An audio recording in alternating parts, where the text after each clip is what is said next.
ghosts, man. Oh. God, did I somehow get paler with sunshine? Oh no, it's because those lights suck.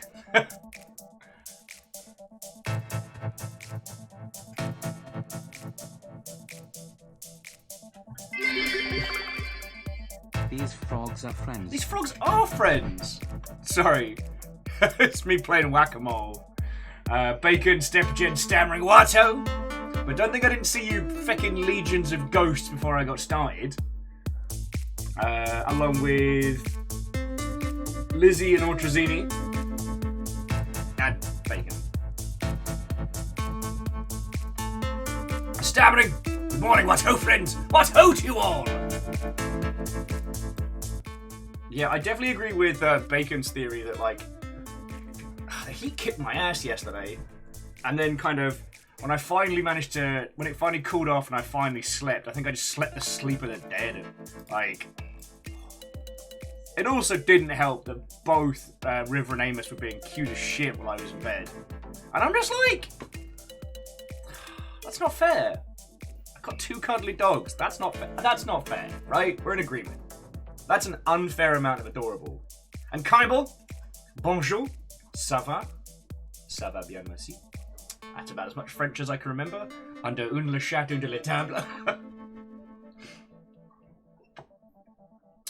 I'm still proud of Fiona asking me, oh, what would you like to drink? I'll have less Sprite. That's Sprite in French.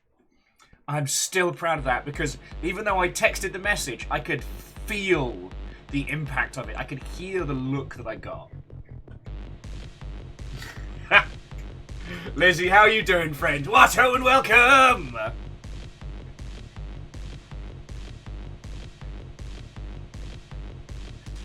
We've got a good day today, friends. There's enough games news to deconstruct like there ain't no tomorrow. We're playing a wonderful little, like... We're playing a very interesting game today, which is simultaneously, let's be a giant robot and destroy a corrupt government for no reason. But also, dev side, it's kind of like the story of the little game that could. You know, this isn't the story of an indie darling pumping out yet another brilliant success that sold 1 million copies with a wave of a hand. This is 3 people plus like an army of friendos who came together, made a game. It had a very rough launch. And you know what they did? They worked at it. And they fixed it. And they kicked ass. And they've been able to turn it, I wouldn't say turn it around, but they've been able to essentially build strength and momentum post-launch in a fascinating way.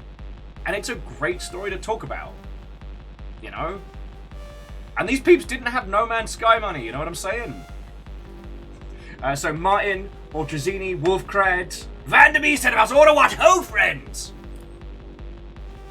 Is crowd control... Oh. Alright, bear with me a second. Let me... I apologise, you're still getting the... Oh, Jonas. What ho, friends? All systems nominal. Yo. And indeed... Yo.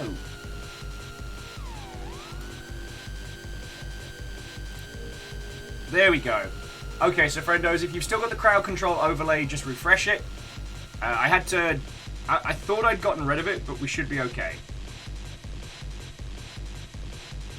But no, sorry, Jonas. Thank you for fucking 44 months. The absolute max that one can do. Like, cheers to you. Thank you.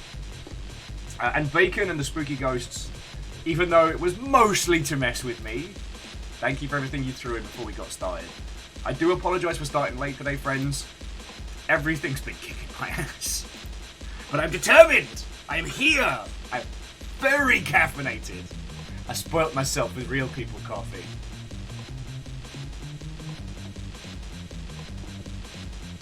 This space ghost is friendly and appreciates space. Understandable, understandable. Sorry, Martin got Ender Lilies during the summer sale. I really enjoyed that one. Is it content complete? Because that was the only thing that was stopping me from coming back.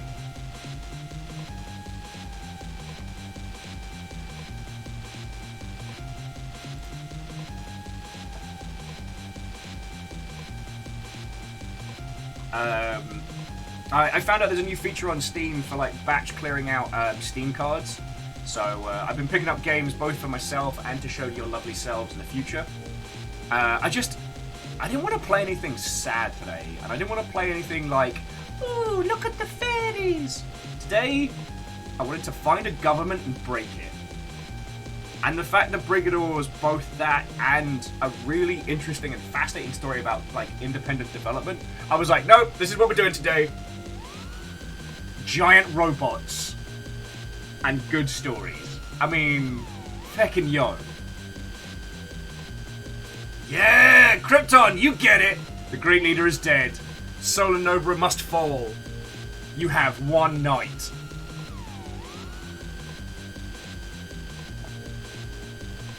Okay, but Wolfgrad, if you think about it, I don't stream that many giant robot games. I am personally obsessed with them, but I don't stream that many.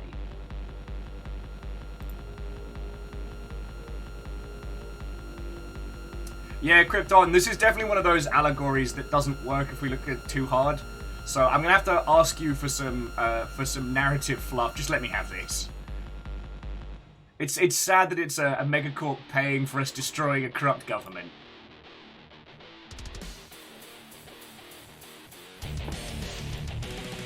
And mine, you are right, there are very few good giant robot games. I don't know if you all saw, but Into the Breach is going to be getting a content update. So they're doing a version for mobile that will be free if you have a Netflix subscription. But the new content added to that will be added to all platforms. Frickin' y'all.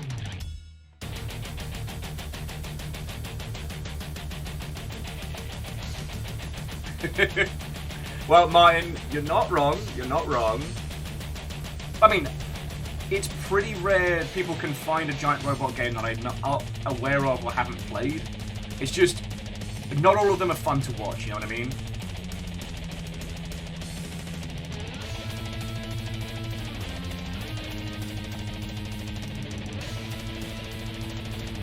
Well, so actually, on the subject of giant robots, Wolfgrad, it's not that Zalavir has a new game out. You might remember we spent a whole day on this. So the game is called Can Androids Survive? It's a follow-up, prequel to Can Androids Prey, which was his, like, Waiting for Godot mech pilot game, which was really fucking good. And Can Androids Survive, we got to spend a whole day on it with its early, like, itch.io launch.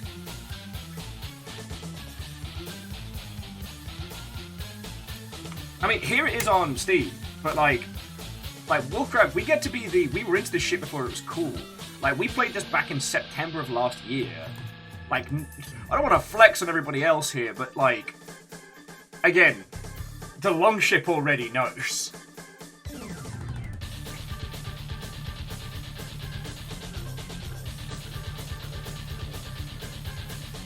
So yeah. I mean, Lizzie, we kind of... I mean, maybe not hipsters, because that's too much mustache wax for any one person. But when it comes to giant robot games and weird indie stuff, like, we're there.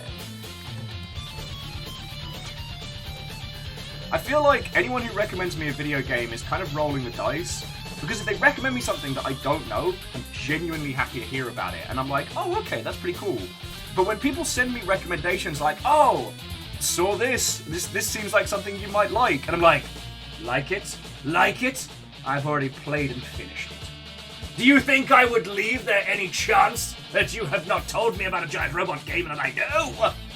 That sentence made no sense, but you know what I mean. You know what I mean? And I know, it's a very bad trait of mine. I'm trying to work it out of my noggin.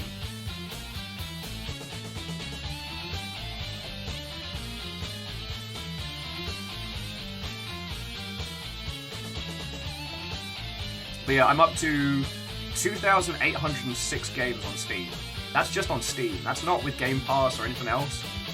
Like, my digital library is horrifyingly powerful.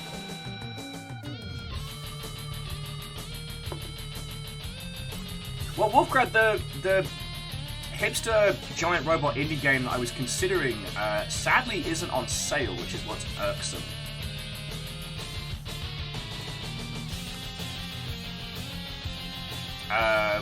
I was contemplating getting Vox Machina or Machina or however it's pronounced,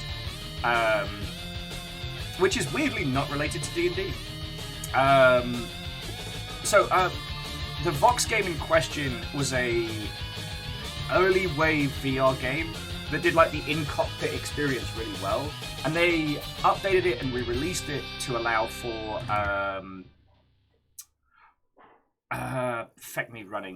to allow for non-VR playthroughs. Wow, I need this coffee more than I thought. Hey! What, ho friend? Come on in. We are, shockingly, talking about giant robot video games. How was your stream? How was your morning? Tell me your tales! Again, friends, I do apologise for starting late today. It was... I seriously think Bacon's theory might have been spot on. Like, the heat's just been kicking my ass for 2 days, and for those of you who don't know, the heat's kind of broken in Seattle now. Like, that's why I'm drinking a hot coffee.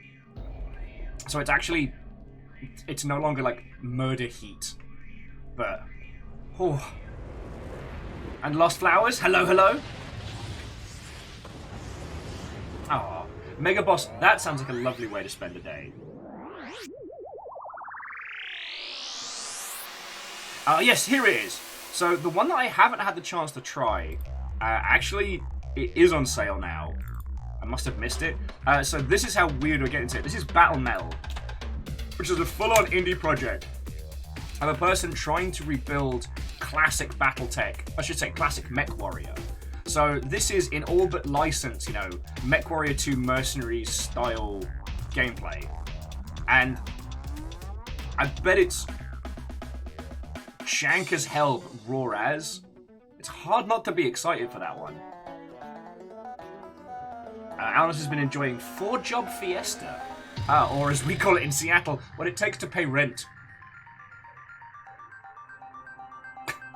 Wow, I'm sorry, I don't know where that came from.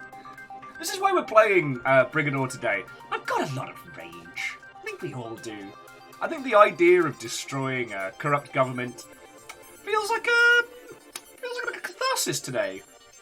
And we have a myriad of different vehicles to choose from. The problem is, I think this will be a brand new save, because I don't think it cloud saves. So we'll be starting with the basic vehicles and units. But it does mean you'll get to choose what we'll be driving. But again, how is it going with your lovely selves? I hope you had an excellent weekend. Yeah, yesterday was gross and I hate it, but we spent most of the day. Well, I spent most of the day just by the aircon and desperately trying to finish up our schedule for the week. But I've been assured that Placeholder is absolutely positively joining us this Saturday. So much so that they've even booked us the musical stylings of "Yes, we totally mean it this time" as a musical opening act. So yeah, this is it, friends. This Saturday we're finally meeting Placeholder.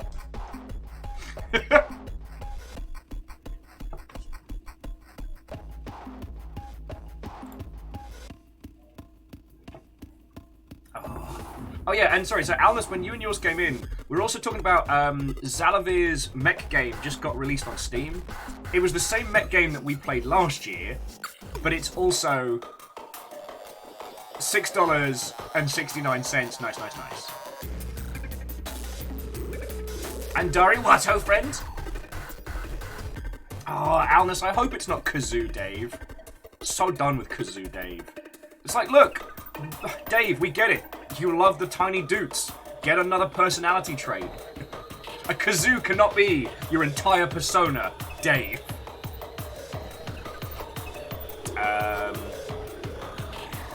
On the subject of Steam sales, is there anything that anyone's picked up that's been a glorious surprise? As I was saying, I cleared out a whole bunch of Steam items I'd forgotten about, including some, like, River, leave it! Including some TF2 items that I'd completely forgotten about. So, That's helped facilitate my Steam purchasings. You got Samurai Bringer. Why does that ring a bell?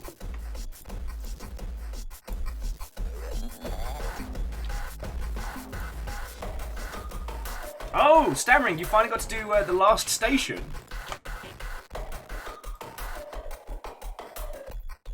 Oh, heck yes! I think I put in for a review code for Samurai Bringer.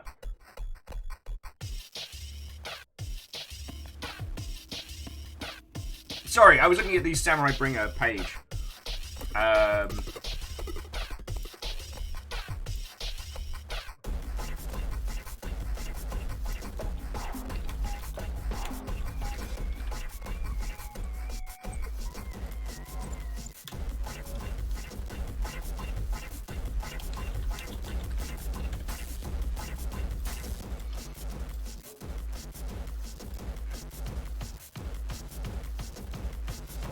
Sorry, bear with me a second. Yeah, here we go. Weirdly, one of our most viewed clips, like top 10. But, yeah, we did... Oh, fine, don't copy that. We did the last station, Oh, sorry, the final station. 1,000 years ago. You can tell by the chair, that's the Ket era before we got this rig.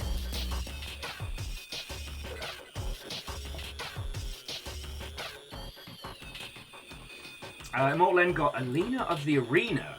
Ooh, I don't know that one. See, I will put my hand up and admit when I don't know a video game.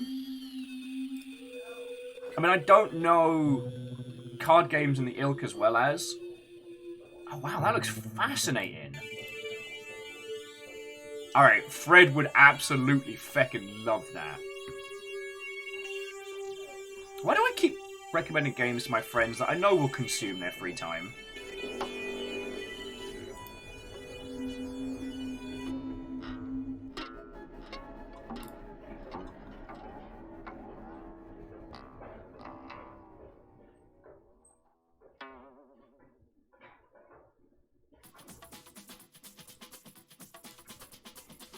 Dan on a Dwarf, how are you doing?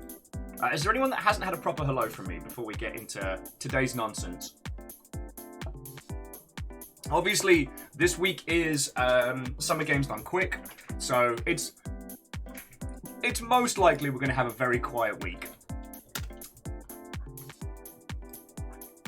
But I do want to make sure that everyone who's coming and spending time here today gets a proper greeting in the ilk.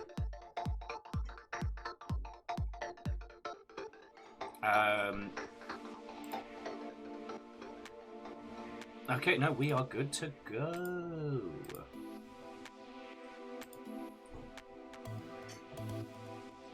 Oh, lovely.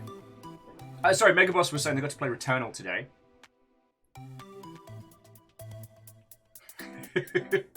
And Martin, it does make me feel better that I'm not the only person that got the achievement for attacking the cow with a baseball bat. Dan on the Dwarf is doing good. Try not to spend their whole paycheck on the Steam sale. Hey, check your Steam items. Maybe clean some stuff out. Like, that's what's been facilitating mine. Well, okay, Lizzie, I'm not challenging people. You know this. But it's like, it's a combination of, like, end of the month plus AGDQ, which is feckin' cool. Like, that's what I've been watching on my downtime. Well, okay, that, Umbrella Academy and the boys. Fiona and I have actually managed to ration ourselves to not binge the whole thing in a day, which I'm very proud of us for. Because I'm really bad for just like, when a show has teeth, I will just consume it.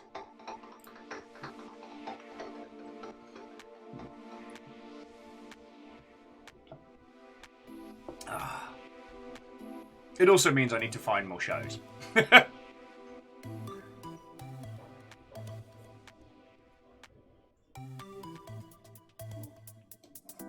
Yeah, it's July on Friday, which means the next part of Stranger Things as well.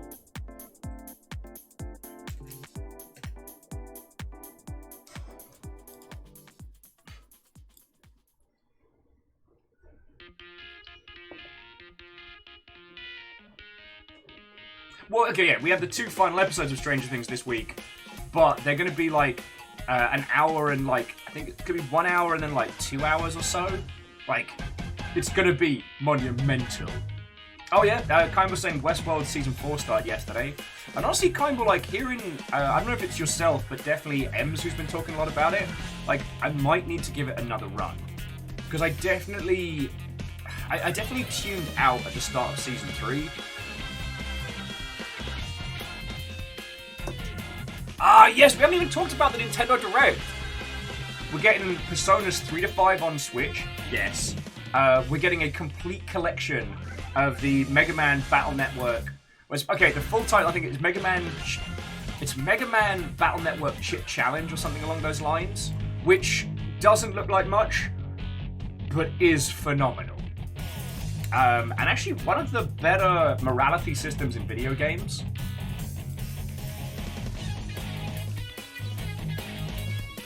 Yeah, see, Kimball, I made the mistake of with everyone, I watched Westworld Season 1, was besotted with it from like both a game design perspective and an emotional narrative, and like that's a game that makes you ask yourself a lot of questions when you've been dev side. And then I didn't have the opportunity to keep watching Season 2 when it dropped, so I later on was able to like watch 2 to catch up to 3, and 2 was just like beautiful, gorgeous, wonderfully performed with some incredible moments. But it was very fancy McDonald's. And then I rolled into 3, hit like a couple episodes, and just went exhale of air noise.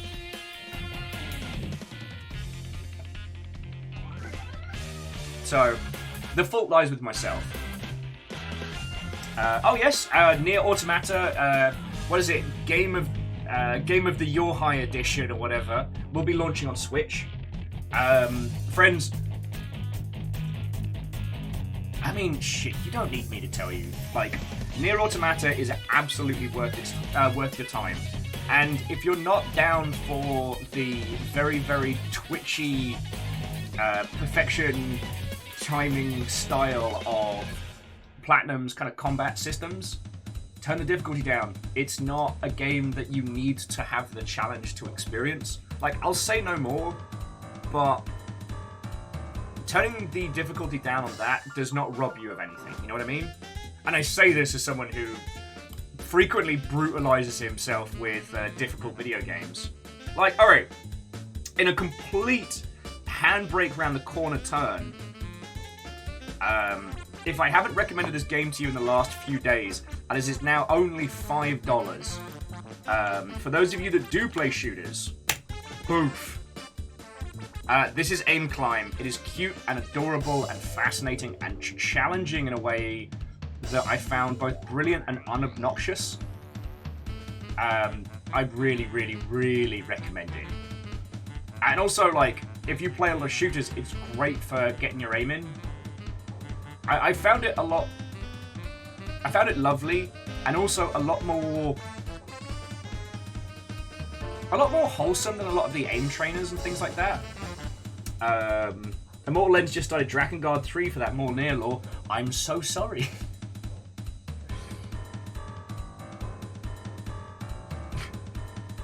Sorry, the interweavingness between Nier and Drakengard are interwoven. Sometimes in the most tenuous of circumstances, sometimes more. God, I wish Drakengard 3 had been better. Looks... yeah. So, to you, Immortal Len, I salute you. Good luck. I hope you have a cracking time with it.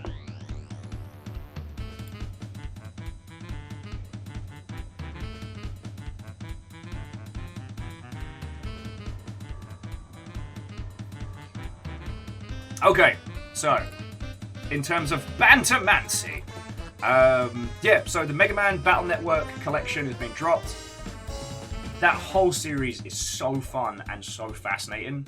Definitely one of those, like, Capcom don't know what to do with gold type situations. the fact that it's all 10 of the classic games in one collection is fascinating. So, my advice, pick it up, because I can't see Capcom ever putting them all together in one bundle. Because, like, those who know. And there's been a ton of titles inspired by those games that have come out and done really well. One Step from Eden has done gangbusters.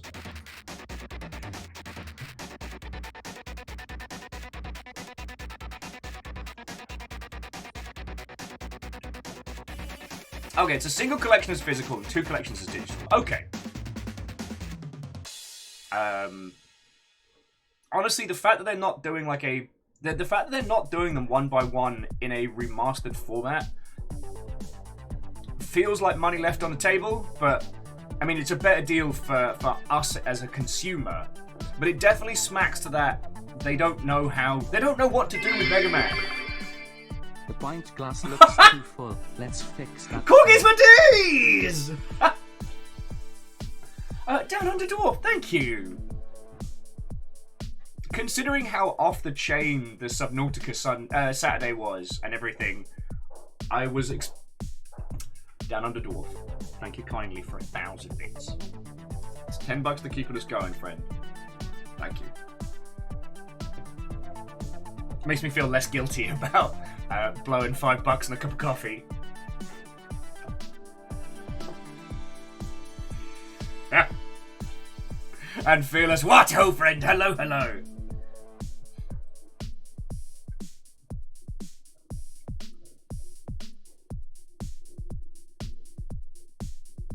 Yeah, so Alnus Martin, this is the complexity.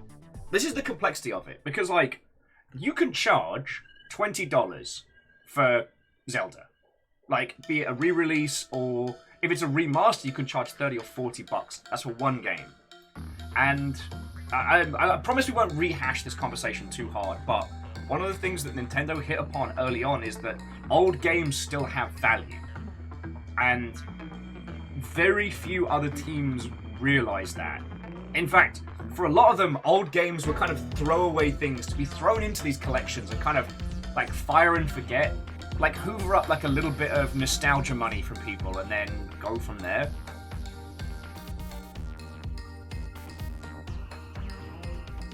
So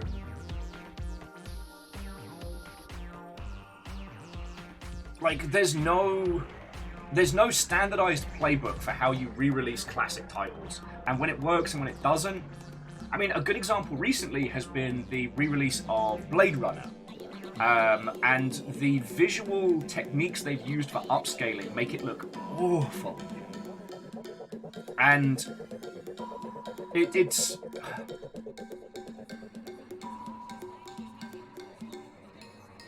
in that situation, users have been very, very negative because they're asking for maybe not a premium price point, but they're asking for a single title price point for an old game that looks demonstrably worse than its original. And we've seen that more than once with attempted like upscaling and emulation teams. But then again, when you release these big collections, you essentially devalue the title. Because if you turn around and say, oh, here's 10 games in one, you can't then release one of those games for $20 because users will go, but only a few years ago I could buy it as part of a multi-pack. It creates an interesting situation. And again, this is where Nintendo have basically ruled, because they consider their games to always be worth.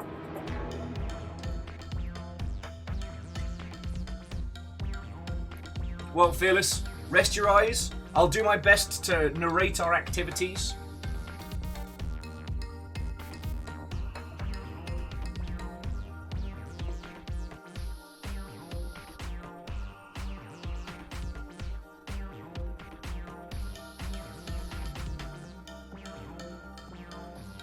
But yeah, sorry, I don't mean to derail. There's so much to talk about games news. So yeah, as we were saying, Xalavir's title, Can Android Survive, has been finally released on Steam. Okay, talking about emulation stuff.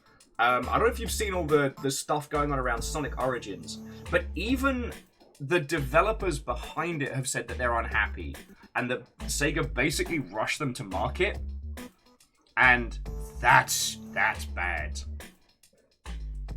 Yeah, Wheeler Dealer. So, Sonic Origins has been going down like a fart in an elevator. Will choose today or tomorrow morning. Release time. Tomorrow morning. Tomorrow morning. Today is a day of Nintendos and Yos.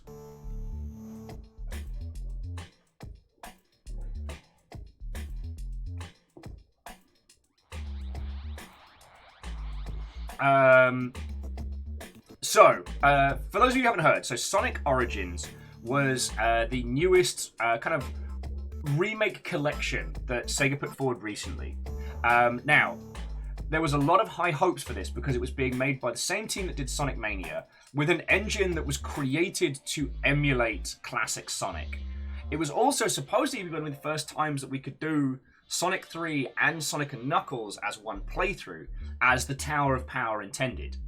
Again, if you're unaware, back in the day, Sonic & Knuckles was a trip. What you could do was take the cartridge for Sonic 3, open the top of the Sonic & Knuckles cartridge and lock it in. Put that into your Mega Drive / Genesis, and then play through both games as one complete run, with the proper final ending being, if you beat Sonic 3 and got all the emeralds, and then beat Sonic & Knuckles and got all the emeralds, would unlock a final proper boss. Beat that, and then you've beaten it fully. Sadly, this hasn't been something that they've been able to accommodate in emulation very much.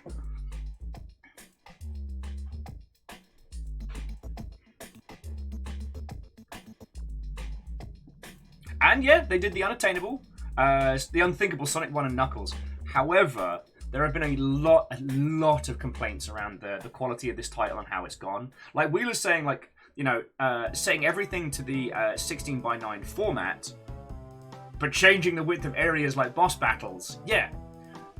Making some of them either ridiculous or nonsensical.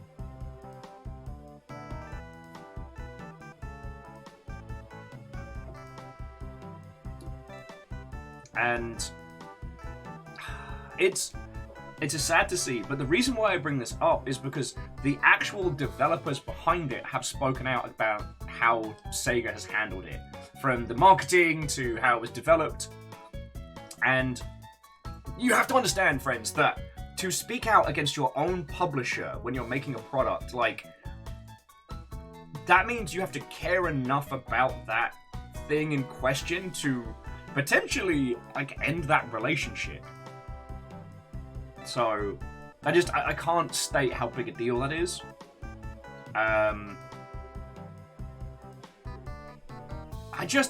What hurts is that Sonic Origins should have been a glorious return to form for Sega, reminding people of why those classic games are still part of the ecosystem even now. Like, no one's begging for a Cool Spot remake. And as good as it was, like, Rocket Knight Adventures just got left to the wayside. You know, the classic Sonic titles were incredible for the time. And Sonic Mania showed us there was more to them than just, that was a good game I played as a kid. Yeah, Lizzie, they were supposed to be the chosen one. And the fact that this was the thing they rushed to market, like, who are they rushing it to? You know, nostalgia doesn't go off. We're not going to spend... Yeah, anyway.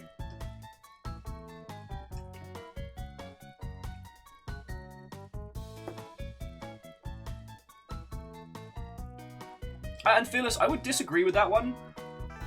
It's just, a situation has to get bad enough that you're prepared to sever the relationship. You know, there's a reason why people at BioWare don't speak out against EA, is because it would be that person's end of career and possibly sting the whole studio. So, and Fred, what ho? Hello, hello.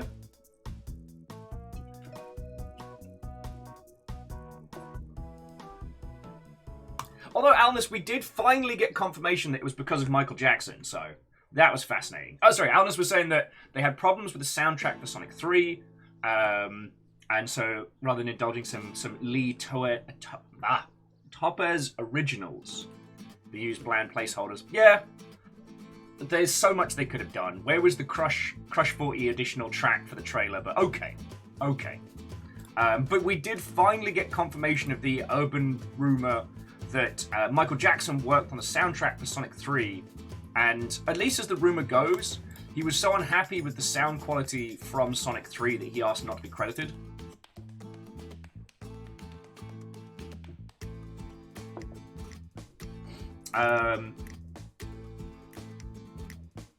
Oh yeah, Fred, we're getting lots of smashy action in. I don't know why, Fred. I just felt like smashing a corrupt government with a giant robot today. For no reason.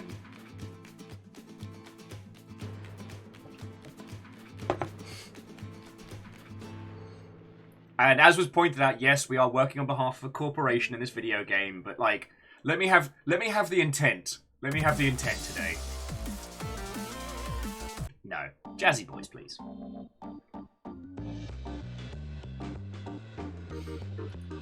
Oh.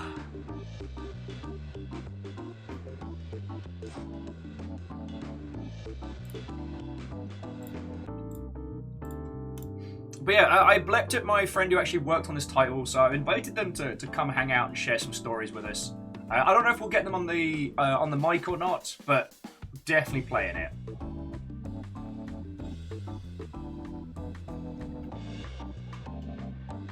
Well, so Fearless, Chonrus, the reason why I feel like I disagreed with the communications is that, like, what was it called? Headcanon. Headcanon Studios was founded by Sonic fans who did such a good job of emulating the experience as to create an entity. They say that rolling dice for stats in D&D is old-fashioned, but I say it builds character. And Favor6, thank you for 200. Hey! Stellar Jockeys is the dev account of the team behind Brigador, saying that they're in and out of meetings right now, but could at least catch part of the stream. Hey, no worry. Look, I'm just happy to share what you and your team have done with these lovely Mother Hubbards. And that also allows me to smash some shit with a giant robot, which makes me very happy.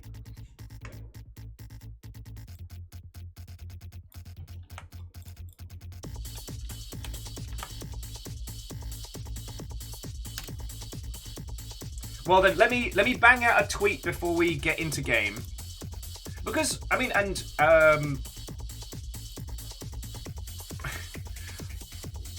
I do want to talk a little bit about how Brigador had a rocky start, and really through just hard work and bloody mindedness, you were able to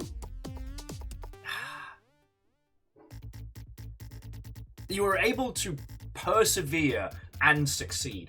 And that's a story that's so rare in our industry, because a lot of the time people focus on the big bombastic victories, but people don't tend to talk about we fixed this shit with hard work and we've made it. And that's one of the things that I really want to focus on alongside the title today. So, yeah, I want to talk about that. Fred says they expect me to use the flashiest and least practical weapon loadout to come up with. Feck yes. Although I might have to start a new save, so I might not have all my unlocked BS.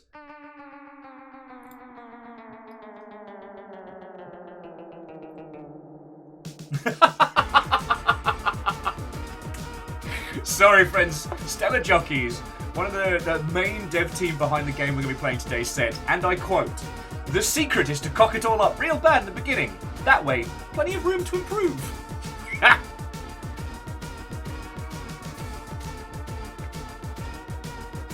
And again, friends, if the question is, did you play this giant robot game? The answer is yes. Now, the fascinating thing about the Genesis/Mega Drive Mech Warrior game was that you could play it two-player, with one person controlling the movement and one person controlling the torso, allowing for this dual essentially like a proto twin stick setup.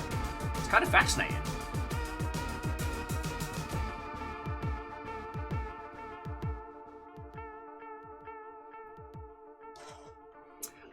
But yeah, before we get started on the game, and as I'm cooking up the tweet for today, good news. Scotland will be having its very first Games Week this October. So to those of you based in Scotland, Scotland! Sorry, I just got that caught. You'll be able to have your own Games Week. But no, joking aside, those regional game weeks in the UK are great. I cannot state at how much, even though they look hokey, how much those have been the start of people's careers. Yes, I did see the fact that the Fallout London mod is coming next year. Yes, we will stream the absolute hot shit out of it. But the big one is apparently there's some massive feckery. So a survival zombie game called The Day Before. It has been revealed that a huge proportion of their staff has been working unpaid. Full-time volunteers. Anyone can become a part-time contributor to the fantastic community and get cool rewards, certificates, and free codes. It has been. They basically ended up kind of being the game cycle's lead character for a bit. I mean, not paying your people is awful and bad. And we've talked about in the past about like how to structure dev teams for when you don't have funding. But it just seems like they're just taking online volunteers and being like, hey, come work on our game, we'll give you a free code. Oh. Yeah, it's fearless. I agree with you there. They've structured it like an open source project, but sans the final product being open source. All right.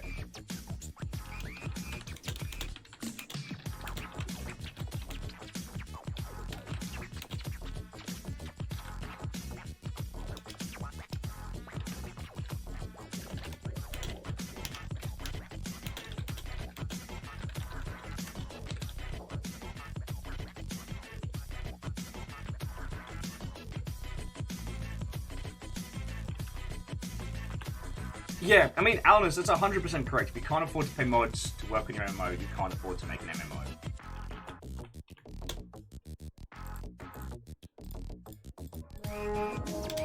Hey!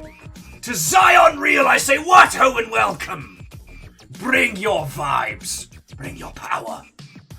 It's time to wreck some shit. So Zion, CM3PO, Tintin Hu, Phantom Chopsticks, what ho and welcome! Alex Faithless, Zaxius, welcome. Friends, we're just about to jump in the Brigador. Thank you for coming on in. I have stories aplenty to tell you. I have tales. And the industry is proving to be fascinating at the moment. Drew by Design, Kyra Pregia? Give that one a good go. And Katie. What ho and welcome. Zion, what were you playing? How was your stream? Tell me your tales. Future days, what ho and hello. God, I've still got the keen. Thank you, coffee.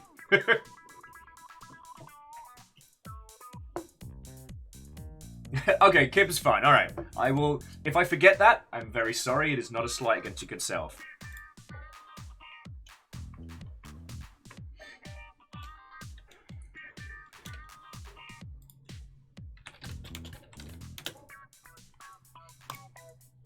Oh, and Drew by Design. I'm swimming in Gandoms. So Zion was playing some F122, celebrate launch day. Oh, wait, cool.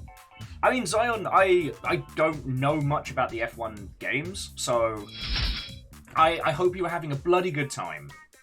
We're going to be playing a game today called Brigador, which is a isometric giant robot game, but is a fascinating tale. to give you the TLDR, Brigador initially launched to a very rough reception. And then through bloody-mindedness and hard work, the team worked on it feckin' tirelessly and then re-released the title under the Armored Up Edition subtitle. And it slaps. It absolutely slaps. So yeah, we're going to be destroying a corrupted government with a giant robot through the medium of explosions. But yeah, so Kip, Drew by Design, and of course Stellar Jockeys, which is the official account behind this game, and a wonderful person. Thank you kindly for the follow. If you'd like to pick it up, it is available during the Steam sale, and I cannot recommend it enough. Though, one thing that amuses me is that when I go over to Steam, and Steam's like, oh, you already played this. Good. Because it's kind of like other games you played. I'm like, oh, Steam, what other games is it like? Hotline Miami and Hotline Miami 2. How did you come to that conclusion there, Steam? Because these are very, very different games. Errorman says on a scale of 1 to Michael Bay, how are the explosions? Firstly, the scale goes from 1 to Bayhem, and it's a solid 8, peaking out at like a 9.5.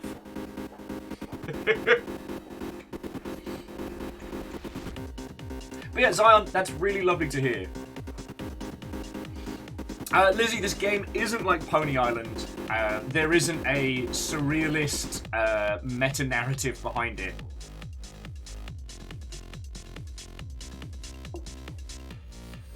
Oh yeah, so it is Hugh on the station. Sorry, I didn't want to assume. And there's a nice audio book by a good lad as well. If you like Hell's Reach or some other good Black Library output. Yo! You got a Black Library author do the audio? Well, do the book? Because one of the curses about working from home is I don't get to commute anymore. So I haven't been able to like listen to audiobooks or really read. Stop that incessant Yo! Favor 6, that's feckin' cool of you, thank you. Sorry, Favor 6 gifted a sub to Stellar Jockeys. So, Hugh, if you want to drop any links in chat, you are now weapons free. So yeah, there has been a... Yes, there has been an audiobook version of... Is it Brigador Killers is the audiobook, or is that the next project? Because I was trying to read up on stuff yesterday, but it's been feckin' hot here in Seattle, and I've just been melting.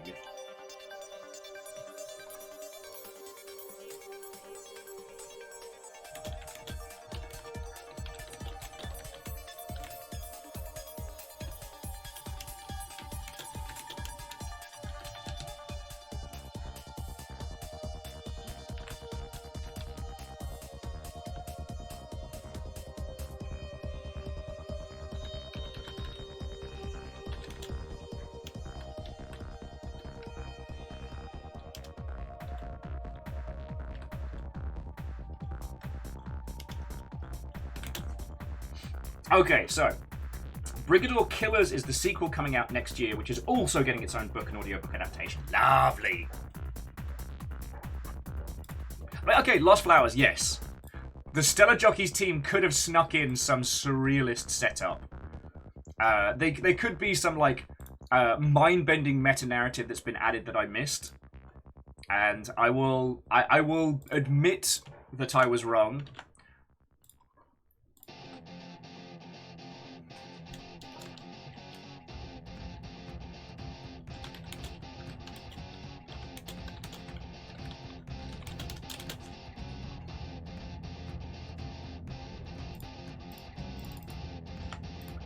Alright, and we're almost ready to get into game. So friends, if you need to grab a snack, if you need to grab some water or what have you, now is the time. And sorry, Watto friend, hello, hello. What game are you trundling along on in lurk mode? Sorry, there's me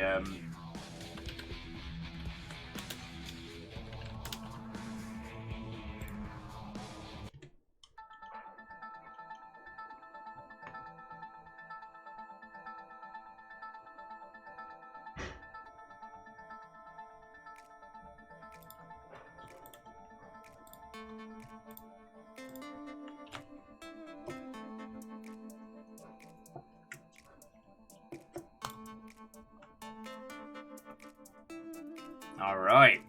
And friends, if I could weaponize your social media powers, if you wouldn't mind giving that a tweet, a retweet, a quick little punt, we can trick the algorithm into showing it to more people. So I can show more people this game.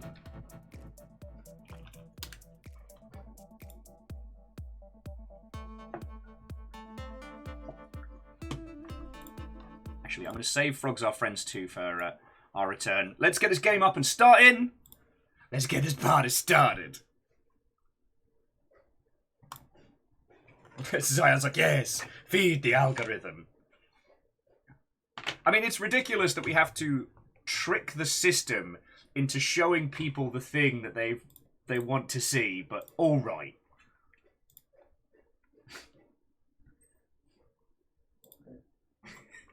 It's time to get things started. It's time to light the light.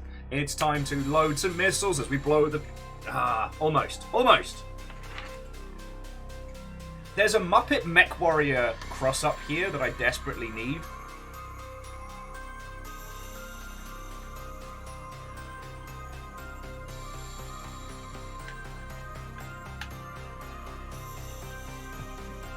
Alright, thank you, Lizzie. Alright, looking good. Alright, how's it sounding? We good across the wave?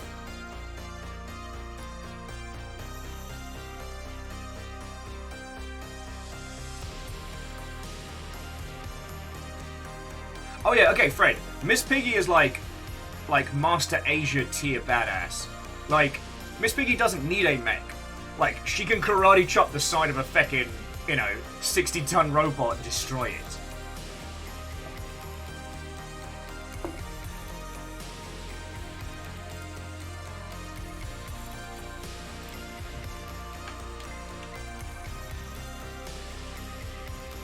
Okay, coming this summer, Muppet Mobile Armor Division. Sign me up for that one.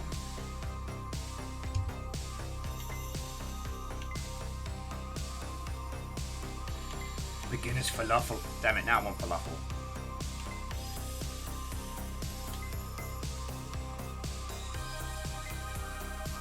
Stop that incessant clicking. Hey! Everyone's on form today. Dan on the Dwarf, thank you for gifting a sub to Zion. That's really fucking cool of you.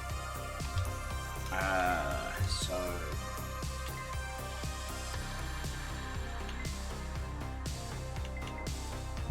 I'm trying to work out if this is partially what's left over. Huh, so I've got some of my mech stuff from prior. King Julius!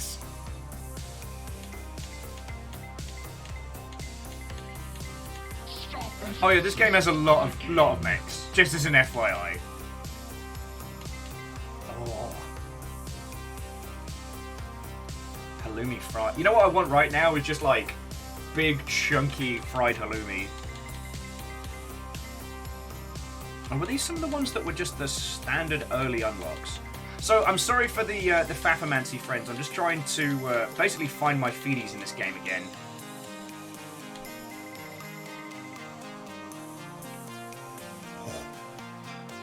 Okay, that was not there last time I played this. Holy Toledos. Things like a mobile city. We're gonna have some fun tonight. Oh, because in terms of like the vehicle collection, there's tanks, hover vehicles, there's a few different flavors of mechs. Yo! Okay, Down Under's just playing full-on hunting. And Limited T, Watto and welcome. Down Under Dwarf tagging, Limited T, and Drew by design. Alright, buckle up, Mech Warriors. We're gonna get into some real shit.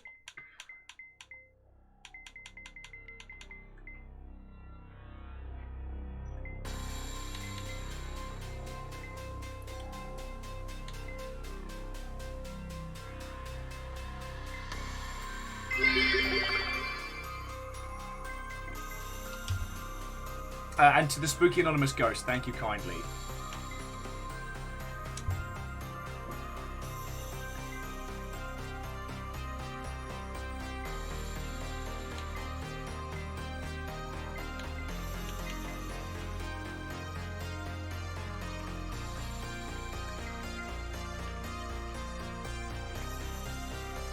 So I think I've done Awake on Foreign Shores, but I might do that just to find my feedies again.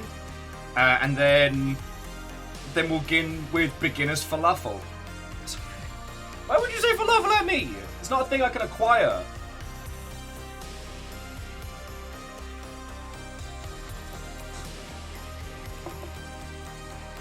And feel as you are under no obligations, friends. Falafel! Why did you say that name?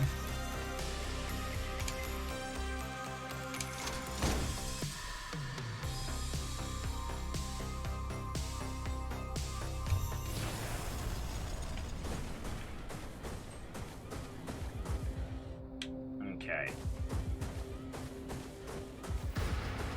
There we go. He had it coming. The great leader is dead. Right.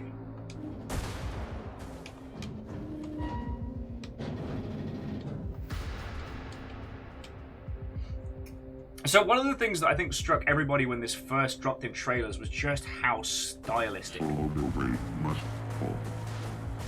Just standing on some little people.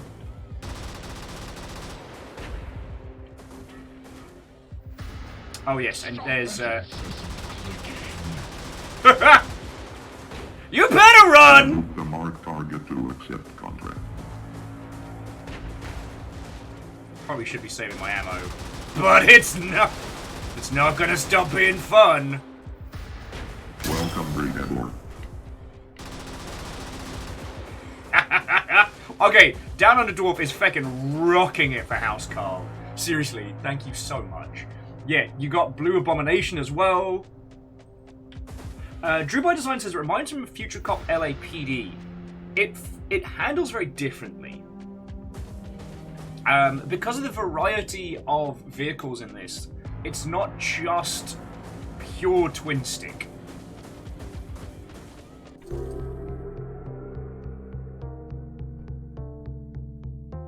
Okay. So this is definitely where I played it earlier, and now it's given me like cash and unlockables and stuff, so we're all good. Okay. But no, seriously, Down Under Dwarf. Thank you. Whereas like Future Cop LAPD always felt a little bit lighter. In this, like the mechs have weight to them. Zabasto saying the big question is relative or absolute controls.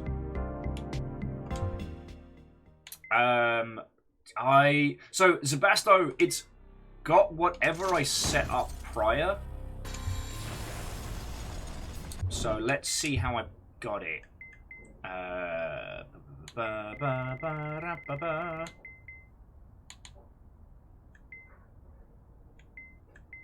Okay, also friends, check out the sheer amount of like accessibility options. So what did I go for?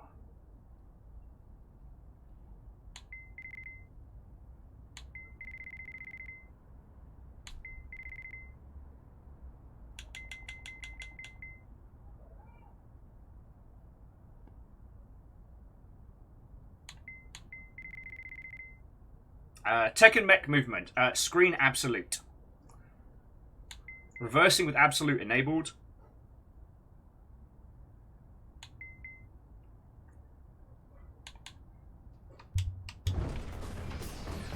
I do remember it took me a little while to find my feelies with this one.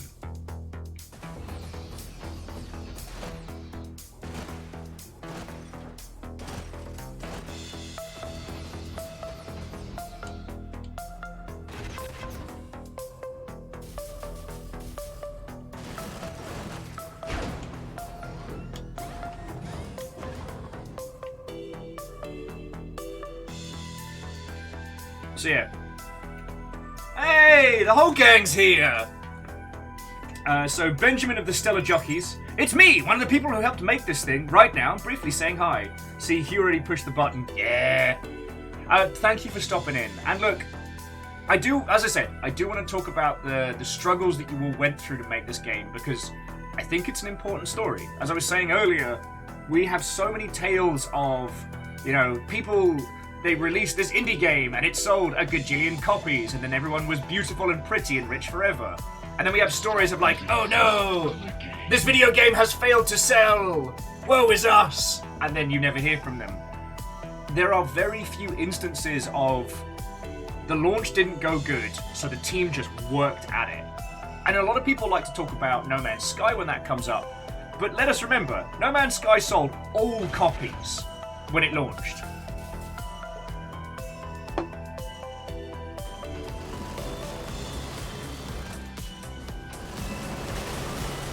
Ah!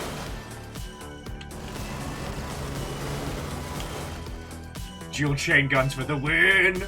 And Bacon, thank you for gifting us some to Ben. And number Watto! It's good to be back. It's good to be back. So yeah, so friends, that's what we're going to do today. We're going to destroy a corrupted government with a giant robot for absolutely no reason. But also talk about the development of this game and how feckin' cool it is.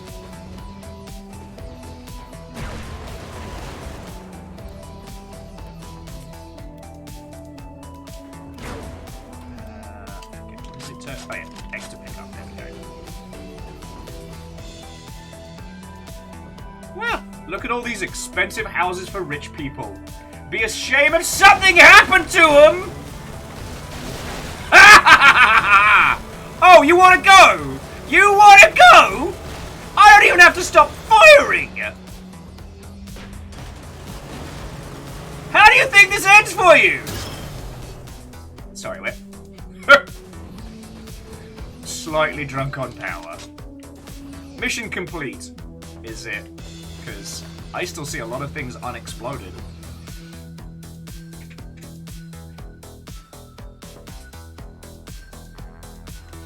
So jumping back in, so Zabasto says that's absolutely why Absolute's default for Armored Up Edition. People weren't wrapping their heads around the tank controls when they experienced the game, expecting it to be a twin-stick shooter and refunded it. Yes. I mean, we could get into the nuances of how control schemes can affect a title in its absolute, whilst I shred these buildings like there's no tomorrow. Benjamin was also mentioning that, well, Hugh can probably recap it better. It's worth bearing in mind that, not just in indie, like, game development is littered with stories of studios that didn't make it. Yeah. And a lot of the time, Lizzie's Bearded Terror. Still, Lizzie, thank you for gifting a sub, even if I was shit-talking Sega a little bit earlier. But no, the thing about game development is unless a game is highly, highly anticipated and fails, usually a failed product just releases to silence. You know, there's a lot of discussion industry side about, well, survivor bias. Because we get into this horrible habit of only focusing on the big wins or the big failures. Oh, come on. This is clearly the rich bastard neighborhood. Feck this tiny park!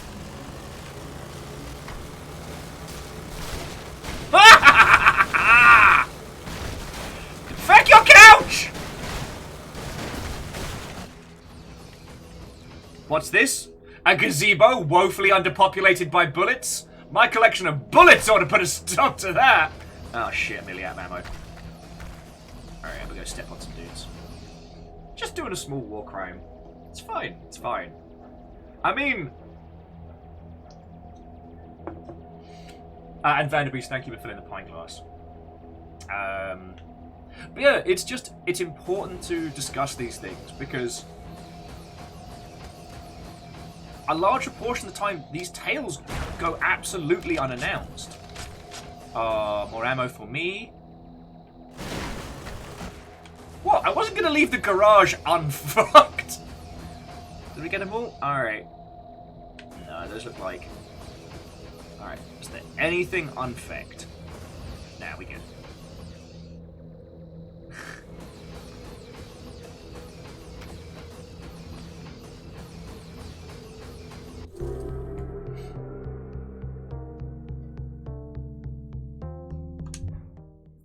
Okay, so that was beginner's falafel. Now it's time to think it over.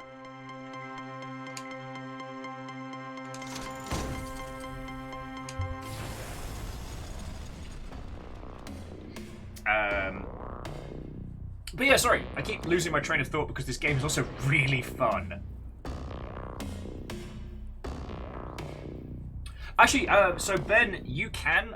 We keep it to links are to subs. But yeah, if the 2017 talk All Systems No is up, because I watched that one on the Vault after GDC, so I don't remember if it's been put up for the general public, but it's really good.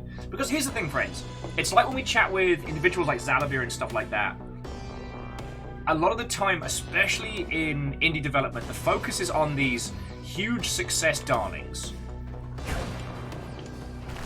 Which is fine, but those don't represent what a realistic setup is going to be. I guess what I'm trying to say is, for those of you who are getting into indie development or are looking to get into it, you'll be putting out titles that probably only will shift like, 50 to 100 copies at first. And that's okay. Creating a sustainable environment where you can make something that can persist is very important. Immortal End says the art aesthetics giving them flashbacks to the older Blizzard RTS titles. I mean, Immortal End, this game is a ton of fun.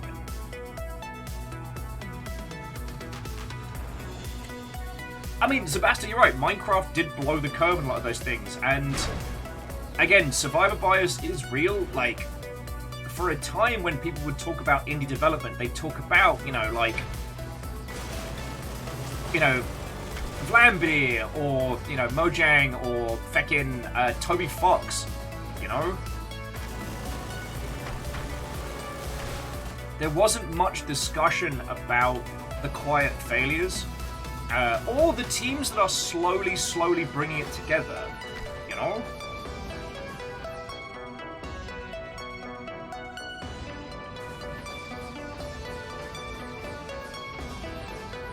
Actually, Alnus, that Wolfcrad.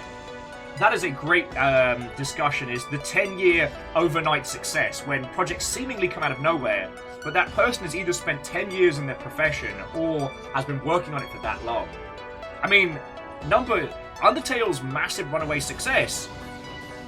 I mean, I'm not saying that Undertale isn't an exceptional game, but when your best mate's Andrew Bloody Hussey, before the great crash of Homestuck, all your mate has to do is go, hey, this guy that made music for Homestuck made a video game, play it. And then...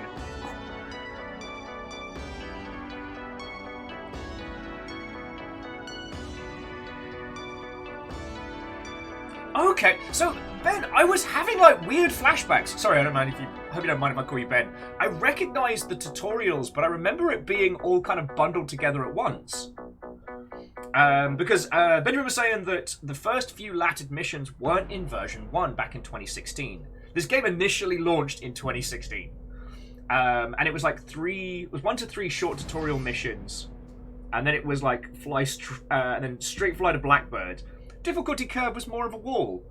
So for Armored Up release, one of the main things is a tutorial got revamped into a dozen or so missions, which led to the opposite problem of some people complaining the tutorial was too long. Interesting. I mean, you don't need me to tell you this, but one of the challenges can be, especially when you're making a game like this, that users don't always know what they want.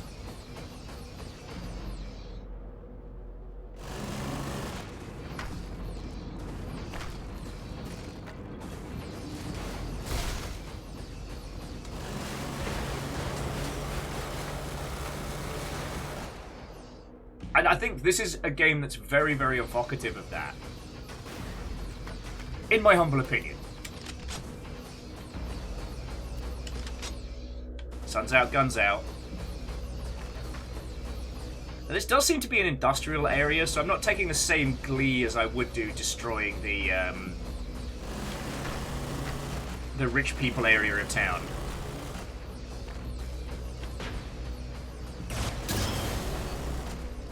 You brave little bastards. Whee! And see, this little, like this little obstacle course. Did you walk around? Sorry, did you walk around instead of stomping through those barricades? Brigadors walk through walls.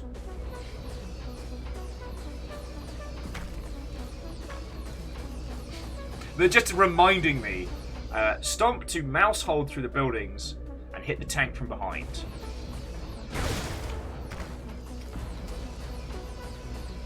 Don't make me go through the diner. I like that diner. Alright, well the tiny people, you had plenty of time.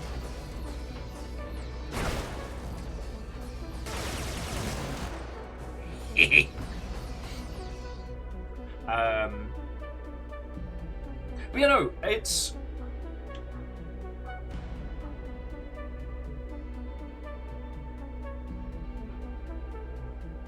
Okay, so yeah, Hugh, or Stellar Jockey's account, was saying that originally this was a single tutorial level that got expanded to 3, and then the entire current letter set tutorial missions. Interesting.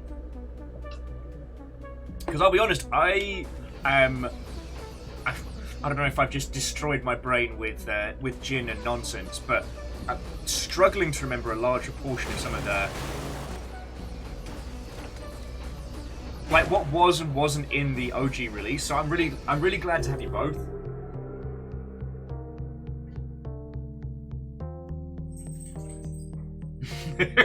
Asari's like, oh no, who let Will pilot a giant robot? I mean, plus it gives me enough cash early on so I can start buying and experimenting with weapons and goodies. Hang on, let me improve mine.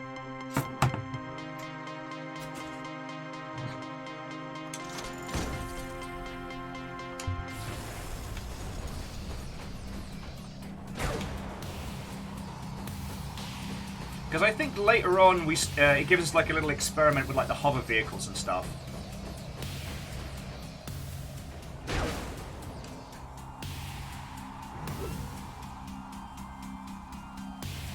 Oh, still saying definitely try out some of the vehicles in Freelancer have auto guns.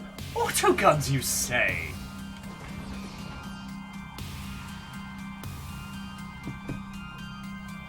So Number was saying the controls are pretty heavy learning curve for those not used to isometric games, and I think that's fair.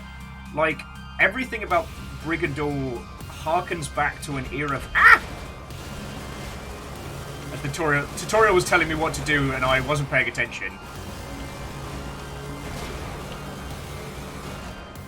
Harkens back to some very, very classic games, which I love. And because I had a grounding in that, it was a different experience for me.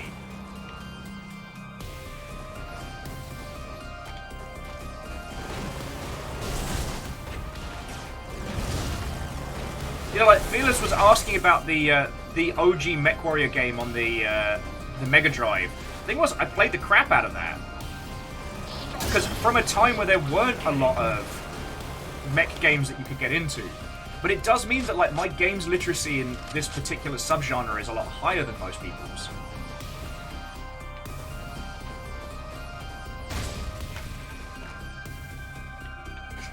What's this? You all sell guns? Let me show you what guns looks like. Hoppacha!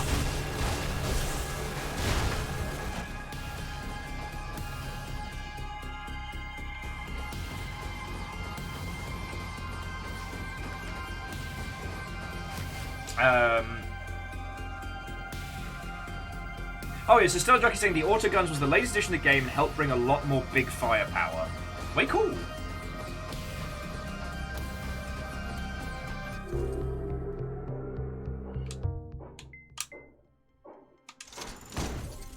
I also remember the first time I tried it, the early starting mech. I think it was the other one that's like one light machine gun and one heavy cannon. which, while lovely to drive, is very easy to run out of munitions. Whereas here, we can just go, knock knock! Oh man, now I feel bad. There's something uncouth about fighting in a graveyard.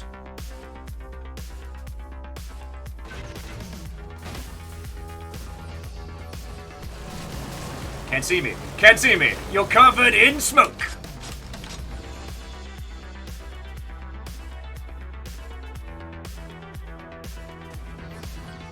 Fred was asking if there are... Hang on, let's turn me Mech around. If there are more, like, indirect fire weapons, there are. So one of the skills of this mech is, like, smoke grenades. So I can go thusly. And it changes the firing arc for the ability. So the little blue and pink beams, those are the firing arcs of my current weapons. Actually, XT Johnny XP, you're the second person to mention Future Cop LAPD, but again, the thing about this game is that it has more weight to it.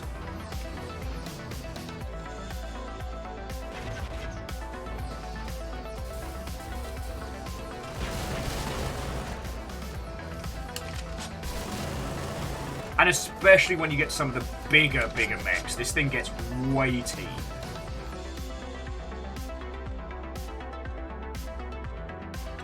So Ben was just adding that, Ben was adding, not to talk for Hugh, but specific video games inspiration. God. I'm so sorry, friends. I'm just a little bit overexcited to be back playing this. And I have been wanting to share this game with everybody for so long. Ben was adding that, not to speak for Hugh, the specific video game inspirations for Brigador were Bullfrog's original 1993 Syndicate, the Systems Crusader, No Remorse. God. There's a name I haven't heard in a long time. And yes, both are available on GOG. And the visual style was influenced by like the 80s action films and like John Carpenter styling. So like Escape from New York, Terry Gillingham's Brazil, etc. And there's a surrealist sense to this. It's something very hard to do in sci-fi that Brigador has in spades, where you're presented with something that would be out of place in the real, but seems so completely normal. Like, our pilot's, like, strange, almost biomechanical helm style and, like, smeared mascara, like, setup. You know.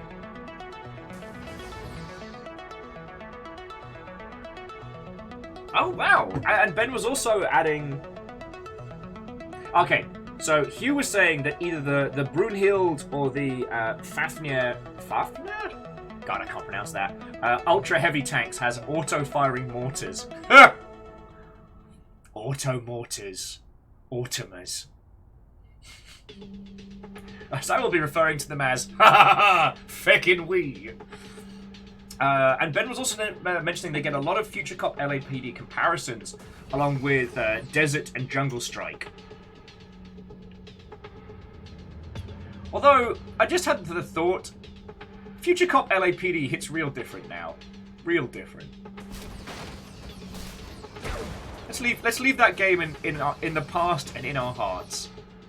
All projectiles inherit your momentum. Use smoke while moving. Oh, yes.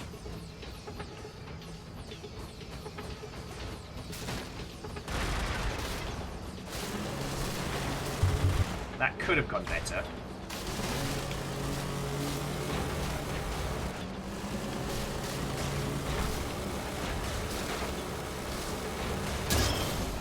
I didn't get killed, but that could have gone much better. Oh, you jammy little... How do you think this is going to go for you? Tiny humans.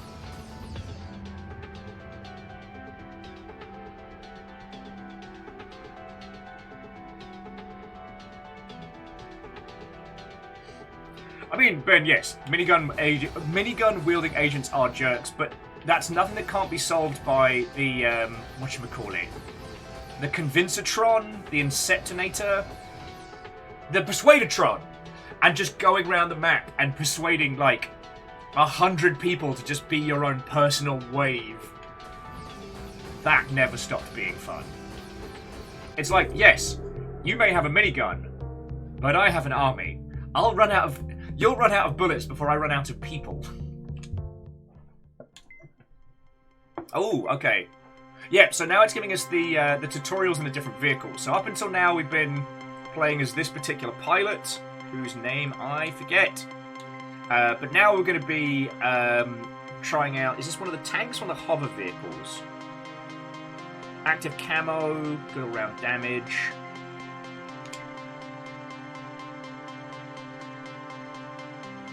I think this is one of the tanks.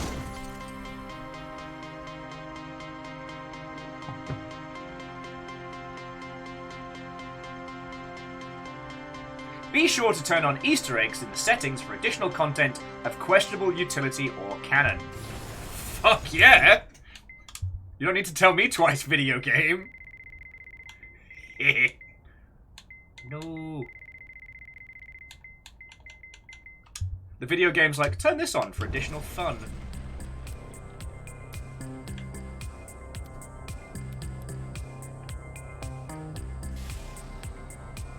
Hang on, do I need to restart it? So I've got camo.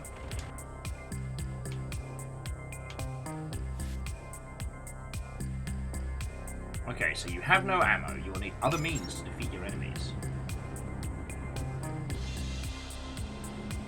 Look! Ben, your video game told me to turn on Easter egg mode, so I turned it on.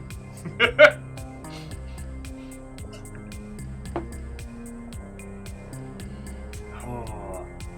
And yeah, Fred, I do agree with you that, like, in the OG Syndicate, the Persuadertron was an incredibly powerful tool that allowed you to wreck face.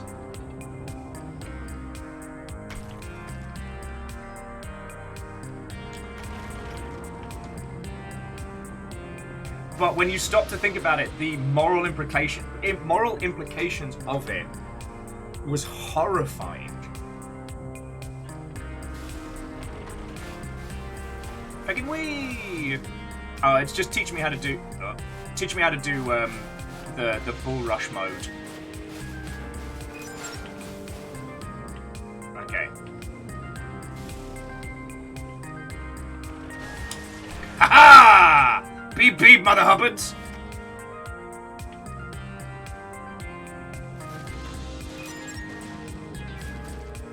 Alright, activate.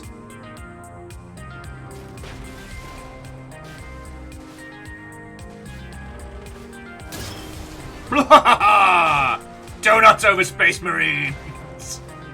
Sorry about that.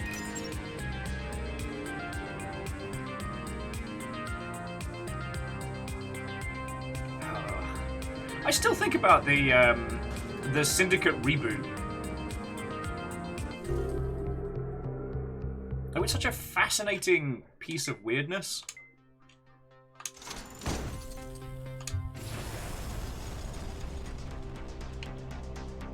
I mean, and it would be the precursor to Payday, so... Still have no ammo. Okay, Mega Boss, I mean, thank you for picking up this game. I know you're going to have a great time with it. And, yeah, see you tomorrow for some Hades.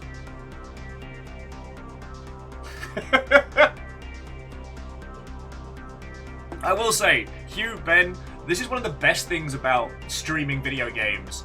Is like, I invite you... I mean, obviously you were all welcome, but I blepped at Hugh being like, hey, if you want to come in and chat about stuff, lovely to have you. And now we're all just reminiscing about how good the original Syndicate was.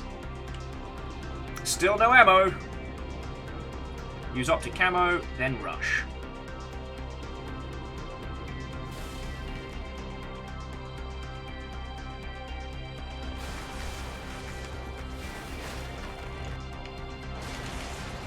Woohoo!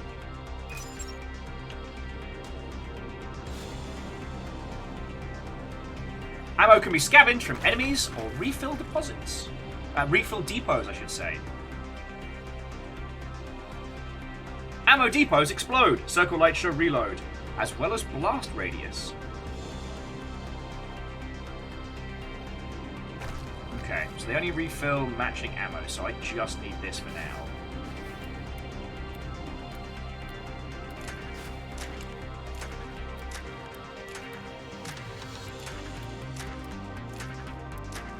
Alright, so we've got high-speed laser and big laser. Do some donuts. Okie dokie. But yeah, this was definitely, I think, the point where with the original release, I felt a lot of people started having a hard time because the tanks feel drastically different from the mechs to control. And even with the improved control schemes, they're very different, but equally awesome. Though, as I said, I do remember the hover vehicles being the point where I had the hardest time. Alright, so we're going to go stealth, and we're going to sneak out. Sneaky. Just run over their little garden party. Don't worry, I'll be back to wreck your golf course, you fucks!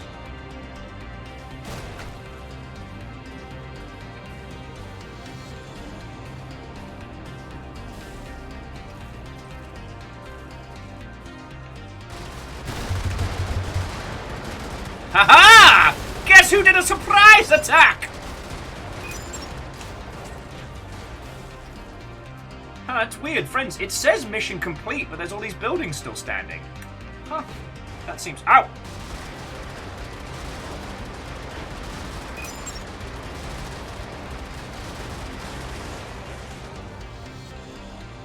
The golf course must go.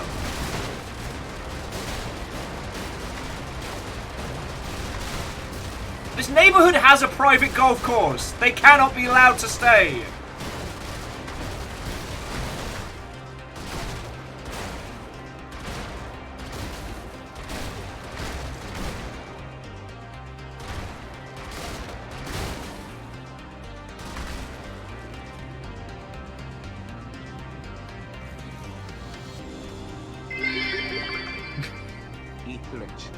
Or just cook them with high velocity lasers. Like so.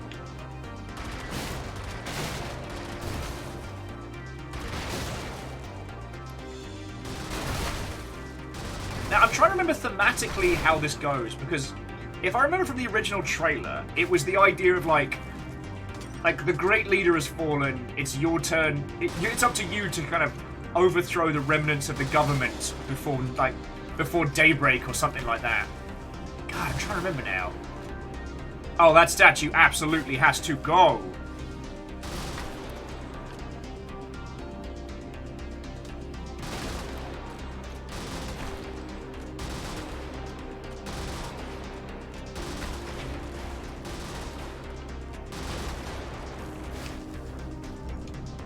Shield drops more shielding than other enemies. Cool.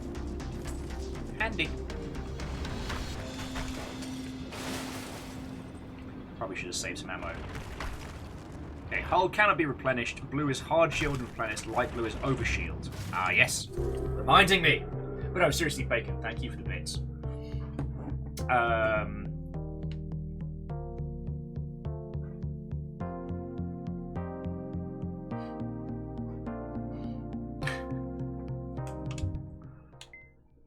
Stella was a diver. Calling your tank Kilgore is definitely a power play. Okay, so Ben says, right, last tidbit. All the stuff you see on screen are originally 3D models but rendered out as 2D sprites of up to 64 rotations. The little yellow coat civilians have the most. It's a similar look to the original StarCraft or Diablo 2, but the industry never developed it much further because of the advent of 3D taking over. Yes, it does give it a very distinctive vibe and flavor. And there's something about this that's just special. Now, I don't know how time-consuming it is comparatively, but I often like putting Mech Commander 1 and 2 up against each other, just to show people like the difference in that style. Oh yeah, don't get shot in the booty is what they're saying.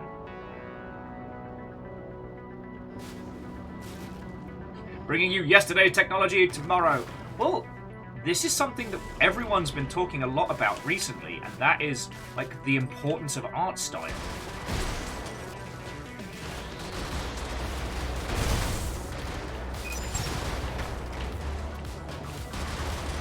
Like, here's the thing. Brigador is an incredibly evocative game visually. And that's not something that can be said for a lot of isometric titles. Like, we're no longer in a situation where, you know, these things are rare. Gone are the days when just by being retro-inspired one could stand out. And yet, in a sea of indie titles, Brigador still has a visual identity that's so strong.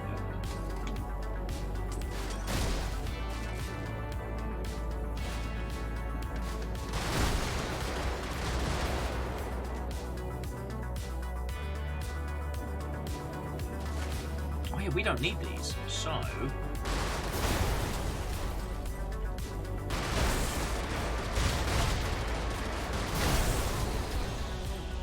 It's cheaper than clearing the whole place out. And Ben was adding, for those curious, our newsletter from September of last year briefly explained the art pipeline for this game. Friends, give that a look, because, I mean, we've talked about art pipeline a lot, but honestly, outside of like spaces like this or GDC and things like that, people don't discuss it. But how complex it is to make a thing in-game entirely defines how long your game takes to make and how much it costs to make. Mud, gravel, and train tracks will slow down mechs and tanks, but not hover vehicles.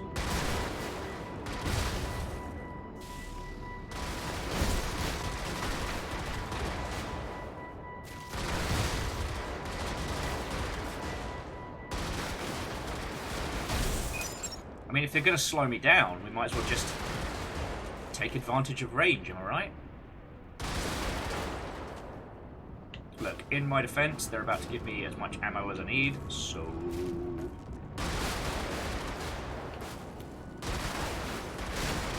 Hey kids, you want to see a dead body?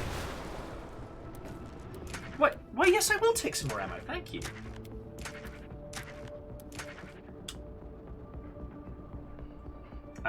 So Number was adding that visual identity is important for games, especially when most mainstream titles look very similar. They're smoothed over aesthetic. I know what you mean. I know what you mean. It's not something that I would necessarily attribute to Fortnite. It's just that Fortnite has so much of the cultural identity right now and has converted so many other IPs into its art style. So, like, yeah. I absolutely know what you mean. And I definitely say that the Overwatch style is more responsible for the infinite aesthetic. Oh, and Down Under Dwarf, you've been on a fucking spree this evening. Like, thank you for gifting a sub to Number. That's really cool of you. One of the things I realized was that I couldn't tell the difference between characters, some of the newer characters from Apex Legends and some of the characters from Overwatch 2. Oh yeah, Lizzie, and thank you for storing that, because I will forget, and I definitely want to give that a reread later. Stop that incessant Red bodies, oh man, I love those dead bodies. Hey, let no one say that I don't deliver! Make it wee! And friends, thank you for bearing with me while I go through kind of like the early stuff. I'm just trying to basically remember how to play.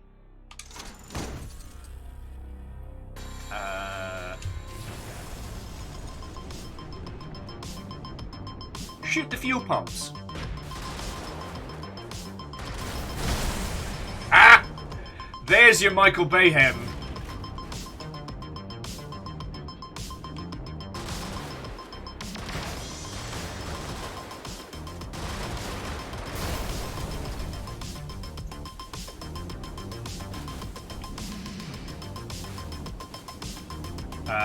Exploding hazards are frequently identified. Identifying and avoiding them is crucial.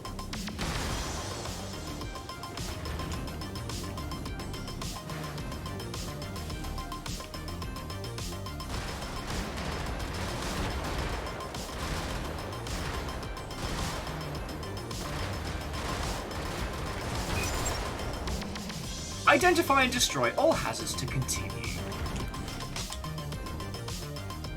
Oh, boy, these things sure do look explodey.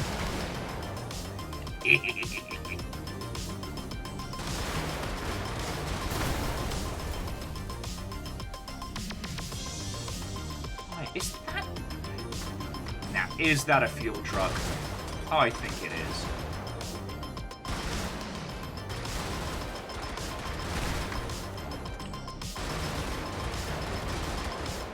Okay, so, okay. Ben, again, thank you so much for coming and hanging out and chatting with us. And I don't think I've had the chance to say this, at least, I don't know if I've had the chance to say this to yourself. Like, congratulations on this title, on persevering and succeeding to you and all of the team. Like, if there's anything I can do to help with Killers, be it my British vocal nonsense or what have you, you have my axe.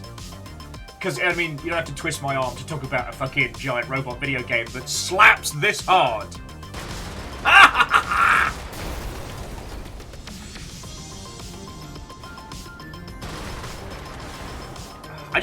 I mean, again, this is one of those times where I wish I was one of those, what do they like to call themselves? Influencers.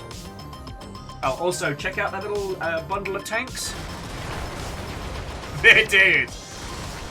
Because I'd love to be able to, like, summon up a gajillion sales for you all. Actually, let me get my ammo first. Oh, should be good. Whee!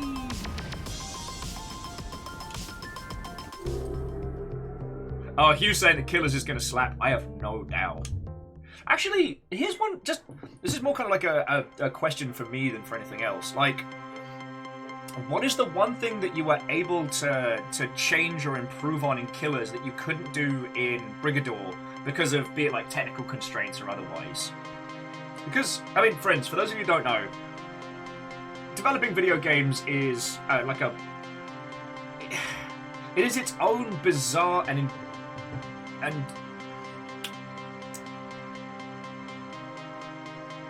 I mean, we trick rocks into thinking by using lightning. And the fact that we can create these incredible environments on that is mind-boggling. When making games, you never really know until you get to the end of the project, like, what your legacy problems are, where your technical weaknesses are. Or there'd be those, like, creative or narrative or just what you can do with the engine you have. And I'm always fascinated to hear what those are, because it's not always what you expect.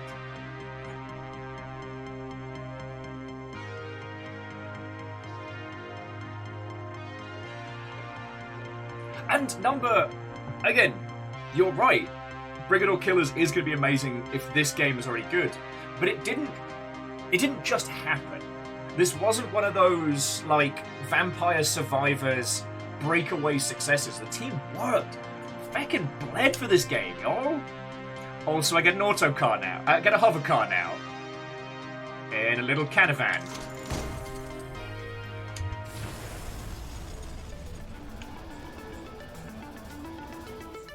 Okay, so this one's very different. So you get strafing in the hover cars, but turning is slow. So jumping back in, Hugh was saying, I don't know if there's one particular thing. A lot of it is just we're more experienced now and better at our jobs. But to give you an actually satisfying response, a big part of it is reintegrating campaign and freelance back into a single, cohesive gameplay system. Okay. Also, with the zoomed out scale, you can now get in and out of vehicles in Killers.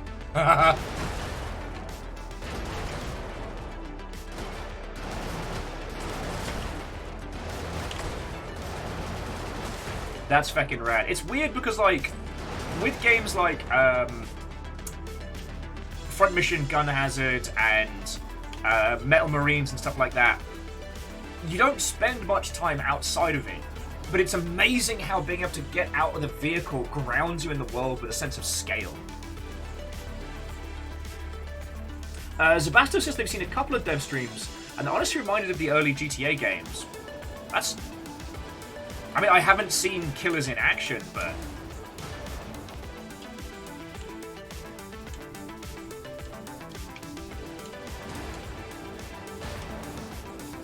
Fucking weed.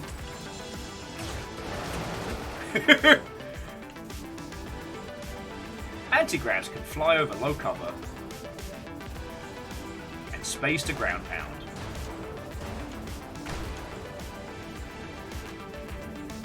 But they're very squishy.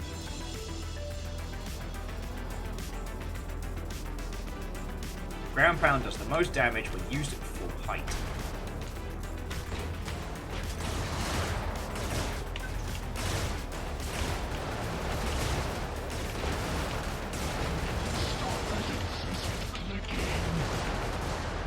Gotta be careful because the anti-grav vehicles are stupid fast, but will absolutely get shredded. Like that's the lowest I've come to get my my stuff destroyed. Oh, we done? We done. Okay. And down on the dwarf again. You've just been on Housecarl sprees today. Thank you. Is what I'm trying to say. Sorry. It's difficult not to get lost in this game. The Autobahn music box. Let's go cause some trouble. But yeah, Stellar Jockeys is saying GTA if the entire city was destructible. Yes! Like I said, this reminded me of what I would hope a direct control mech commander would have been. And I've not been disappointed.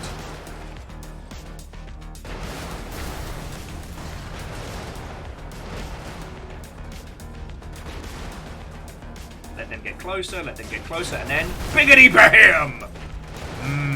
Laser jam.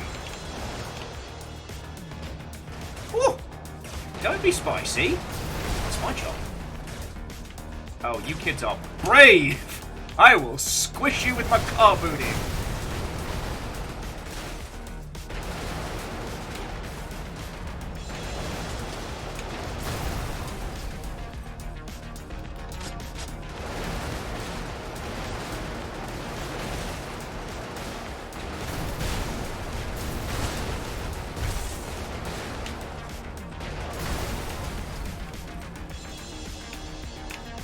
Any more for any more?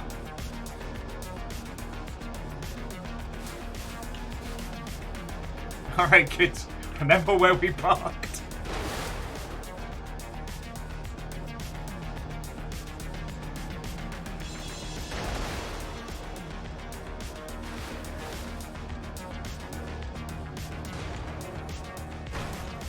Shooting enemy anti-gravs requires you to pay special attention.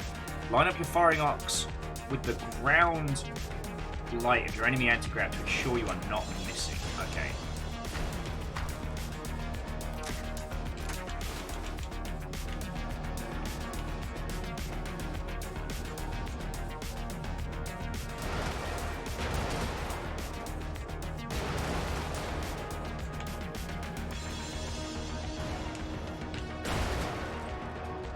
Alright, if your enemy health bar does not display, then you are not hitting them.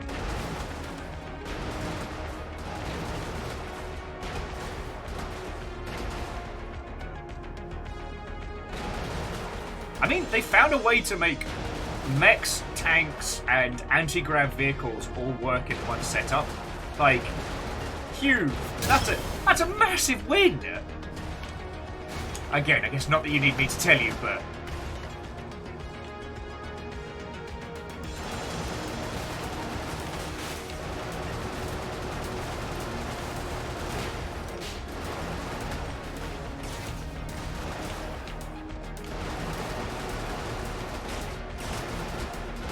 Squish!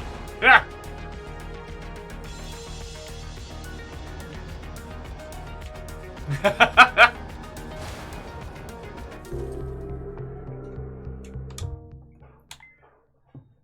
And Prolo, how are you doing, friend? Watto and welcome! We're using giant robots to destroy a corrupt government! How are you? Although I'm going back through the tutorial environments.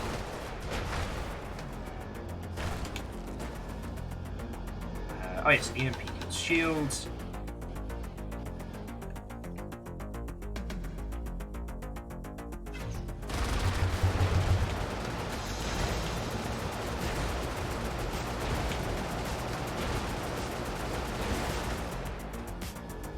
Oh, wow. Okay, so the EMP absolutely wrecks face. I've been using it far too casually.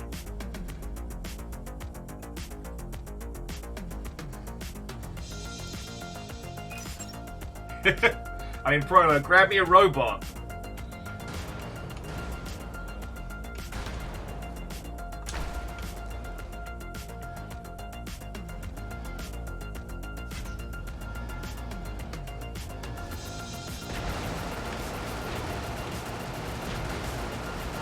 Or in this case, a hover car. Yeah. Welcome to the future past, where it's neon for days and war crimes forever.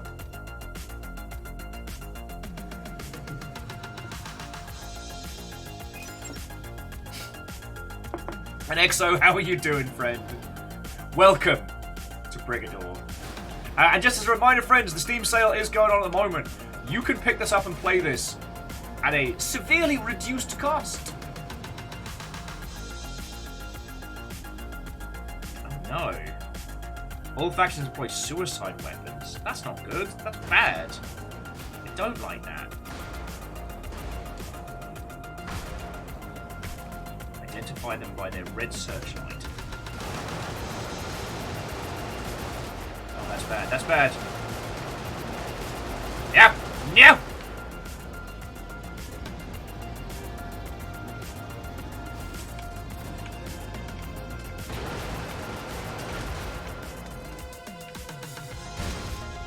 Anyway, who's ready to wreck a park?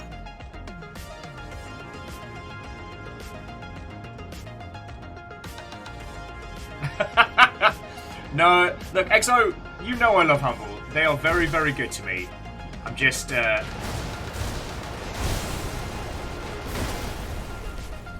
rather you pick up a game at an affordable price, you know?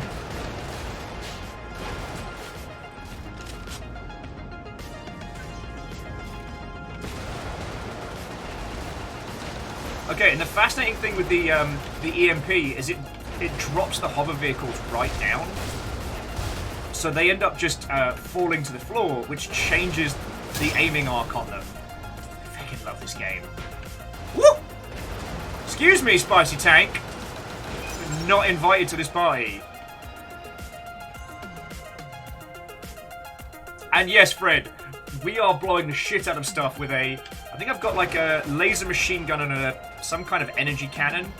And it's awesome!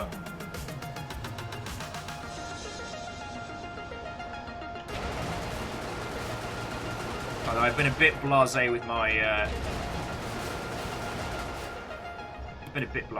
cannon.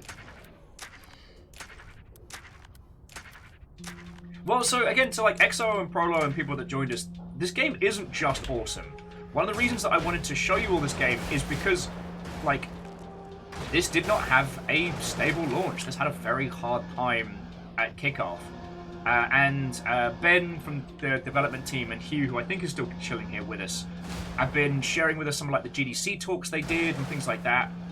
But this was not one of those games that came out and sold every copy everywhere for all time.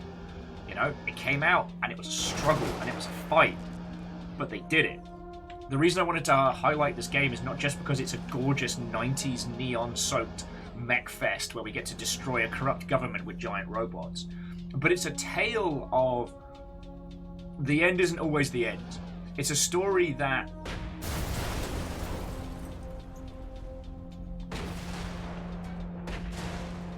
by prep, by planning, by bloody-mindedness, you can succeed even on a project that didn't do great to start with.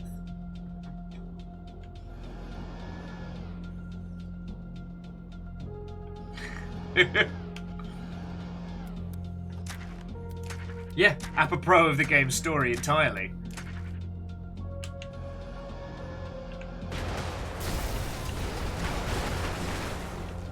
So much destruction.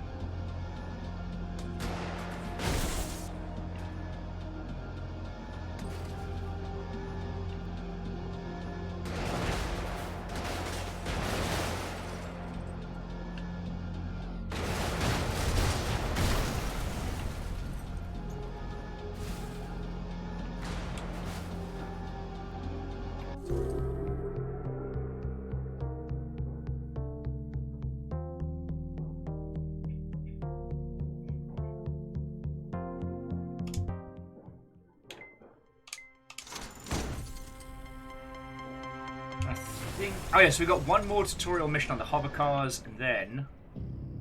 Oh, we're going to break so much stuff. I wonder what EMP does to a person. Sadly nothing.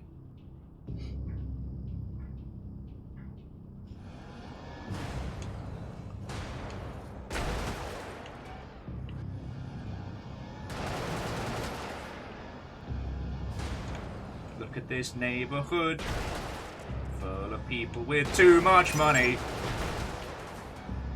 Would be a shame something happened to all these fancy f***ing houses. Feckin' we! Feckin' we!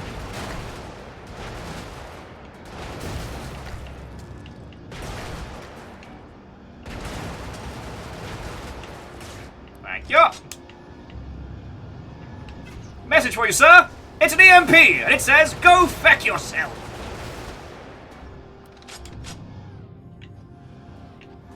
Oh. Ooh. Someone wants to get spicy with the car.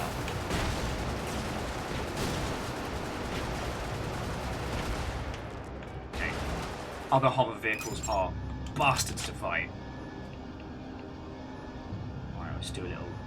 Oh look, it's the neighborhood watch! Now they're the neighborhood smear.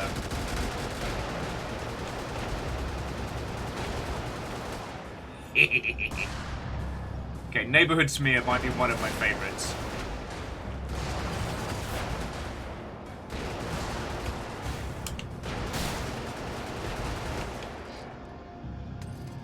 You know what, Ehrman? I think you are correct. The EMP is definitely more of a to whom it may concern. Dear grid coordinates.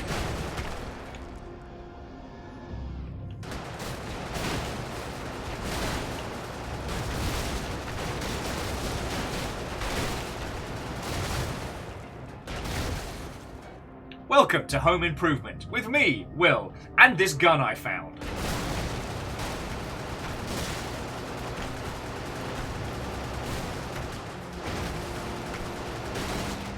Ah, crud. I used up all my ammo. This was not smart!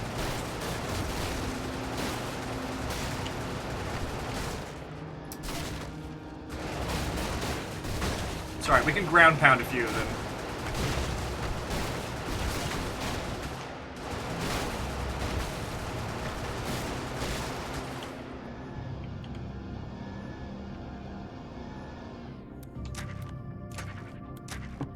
Well, so EXO, and I guess to those of you who just joined us, so what the team were talking about earlier is the way the art style of this game came together was they created 3D models of all of the assets in-game, and then condensed them down into 2D sprites, which is something that games like Roller Coaster Tycoon and stuff like that did back in the day. You know, this is very much, this is intentionally evocative.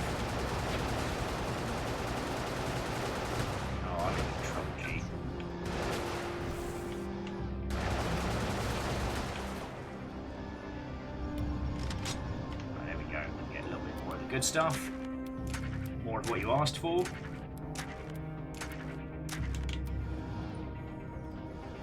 Alright, let's clean house before we start cleaning up the houses. Tiny robot, no.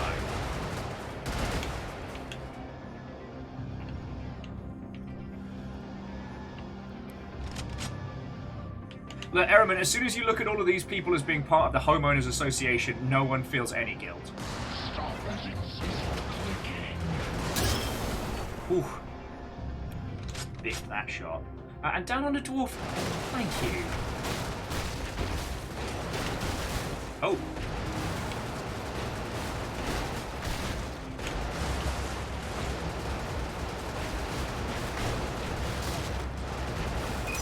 Excuse me, turret. I've none of that.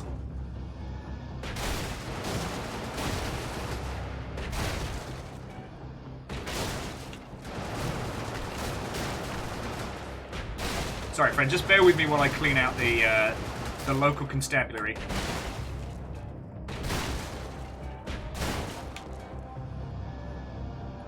I need more of that good ammo.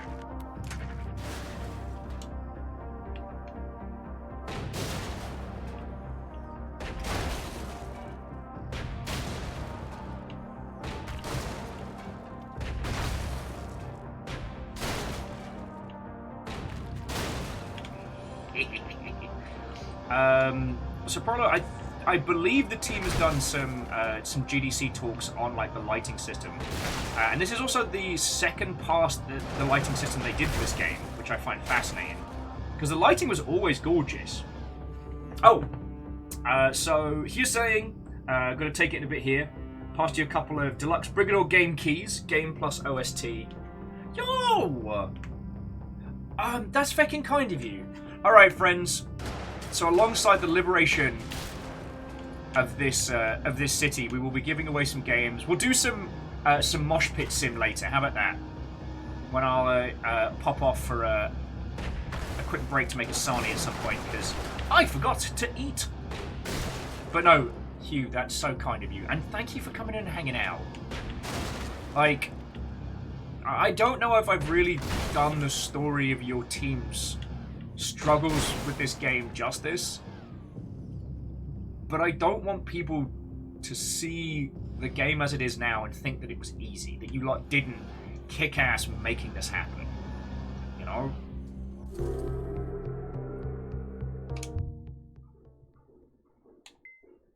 Okay, I think now we get into the story proper. Yeah, so now we get to choose between the 3 vehicles we've been working with. Obviously, I'm going for the Mech. Obviously.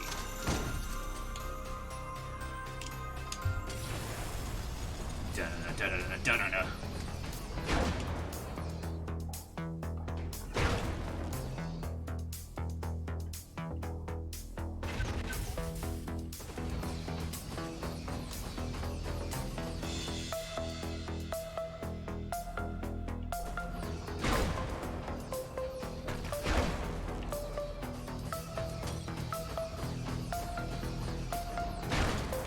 And away we go.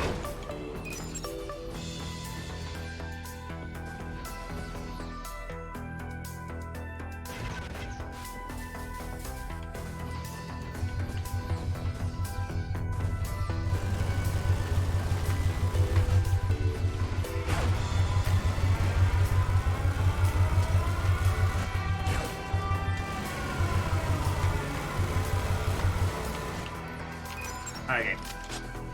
You can prevent the alarm by killing the spotter before it calls for help. Unfortunately, they've already done that. So, let's get smashing.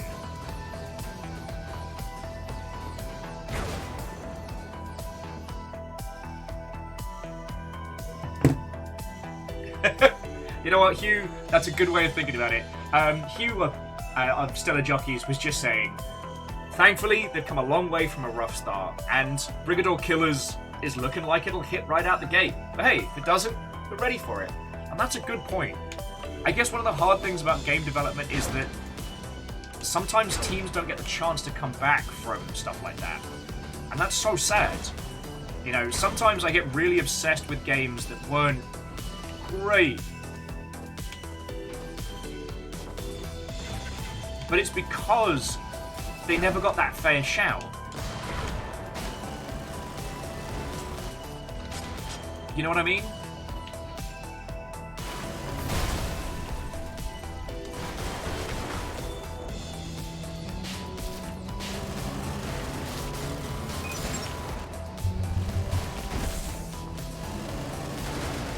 Woo! Those little mechs are spicy.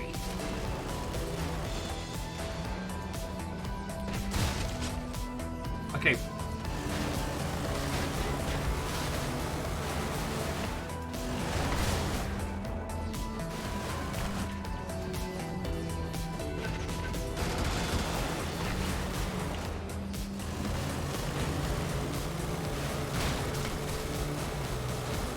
Sorry, sometimes I actually have to pay attention in this game. Because now we're slowly getting out of training wheels mode.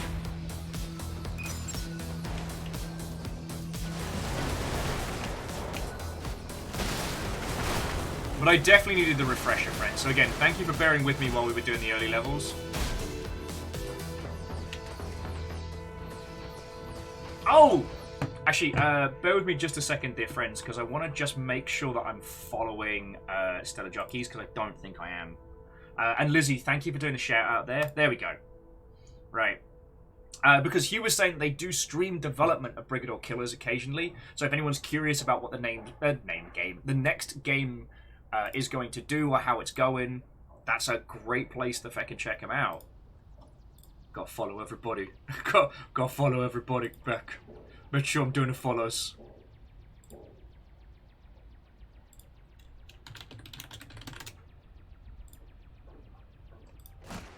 Okay. I suppose I was having a hard time finding the talk about the lighting in this game. Okay. Well, I tell you what, if any of the team pop on back in, but I have a feeling that they've discussed at some point. It might be one of their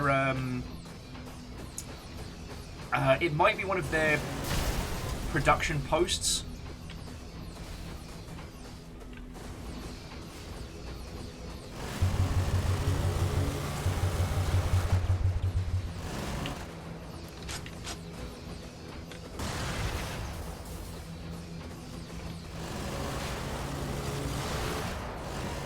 Yeah. God, it's just something super fun about these double chain guns.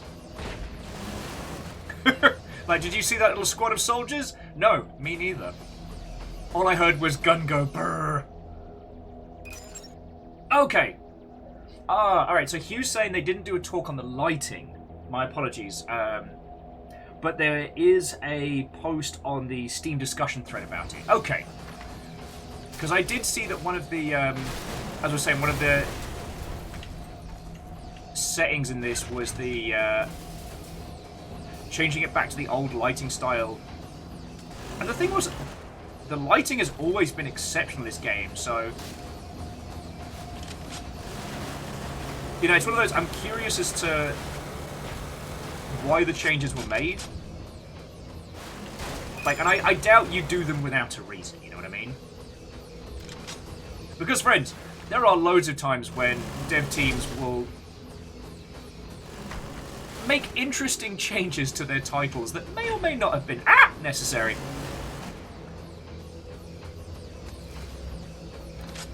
Save you for later. There we go.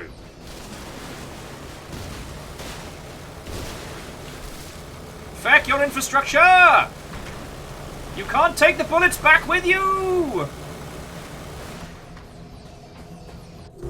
Okay, so Hugh was adding that Brigador runs 64 rotations on 2 sheets, sprites and Z-depth. So long as the sprite stack can export 3D info, we have the rest of the render pipeline automated. So you just import it to max, run the script, and you've got an importable game asset. Simples! Kestrel, this game is destroying a corrupt government with giant robots for no reason! How are you? No, Kestrel, this game is Brigador. It is a isometric mech glory. Oh! You can complete each one. I think with the story mode... Oh yeah, then with these later ones you get more of a choice of different mechs and vehicles. And then it's the freelance missions where you use your cash to unlock different pilots with different abilities, and then different vehicles. We've got a casual 32 mil. So we've got a loyalist mechs, a Corvid mechs, some of which are just gloriously weird. And the old spacer mechs, they know what's up. Some of these tanks just gloriously ridiculous.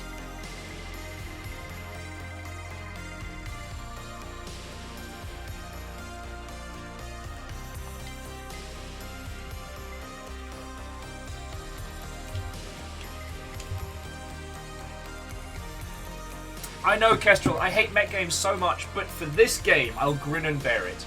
I'll struggle through a video game that's just so darn tough.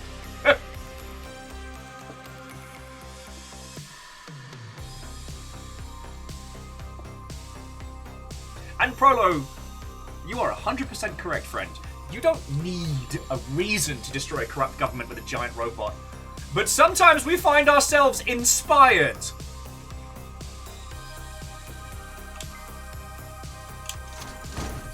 Are we the assassin? Fuck yeah, we are. Alright, spotters sounding the alarms will also trigger panic walls. Oh, I forgot about those.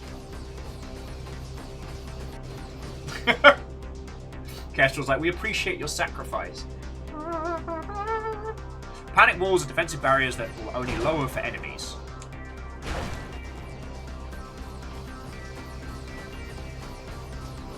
Allow yourself to be spotted and observe the panic walls activating.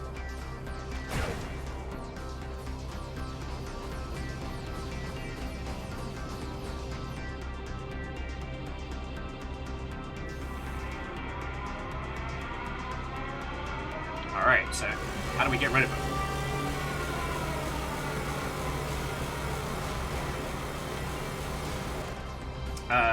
Okay, and Hugh was just saying, I went through one of our newsletters. That was where the lighting information came from. Yeah, Hugh, thank you so much for sharing all of this. You must destroy a substation permanently to lower panic walls. Okay, but we can still smash through them, they're just inconvenient. The substation's currently marked for you with an orange diamond. Destroy them to complete your mission. Lovely. Okay, Hugh, again, have a lovely rest of your day. Please, to any of the team who weren't here today, pass on our, I don't know, congratulations seems a little bit egotistical, but definitely our compliment. This game is glorious and was worth all the time you'll put into it, so thank you. Now let's blow the fuck out of some stuff. Just remember, friends, reloading is time that could be spent firing.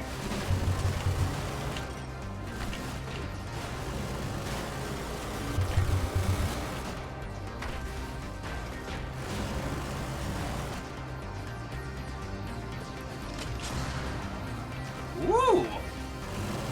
Someone wants to be spicy.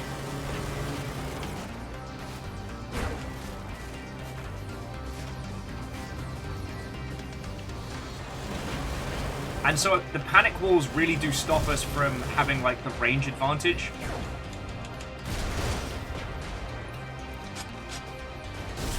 Okay, and someone has decided to play Billy Big Bollocks at range. Oh, is it you? Want to tell us how that's working out for you? Alright, seriously. What are they giving these Space Marines that they think running at me is a good idea? That's why they gotta go?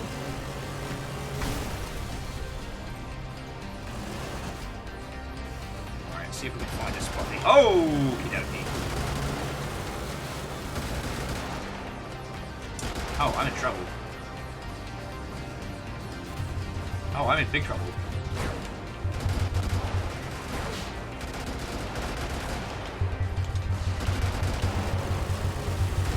In the words of Abraham Lincoln, I have fucked up now.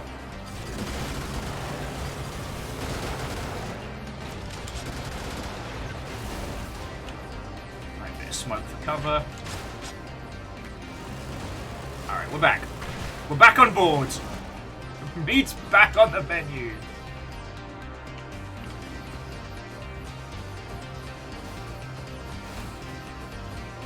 But yeah, and friends, thank you kindly to Hugh over at Stellar Jockeys, who has given us a couple of copies of the game to give away. We will be doing a mosh pit giveaway when I go and make myself a sandwich later.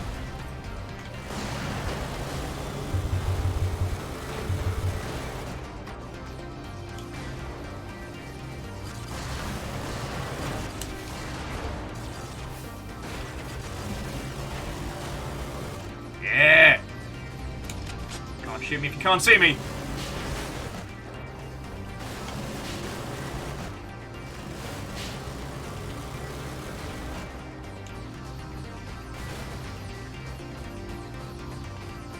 Ah, delicious ammo. Alright, so we wipe out the substations, and then jobs are good.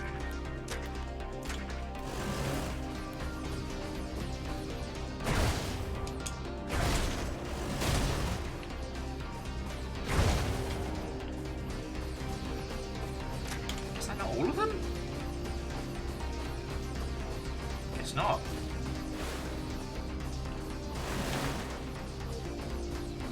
Just making sure the pipes aren't live.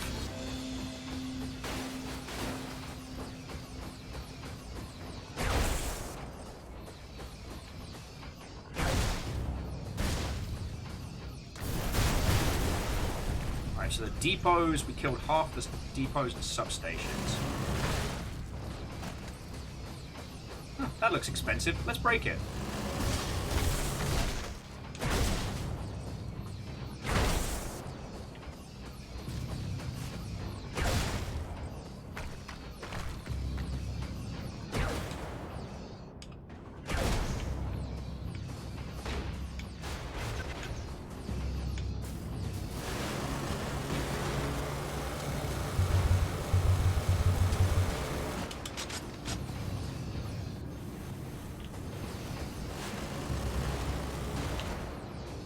No.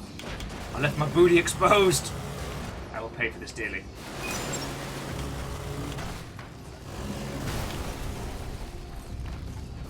Ah, of course. While we can refuel off the ammo depots, the goal is to leave none alive.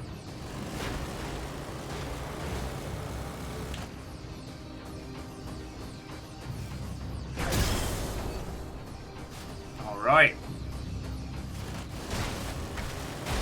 Now all we need to do is go destroy the depot. Jobs are good. Get the bloody hell out of here. There is no one left to oppose us. Run, tiny humans! Run!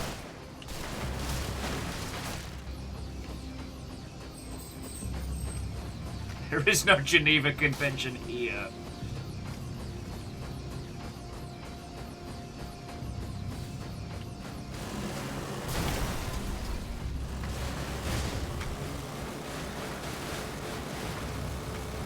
Why do we even need to find an exit? We can just make one.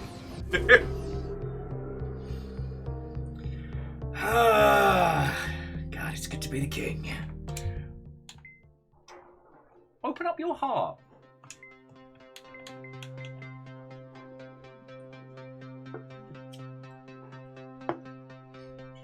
Is it really a war crime if there's no one left to report it? Sorry, what? Okay, orbital guns are high priority objectives. Destroying the gun will cause a large and loud explosion, alerting nearby enemies. Stay clear of the explosion radius and be aware of how much attention destroying it will draw.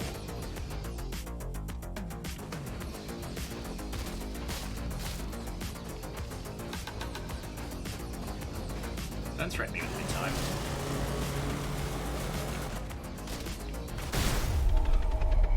No! My booty! It was exploded! Alright, so tell you what, friends. I am bloody starving. So, how about we do a little bit of Mosh Pit Simulator and then continue with the liberation of of these people from these bastards? Of course, Kestrel, the booty grows back. No, they don't.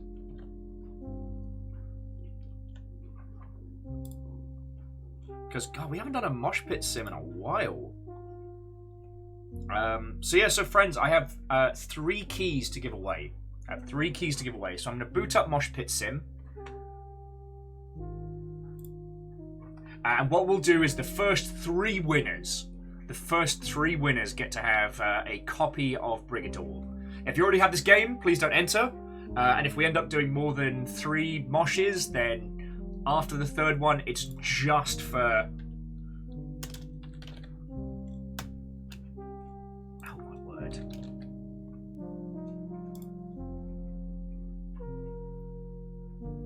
I've got to move away from this sad music though. There we go.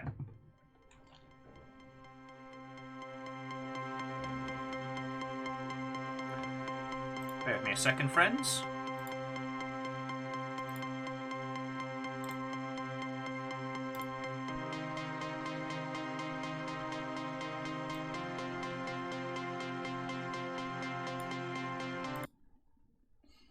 Bring that to a mute for a second.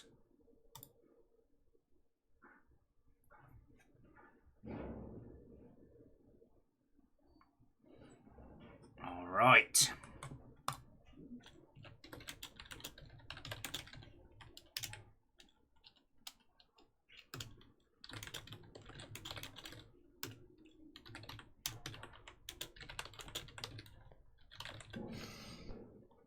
All right, so friendos, in just a second, you will have a minute and a half. You will have a minute and a half to sign up for King of the Pit. If you've not seen this before, it's a physics-based Unity mosh pit pile of nonsense. And what it does is all you will need to do is type exclamation dance to create your little mosh sona. You'll then have a little character that'll be entered into the pit. They'll all bounce around, and whoever's the last person left standing wins. For this, we will be giving away copies of Brigador on Steam, which was very kindly given to us by Hugh over at Stellar Jockeys. There are 3 codes to give away. If you can't use the code, please don't enter. Right. I'm going to go get myself a feckin' Battlestar Snackalactica before we continue to smash our way through this teeny tiny world of glorious mechs. Alright? Alright. You ready? Let's mosh.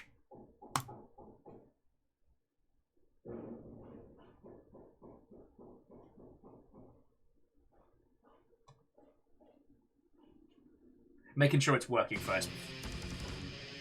Alright, there we go. People of the pit, good luck. I'll be back in a sec.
devices, like modern music and food. All we hear and consume has been reused. And from the microwave, my stuff is my favorite dish, but I got no appetite because I played it on the fridge. So we got a world war clashing with the winds of Mother Earth. The natural terror in the works. A collaborative effort to reduce mankind and ensure the remaining few are kept in line. And all the tough guys on World Star Hip Hop fighting. Is it any surprise they're the first to be frightened? Yeah. Now, no need to worry, it's just the end of the world. Now, no need to hurry, it's just the end of the world. Oh, we'll meet the finish line until we ride.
And Vanderbeest, thank you kindly for filling the pint glass.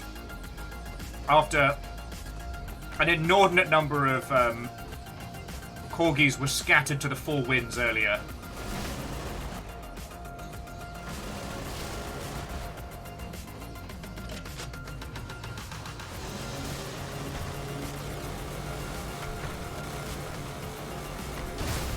Both. That wasn't too bad. Oh no, here comes the tiny cavalry.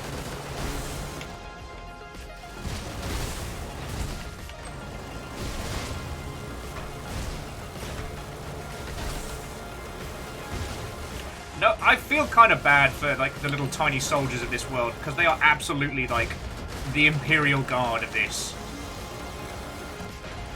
Just take this las gun and everything will be fine.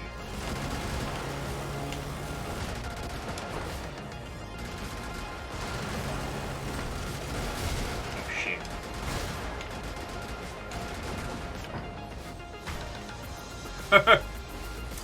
Good news, bad news. Once again, I may have been a little blasé with munition usage. Just a little. But... shit. That's right. I can still kick things to death.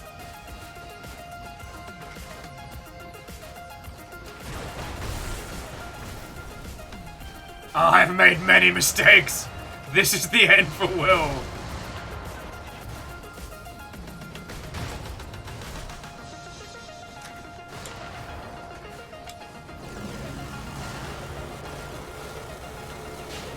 Ah, piss. See, now the game's getting going.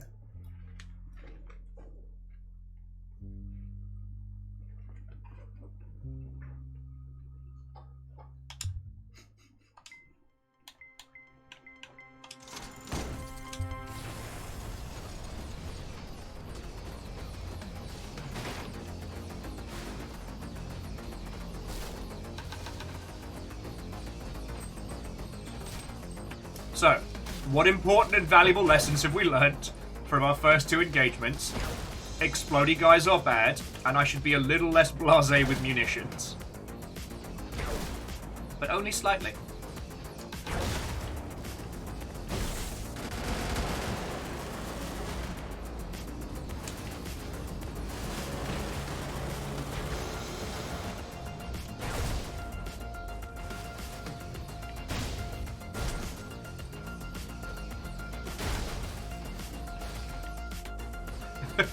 See, Fred, that's what I thought!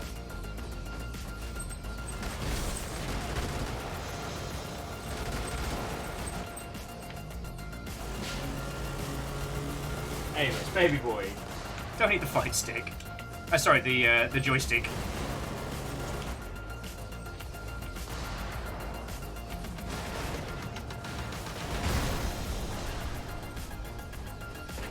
Alright, that should bring the noise.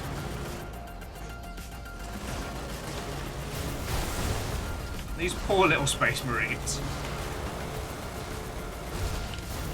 Oh! Fuck! What? Okay, what was the thing we learned on our first run? Explodey guy's bad. What was the thing I'd learned on that run? Explodey guy's still bad.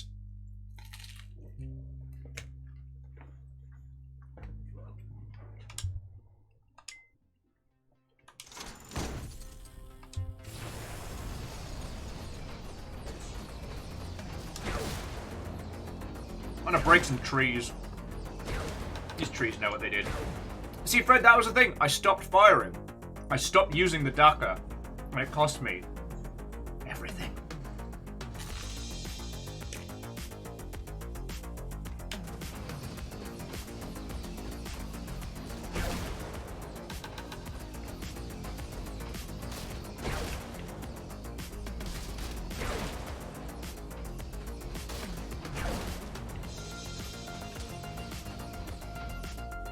Alright, so where is that exploding bastard? It's somewhere here in the middle.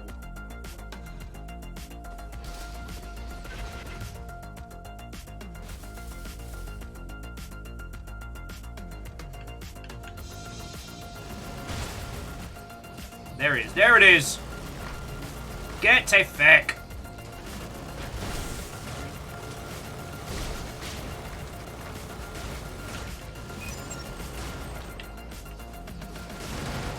Oh, that's bad.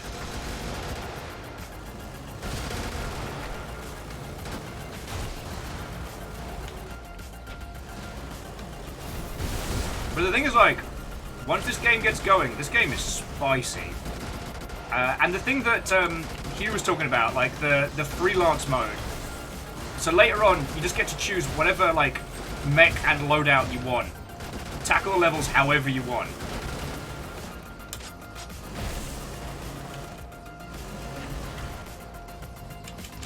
And just go from there. Now let's see who's left.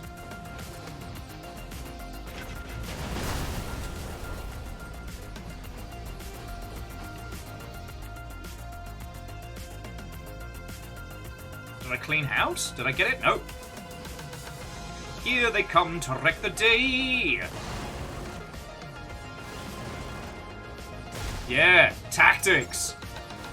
I am capable of learning. Sometimes. Alright, well.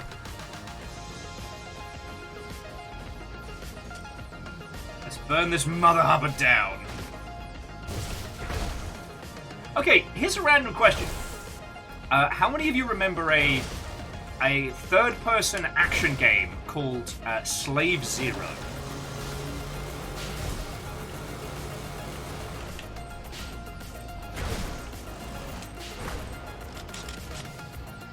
Dear hover trucks, I will kick you to death.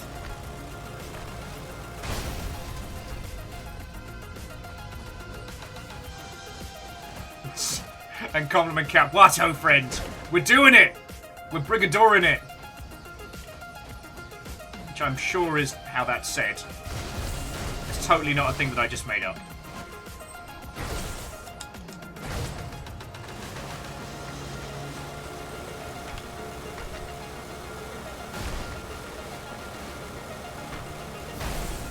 God, sturdy bastards.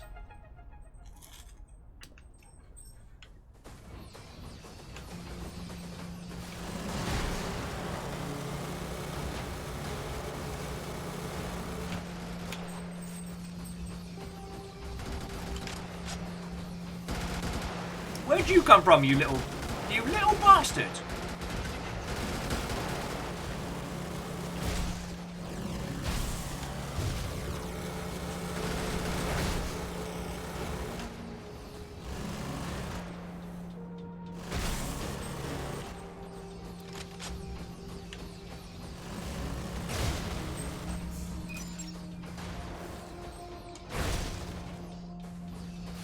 So Ultra remembers it, but has never owned it. Okay. So this was a fascinating game, kind of like a Biomech on a rampage kind of setup. It was an interesting to forgettable as a third-person action game, but in terms of its like sense of scale and weird originality, like Slave Zero kind of felt like the game of the comic that you never got to read. And some friends of mine are actually working on a prequel to it, which looks gorgeous. I was just trying to gauge, like, when it comes to giant robot games, like, how known was that title? Because, like, that, like, Shogun Mobile Armor Division and a few other titles all kind of dropped about the same time. Ah! Explosions.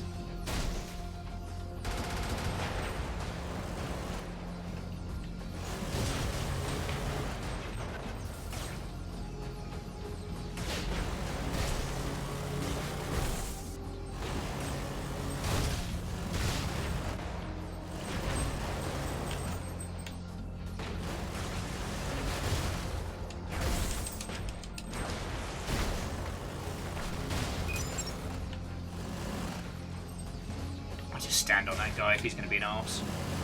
If you're not gonna let me shred you with cool feckin' machine guns, I'm just gonna have to tread on you. I don't make the rules.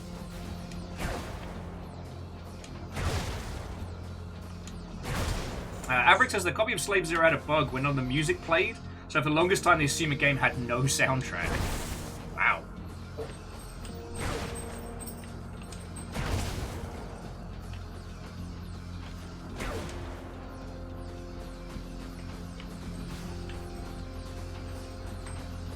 And like, I don't know if I'd say that Shogu Mobile Armor Division was crude, but like, they try to do a lot of things that other teams have given a bloody good go at, and very few have succeeded.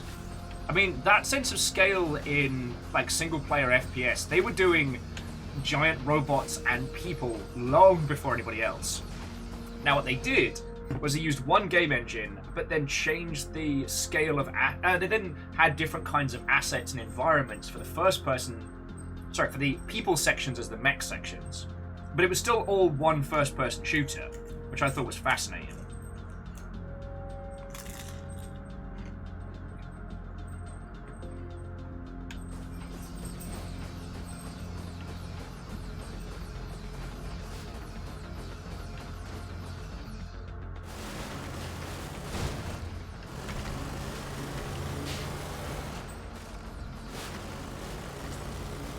Shazoom! Alright. We've got one more depot to wreck, and then we are oot!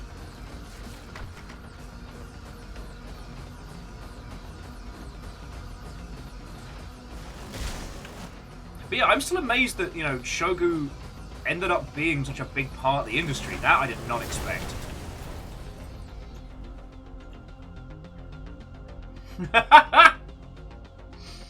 Xeon was like, alright, I know I'm tired because I kept reading Slave Zero as Steve-O and wondering where the hell Jackass got a video game. They did!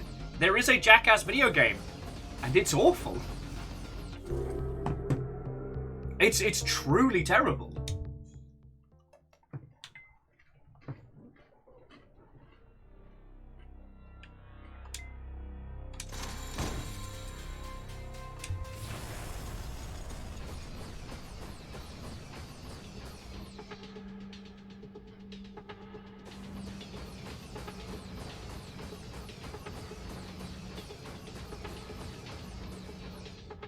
Okay. So, murder the targets, find the orbital tug, get out.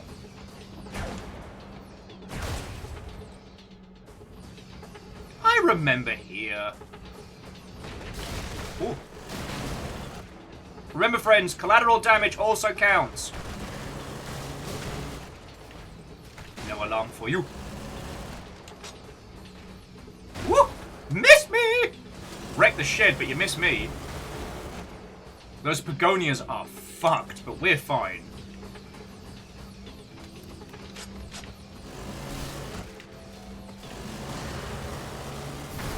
Ah! I'm sorry, I blew up the depot. There was a lot of mess.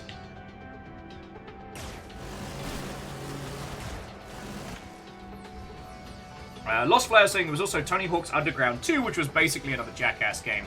Yeah, as skating kind of moved, skateboarding kind of moved into another sphere, the popularity created by Jackass and that whole kind of skating scene was interesting, should we say.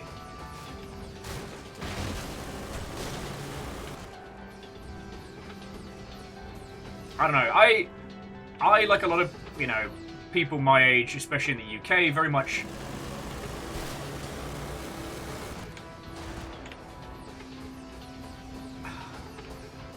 looked up to is the wrong kind of word, but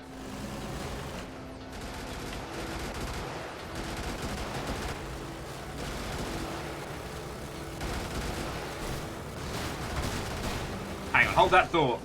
They've decided to send in the everyone's at me. Ah, shit, mate. Alright, well, there goes the alarms. So much for stealth, am I right?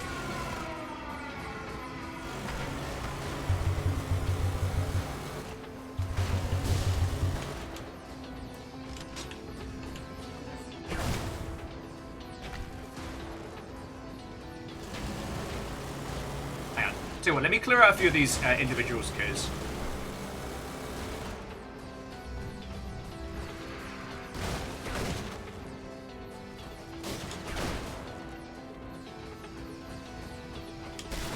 I will say, I find the Jackass video game to be utterly fascinating, though. Like, if you get the chance to play it or, like, look up footage about it, it's fascinatingly bad, because it's one of those things that... Obviously, it was a project for hire. Like, that's not a genius take. But the people they hired to do it did not understand the, I guess, the appeal or why people were fans of that space. It's like that and the, God. The Fight Club video game. That was the other one that, like, video games that completely missed the mark.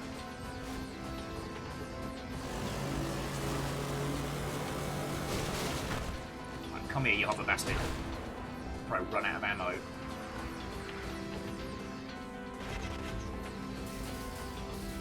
Whoa, you can't see me. I'll stamp on your feeties! Tiny Space Marines.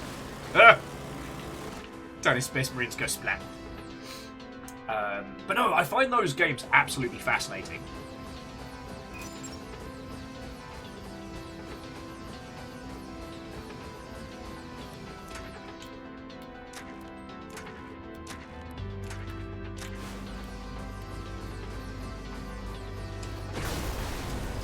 Oh, I have fucked up now.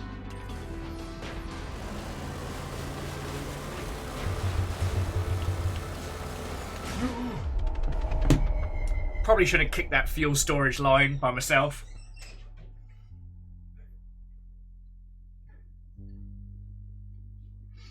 Combo saying, in what way do they miss the mark? Okay, so like... Fight Club, the book and the film, is very much like a deconstruction of toxic masculinity and how fucking bad it is. Like, the whole thing is pointing to kind of like the hyper macho and going, that's bad, that's weird, and that's bad.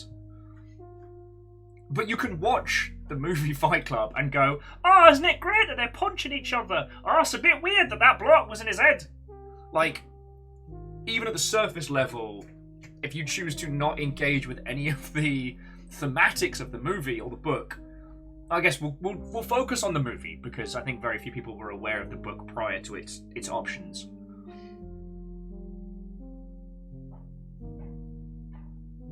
The overall game of Fight Club deals with neither of those. It's not a good fighting game. It's not fun to fight.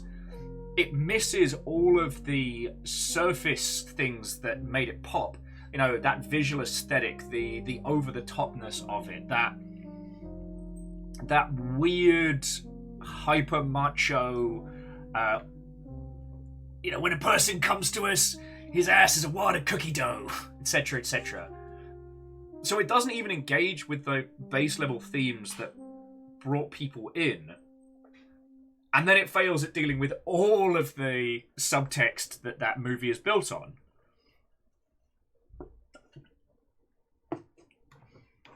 And I was trying to think of what the equivalents are for Jackass as a property, because it was wildly successful. As you all know, it kind of sprung out of skate culture. Mostly the, like, you know, straight to skate shop DVDs and stuff that you could buy. So, I forget the ones that,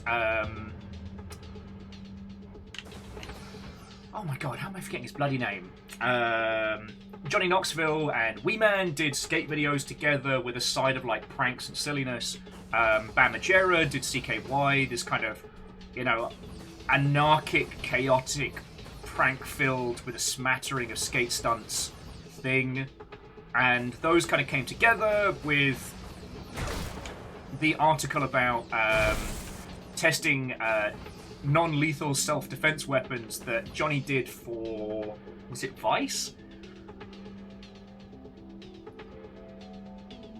So, I mean, at its core, Jackass did a good job of showing kind of like a counterculture camaraderie through stupid self-injury. There was a dare to be the most stupid, if you will.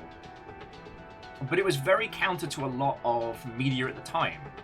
And that resonated with a lot of people, especially coming out of the hyper-controlled, hyper-clean imagery that we got from mainstream 90s monoculture.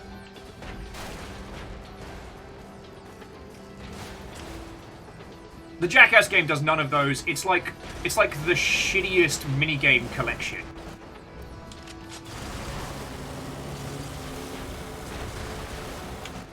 It's like it doesn't engage with anything. The dogs have awoken. Now the heat's gone, they're both chipper as. Which I can absolutely relate to.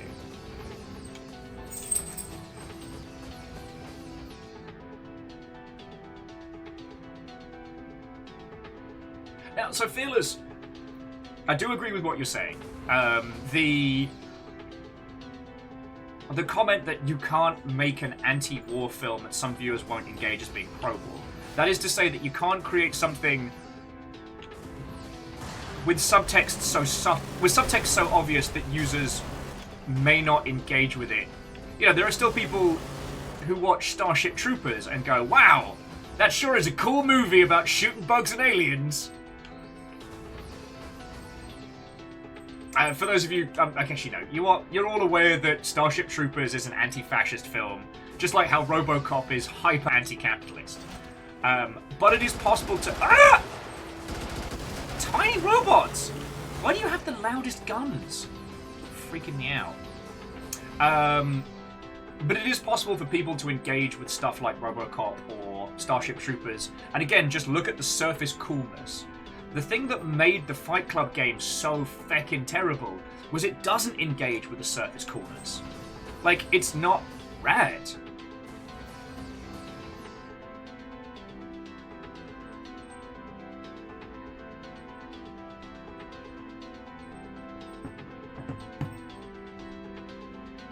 Now, actually, it's been a long time since I played The Path of Neo.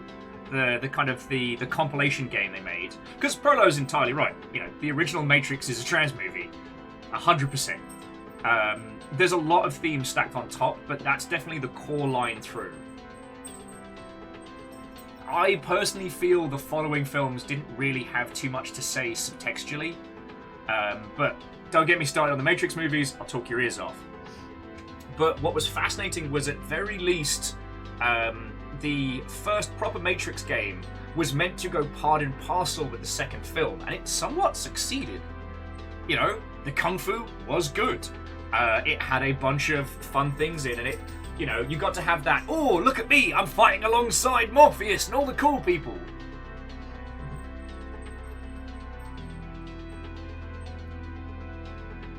So, at very least, the Matrix games did a good job of engaging in the surface themes. The themes of being a super cool badass in a computer program.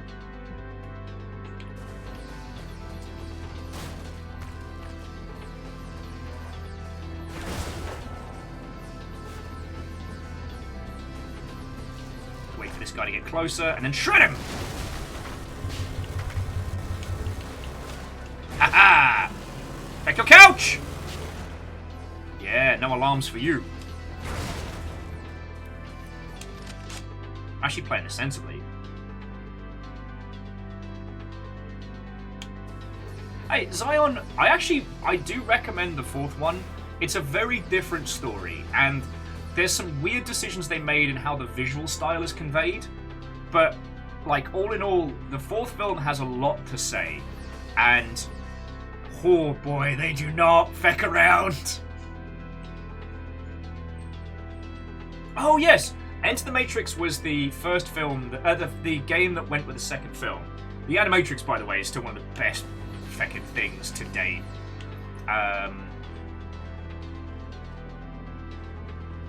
because it was Enter the Matrix and it was The Path of Neo, which was somewhat a retelling, somewhat a change.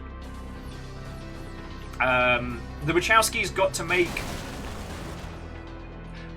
Now, they never state the specifics for why, I think it was because they probably got into arguments with Warner Brothers about creative differences and things. But in the Path of Neo, at the end, Agent Smith forms a kaiju of Smiths, which you have to fight, which is feckin' cool.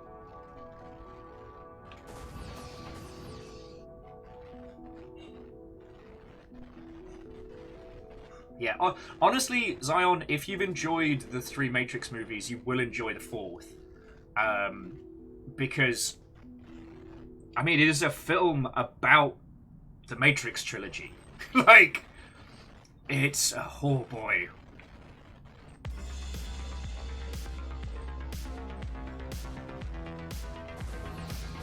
Alright. God, I love the soundtrack to this game. Alright, so this was the guy that kicked my ass. Here it is. The bats that kicked my ass. Haha! Didn't kick my ass this time. So long, Space Marines.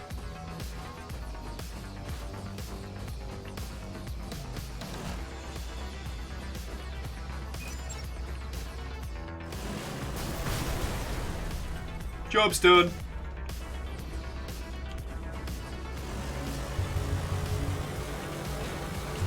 Oh! I'm really determined to get through this without setting the bloody alarms off.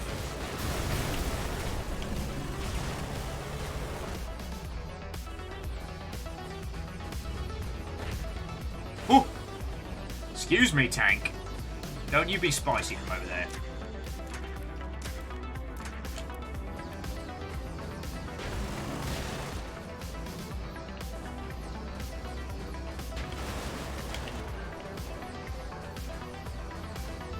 Oh yeah, so that shuttles my way out, so I've got to be careful not to blow the fuck out of that. Everything else is fair game. Oh, little Space Marines. You're so dead.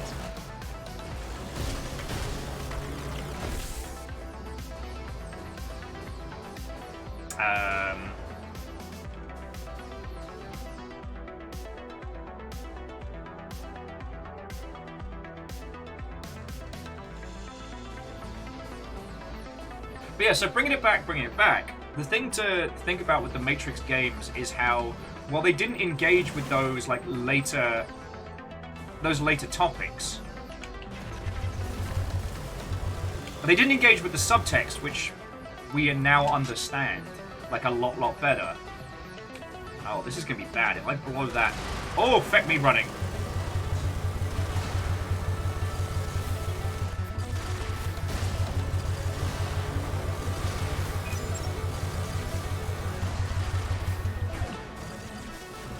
What the hell did you just hit me with? It's like the dude was breaking my damn knees. My robot knees, and I need those! Robot knees are very important. Okay. Just making sure I didn't end up getting... One more for the road. Yes! Sorry. But yeah, no, the thing that I wanted to engage with in this conversation was how the Matrix games were able to just deal with the cool bits. Now, we've talked...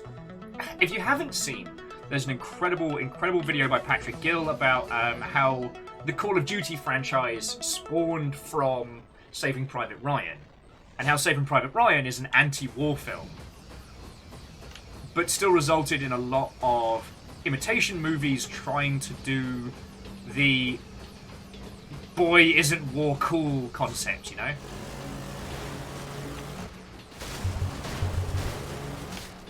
Don't you dare sound the alarm, I've gotten this far through.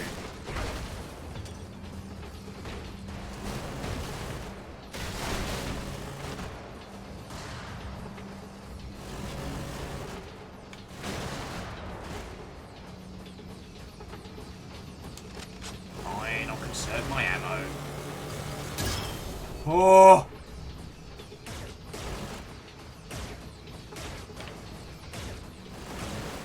Mission complete. Alright, let's clear up the comm towers.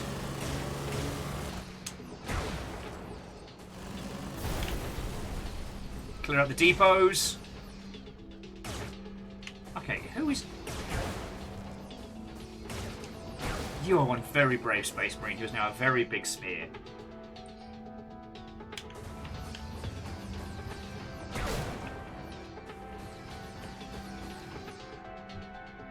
Yeah. So again, Prolo, like, hard agree, they engage with the surface level, so not profound, but they're evocative of what the most basic individual would be wanting from. So, where is this? Alright, there's the other deep pool. Sorry, friends, I've got to clean out these deep pools. These gum towers. Right, mess it.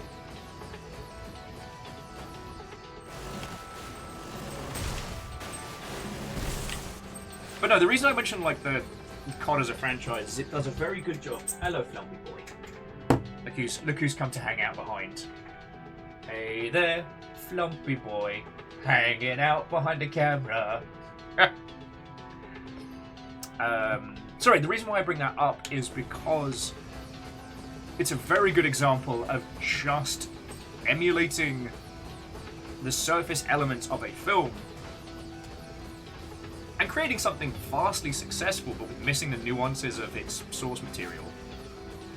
And this is where things like Fight Club the game, or Jackass the video game and stuff fail so wholeheartedly, is because they don't even engage with the surface themes. They're not fun, they're not cool and interesting. It doesn't feel like, you know, hanging out with, you know, Johnny Knoxville and the crew. It feels sad.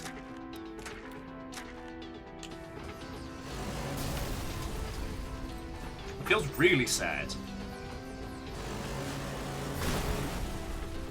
And like, the Fight Club video game, you don't even get to punch Jared Leto into a fine paste. That should be on the bloody box. Well, and see, that's where I was coming back to it, because it was very interesting. Amos, out of here, buddy. Go on, out of here. Amos, out of here.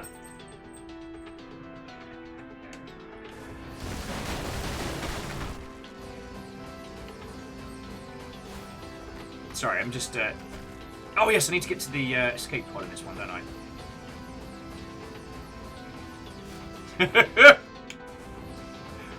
Look, Fred, I'm not saying that I am advocating for the cruel and unusual punishment of Jared Leto by making him sit through all of his own movies Shia LaBeouf style, but I'm thinking it real loud.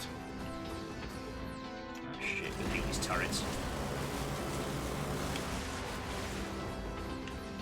Please don't shoot me out the sky. It's time to run. Whew!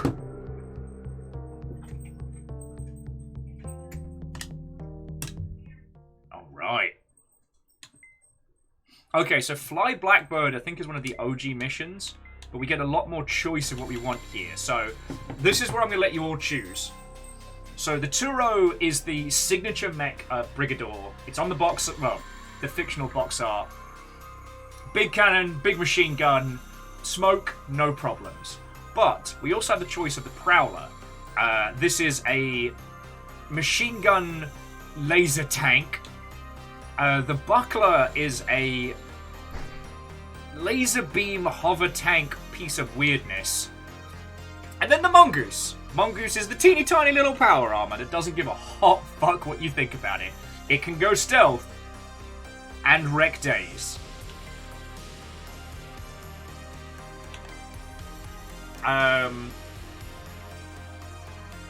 So Fred, I think the thing on top is meant to be the smoke launcher, but it could be something else.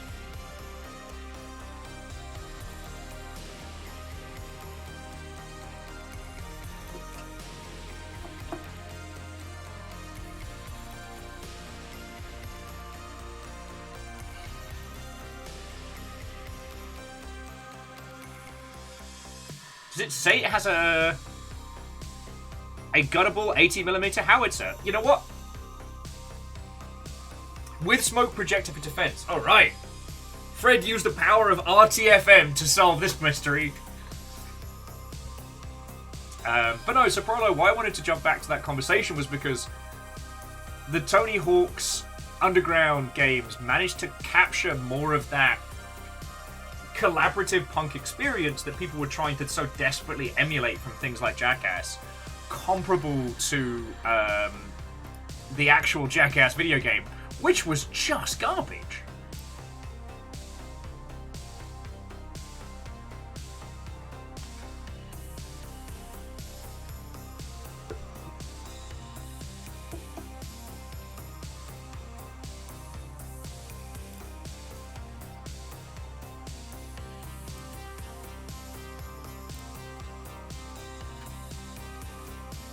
But I will say, Fred, if we take the Prowler, we're choosing not to take Tiny Mech. So these are our choices. The Signature, the Howitzer, the Laser, Tiny Mech! And I said I would let you all choose.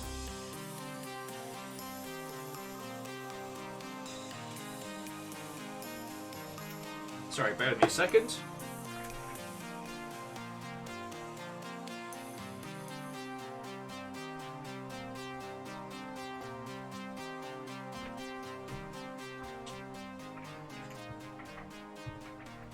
Howitzer makes the big boom and the big boom best. Alright. Big bada boom.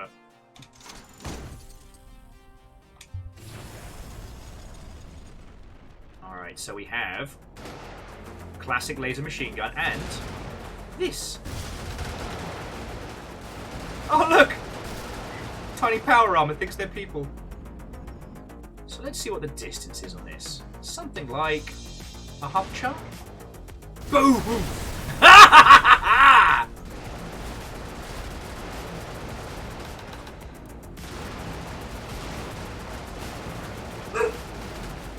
The only thing we've got to worry about is getting flanked to hell. Because we are a tank, so we always have to be going forwards. This is the thing I was saying earlier about River don't.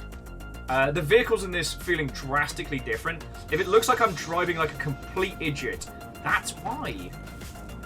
Out of the way, tiny people! I'm a tank!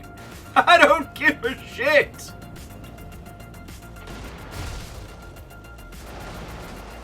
I forget the reload on this is redonkulous.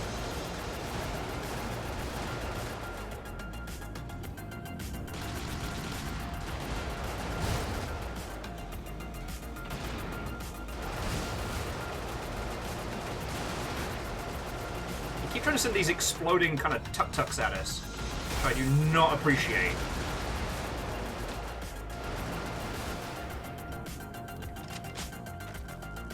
Alright, let's see what we can do.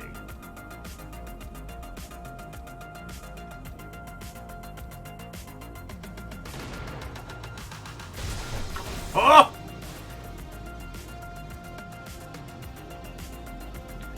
Feck that one building in particular.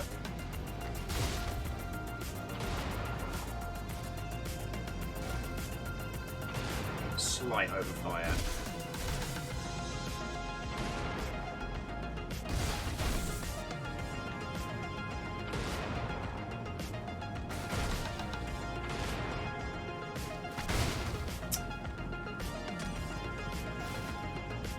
You all are going to keep being butts.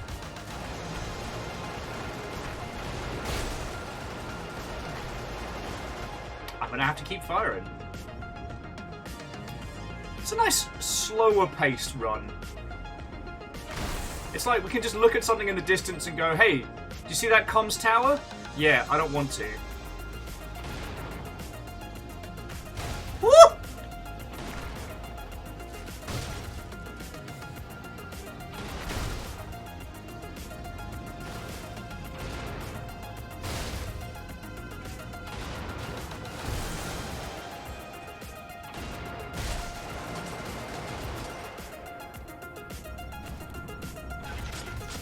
Beep, beep, beep, beep. Kablam! It's weird. All the spotting vehicles just keep exploding. I wonder if that's a coincidence. Guess we'll never know.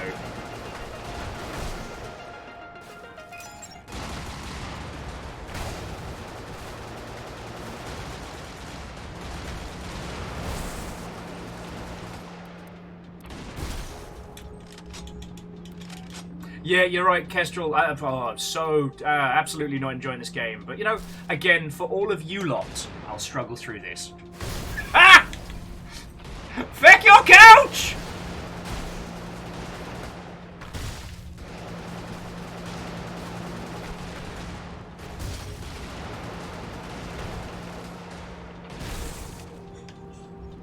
I forget I can just run people over.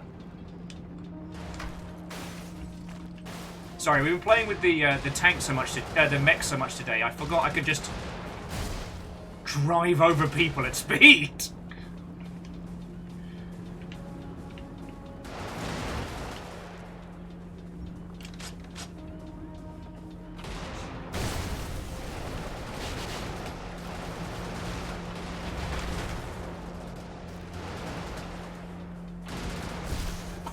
Oh!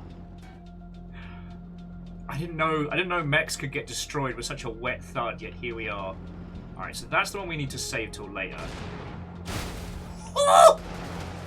Whee! But that's gotta go. Ah!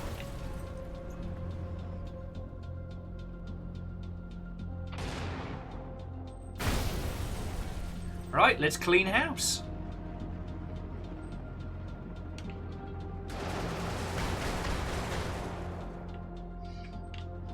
Yeah, I mean, Kestrel, Lizzie, the struggle goes on. The struggle goes on.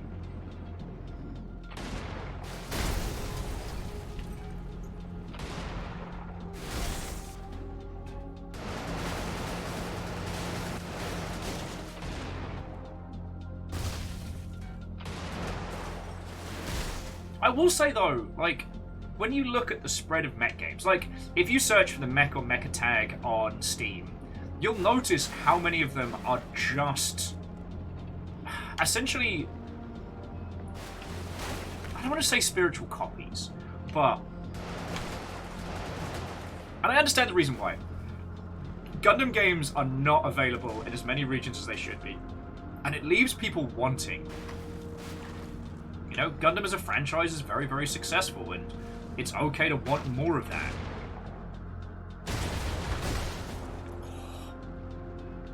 Alright, so now we just go mop up the last depot. Actually, I've got enough ammo to just... And we good. Yes, I understand why a lot of people are doing things that are so evocative of Front Mission, Armored Core, Gundam, because those were franchises that just stopped. There hasn't been a new Armored Core game since the PS3. Front Mission's been disappointment after disappointment for a long time. And no, I'm not going to let go of how bad Evolved and Live... What was it? Not Live Alive, that's the good game. Feckin' Left Alive, that was it. I'm not going to forgive them for how fucking dog shite those games were. But most of the games you see on Steam are evocative of one of these handful of titles. And this, like, you could make comparisons to Mech Commander and I guess a little bit to Future Cop LAPD. But when you stop and think about it, like, this doesn't copy any of Future Cop LAPD's aesthetic. It's just the control scheme. And because there are so few titles that do this...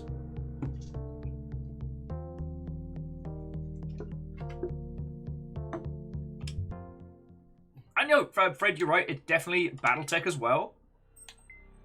Ooh. Alright. So, here are the choices. We've got Huss, Turo, Rounder, and Chook. So, Huss, a 40mm cannon and a 20 megawatt laser are on a hovering vehicle. Turo, that's the signature mech. A 25mm railgun and a Crambo chain gun. Crambo might be one of my favourite things I've said out loud today. On a stealth, I want to say stealth hover platform. And the Chook. What if the Imperial Guard showed up? It's got a Preacher cannon and a Belter chain gun and an audio kinetic pulse for defense. What strikes your fancy, dear friends? Which of these do you need to see unleashed? But sorry, the reason why I brought up all those games and their styles was the thing that Brigador did that intrigued people so hard was have an aesthetic its own. The mech designs, they feel fresh. And you can't confuse this game for anything else. So Kestrel says smallest and biteiest. That's probably the Chook. Oh, and Cannonitis also says the Chookie! I did it all for the Chookie! The Chookie! So you can take that Nookie! Let's not finish that song! Alright, so we've got chain gun and I can make this work. Now, what does the boom do?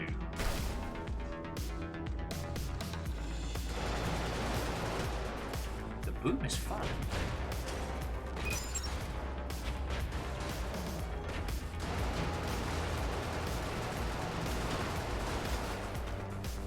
Oh, this thing's speedy.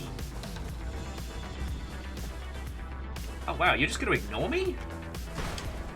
Woo!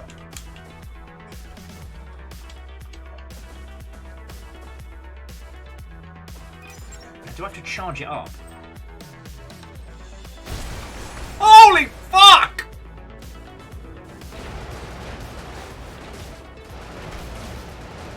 Dear Space Marines, I'm just going to step on you. And not in a fun way. Woo! Also available in Spicy. Let's charge the boom! Hadouken! Do not shoot at me in the booty. Alright. How are these tiny mechs so loud?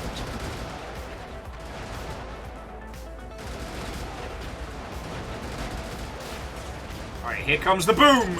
Kaboom!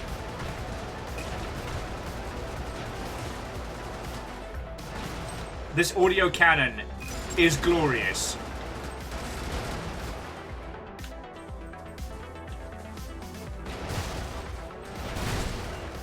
God, all this mech needs is some, like, cockpit defense, and it's...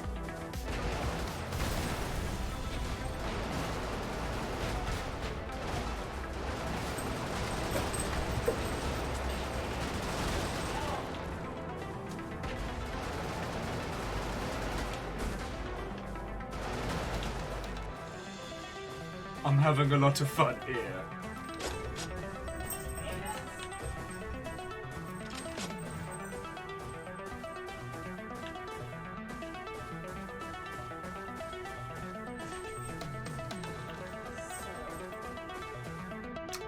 Where were the things we needed to destroy? They're not this way.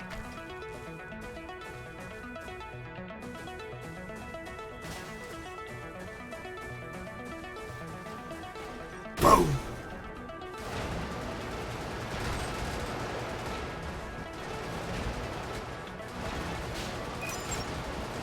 Seriously, I think the boom cannon might be a bit ridiculous. I'm not...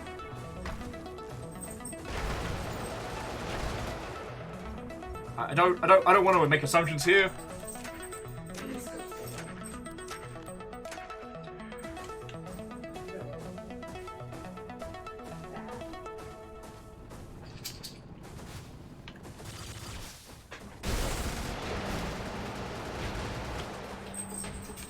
Can't sound the alarm if there's no one left to sound it, right?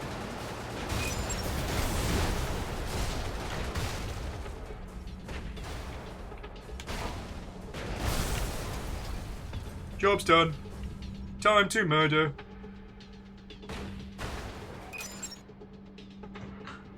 Wait for the tanks to get in close and Hadouken! I said Hadouken! I said Hadouken! Sorry about that. Both! Gotta tell you, as soon as I see those red lights, it's like... Nope. Sorry! Ah! Oh, Okay, what kind of bastard puts an orbital gun in the middle of a feckin' graveyard?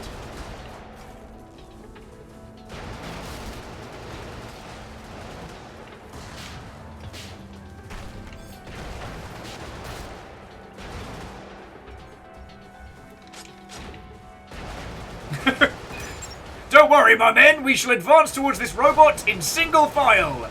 There's no way this ends badly.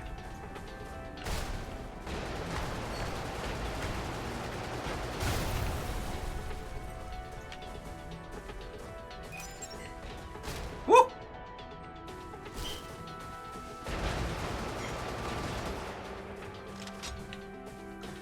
Sometimes, friends, you just need to take your power armor for a walk. Dust off that leggy little turret. Just blow the fuck out of some things. So I'm absolutely saving that one diner because their hash browns are absolutely amazing.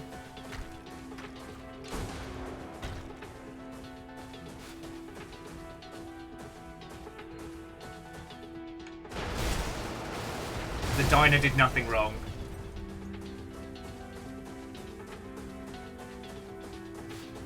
Right, let's get the leggy hell out of here. Whee! Yeah, you'll definitely chose me the right one. Also, loadout first completion, no alarms. Like, we made a lot of cash on that one. Metal health. The fuck is that? Friends, can you see this? It looks like...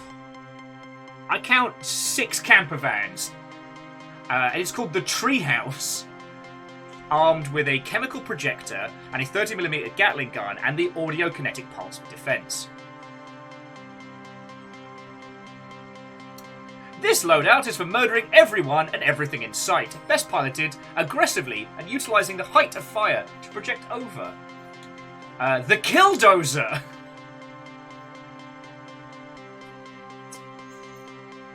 Okay!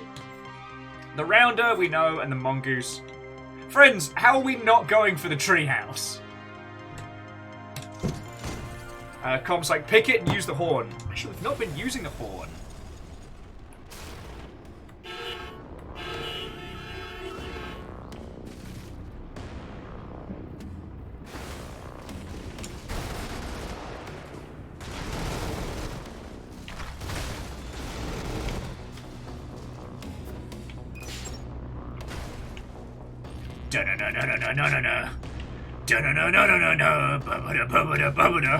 Hi, I'm everything terrible about a scrapyard turned into a vehicle. How are you?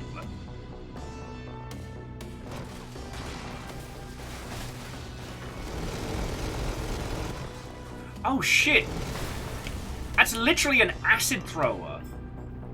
Oh, this thing is heinous. Feck your sports! Oh, you are very brave, Tiny Bike.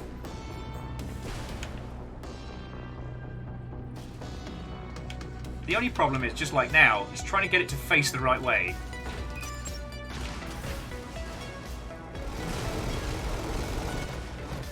Yeah, friends, the Geneva Convention holds no sway here anymore.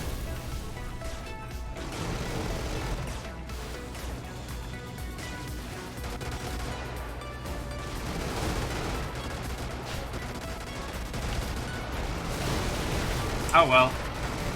This was never going to be a quiet run.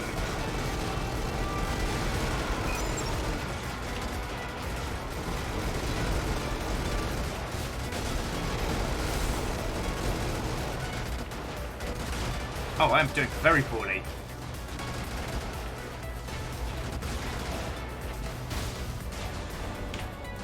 No!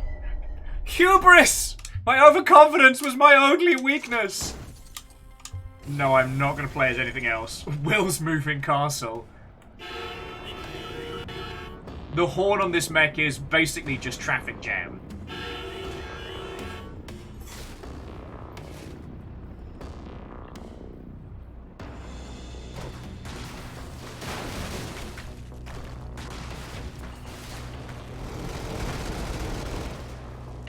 Yeah, this thing is absolutely designed to just be deployed and unleashed.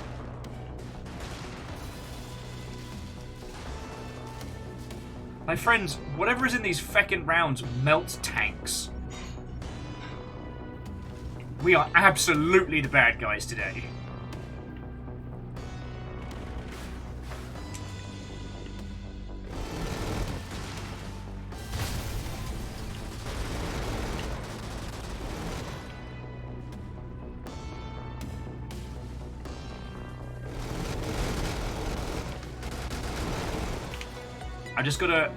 I've gotta be aggressive but calm, if that makes a weird sense. Like, I'm not speedy like our last one. I can't use the Temple of Boom in the same way.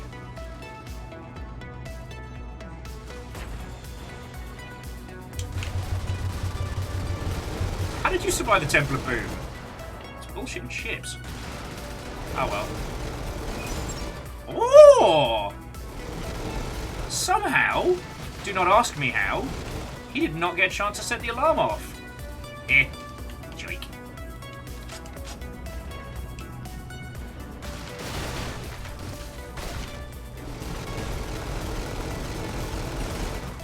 Also, as much as I love this chain gun, holy crud, it wrecks so much face.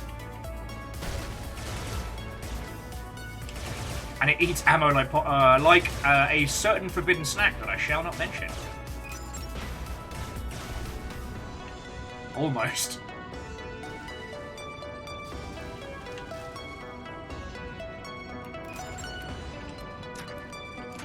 It's a fucking golf course. No, you know what? I'm going to take extra special pride in wrecking this place.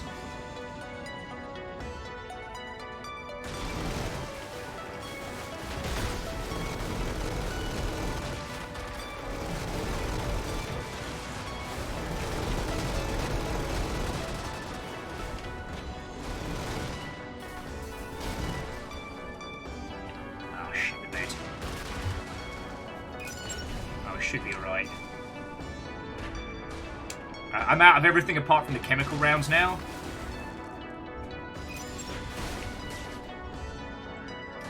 Just gotta remember where that bloody depot is. Once again, props to these tiny space marines who seem to give no hex about their own safety. Oh, Kananai! Oh no! We're killing people who live on a golf course or who have their own private golf course. However will I sleep at night?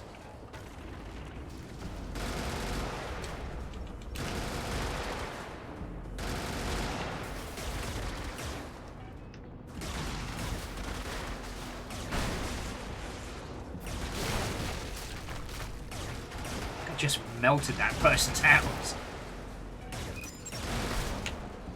I've got to be sparing with the feckin'...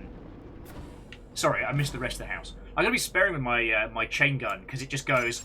And then so long ammunition, so long stability.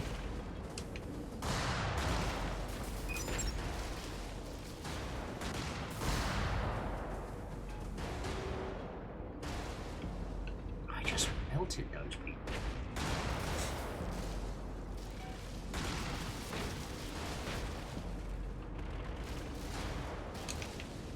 Oh.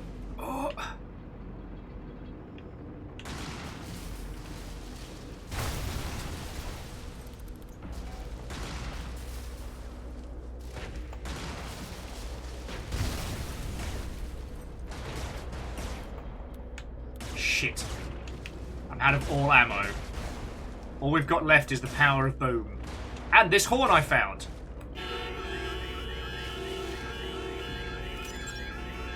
This sound will set up every 13 seconds to let you know things are okay.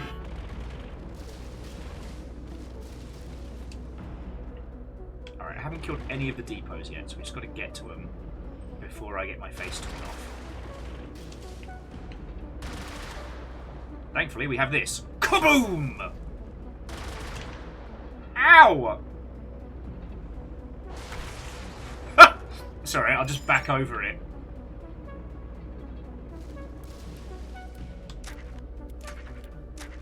Oh!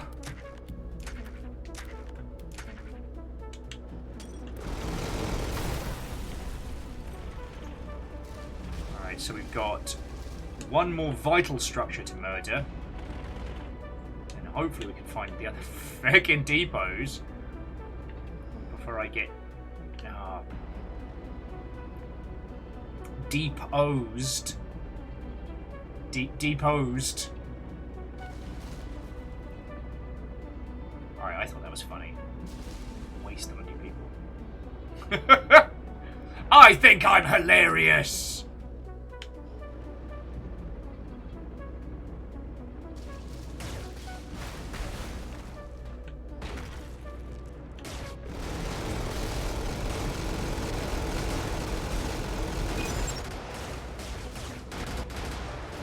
Woo!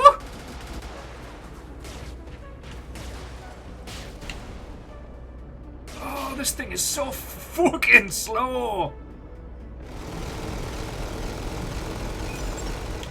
I mean, holy fuck. I feel like I'm driving the equivalent of the Tower of Power, you know what I mean?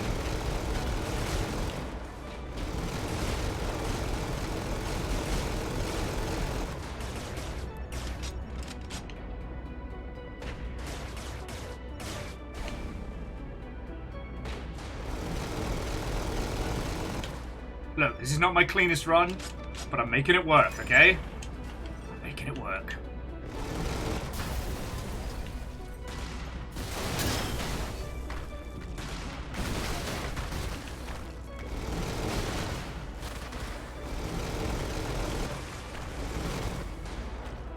So Common Cat, you have shields in this, which take damage first and can be recovered, but any damage to your actual mech can't be recovered in the field. Which weirdly seems to encourage like aggressive play rather than like passive activities, which I find very interesting. Because it's better to get in there and get the shield buffs from slaying people.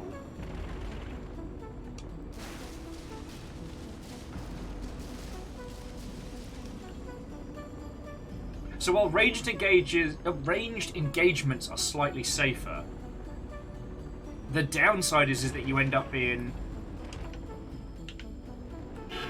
Oh, there we go. Oh, the horn button on controller is also the swap my camera style. I was like, why can't I see in front of me? Don't know where I'm going.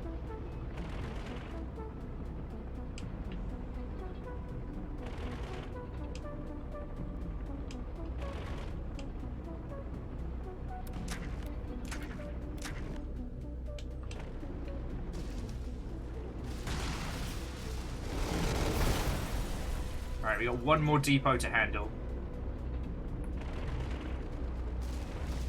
Then we are ready to bounce.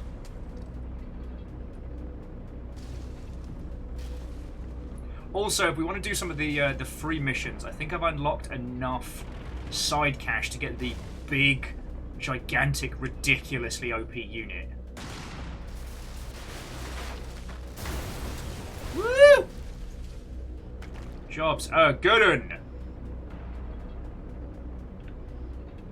Right, friends, let's get out of here. This is the Tower of Power heading out.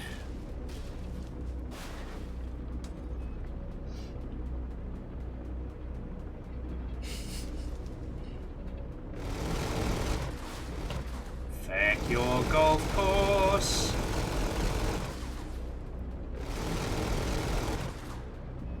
And yes, I am taking great joy in destroying specifically the little flags on the green.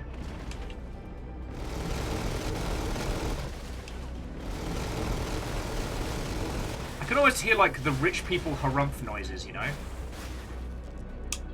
And my chemical rounds hurt me as well, so we've learned an important lesson. I'm not immune to acid.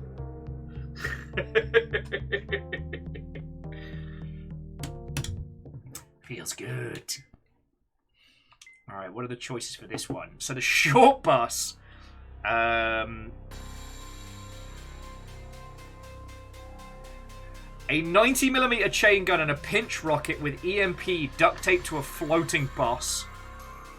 The Troubadour. It's a gun on a bike. It's a gun on a bike. Rope Kid. That's a horrible idea. And the party van! Oh, you can't give me something called the party van and not expect me to take that. Sorry, Kestrel with grumble, grumble, grumble. This used to be a quiet neighborhood until those troublesome giant robots moved in. Introducing the Homeowners Association. They know what they did. Ah.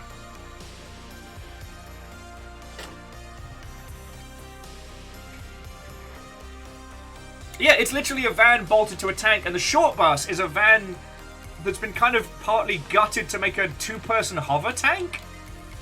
Like, sign me up. Okay, and Canaanite says hit the party van's horn as well. If it goes, I'm down.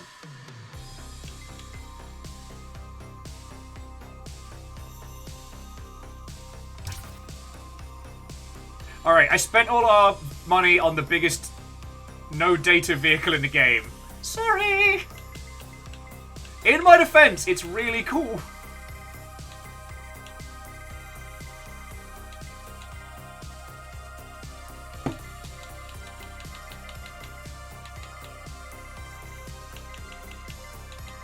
God, these are fucking great. Anyway, we'll have a feck around with that later. Now it's time for the party van.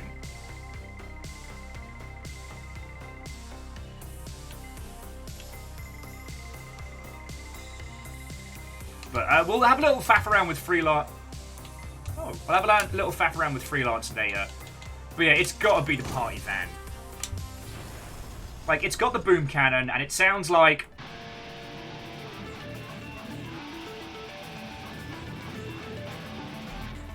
The horn is just rum dun dun dun dun dun dun.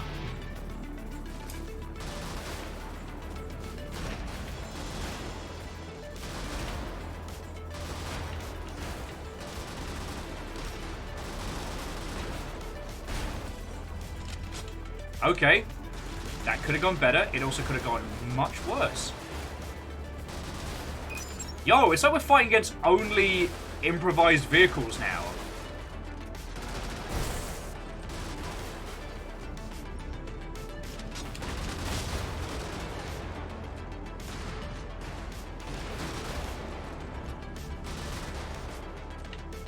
But the party van does not feck around. It's just super squishy.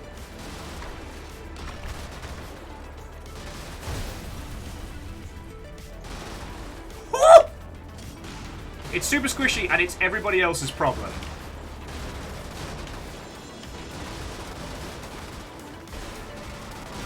Ah, shit. Ah, shit! I was not ready.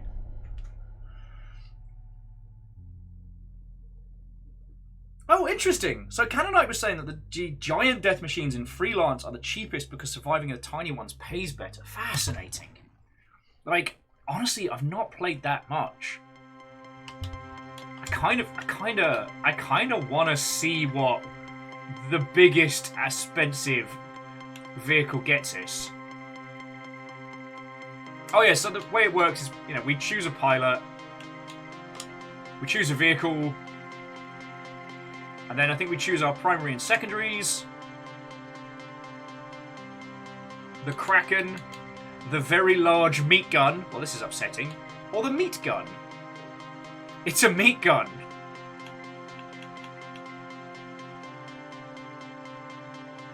The Kraken takes the principle of the beehive rounds and applies to Mac. Very large meat gun. Secondary weapon. Meat gun. Special. Can't afford any of them, so it's smoke. An Operation Random 2 Districts. Actually, no, we'll go Walk with the Dead. So let's see what this gets us.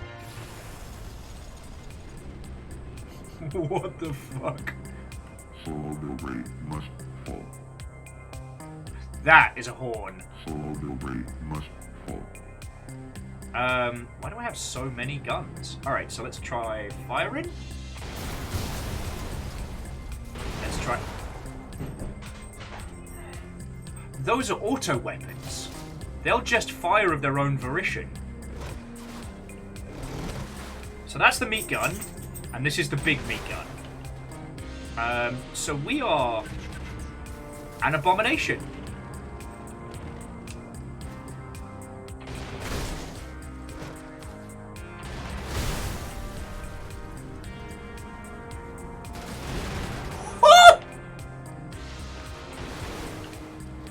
You're gonna need a bigger boat! Although, interestingly, as much as the head moves round, the weapons are very, very locked. So it's like, we have to be... Oh yeah, no, Prolo, I couldn't agree with you more. I'm literally the secret hidden boss. Solo raid must fall.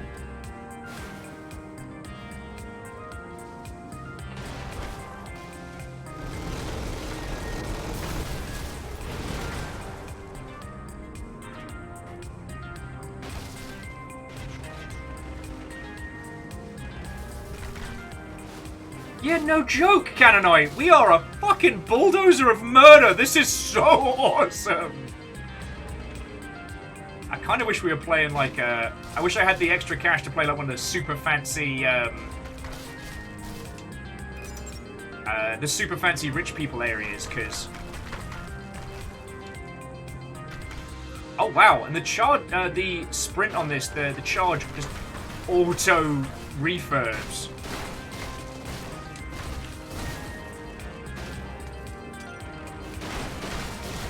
So we just have basically like infinite fuckery.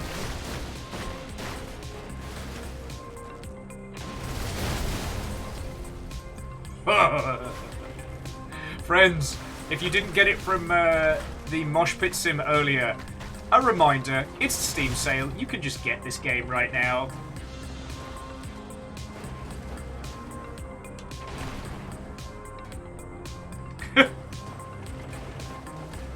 Nah, Fearless. Killdozer. Killdozer's on the list. Killdozer ain't got shit on this thing. This is a monster. Monster, monster, monster. Feel a bit guilty going through a graveyard, but you know how it is. Auto guns! Shoot that guy and roll out! So Canonite was saying that the higher scores are achieved by smaller units. Dear tiny vehicles, how did you think this was going to end?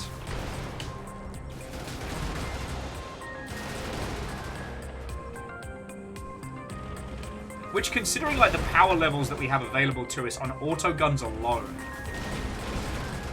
is gloriously ridiculous.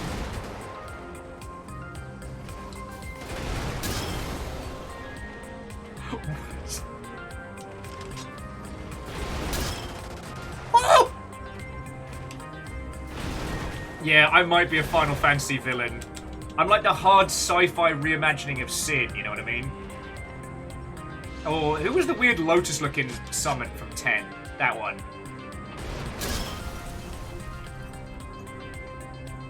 Okay. Who's left? Yeah, are we the baddies? It's just, we seem to be driving a gigantic murder tome. With a huge carved face on it.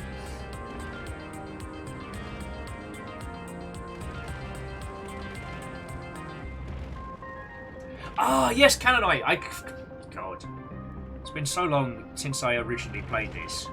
But yeah, so in freelance mode, the more expensive the pilot, the more difficult the mission is, which acts as a multiplier, combined then with smaller and faster and fightier mechs, getting you a better bonus. So it's basically like tiny mech equals win.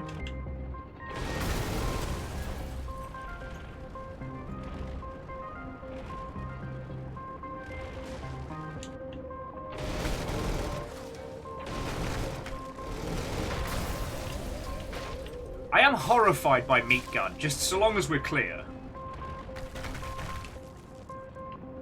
doing this in a graveyard. I feel very bad.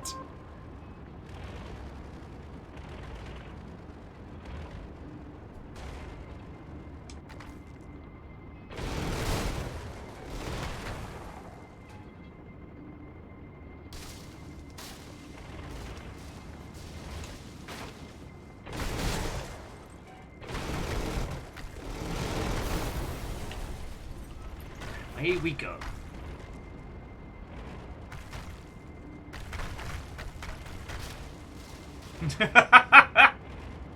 Sorry, a disgusting bathtub added that if we just play the Monster Mash, we won't feel bad about it being a graveyard smash.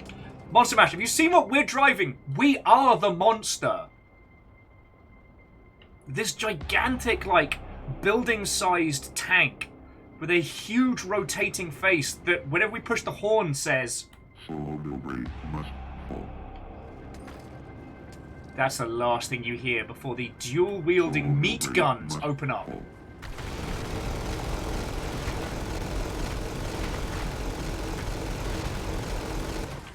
What is a meat gun, I hear you cry? What's that? This thing has 6, count them, 6 auto guns. Horrifying.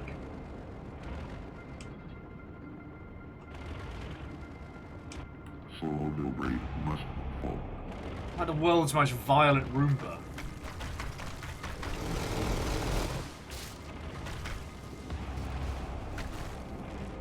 Oh, unfortunately, we're out of big meat gun. We only have small meat left. What is a small meat gun? It's better if you don't know. It's better if you don't know. Solo raid must fall.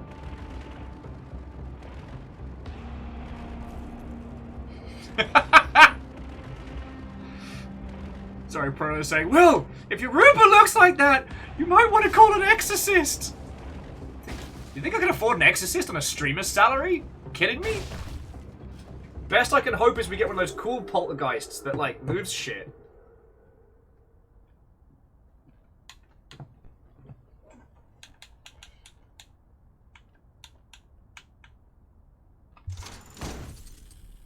Oh, okay, so we have to do 2 regions with the bastard.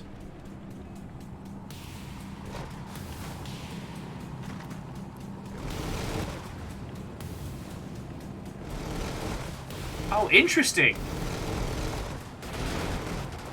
We've got to do these 2 regions with the same munitions and health.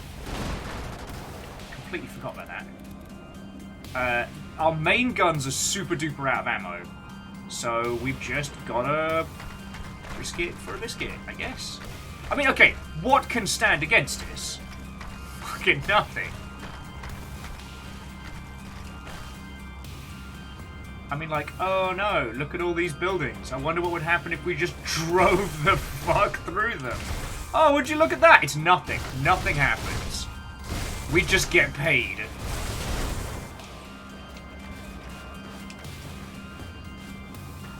Oh, wow. So Cannonite is saying supposedly that this creature is a test for a boss for the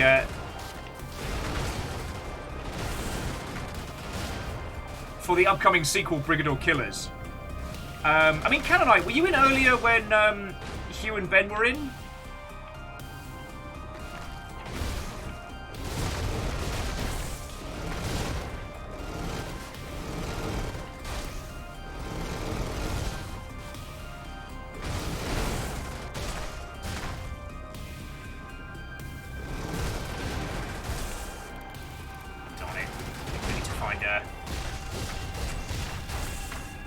Find a depot so we can get some more ammo.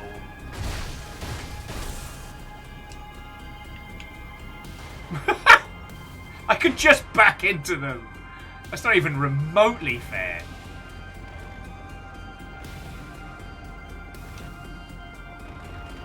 Oh, way cool.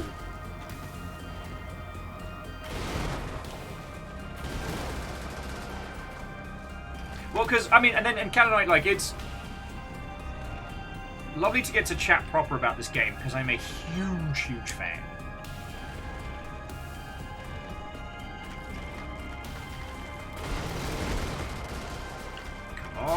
tasty ammo.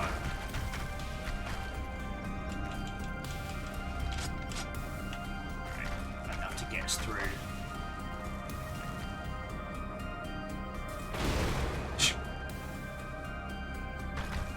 Yeah, honestly, like, I don't know what your profession is.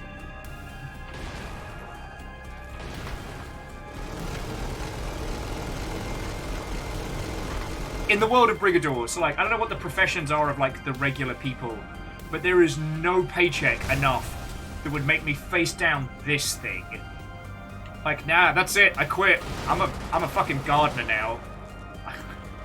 I'm taking up full-time pastry construction. That's it. No paycheck is worth facing down whatever the fuck this thing. We absolutely need some more ammo.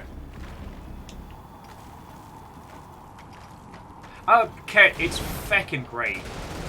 We've been having a wonderful, wonderful time with it today, and some of the team from Stellar Jockeys was in, so it's been really, really good to show this off now that it's in a really good way.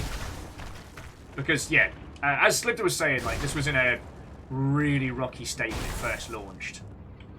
And that's not a diss on the team, like, it was a real challenge.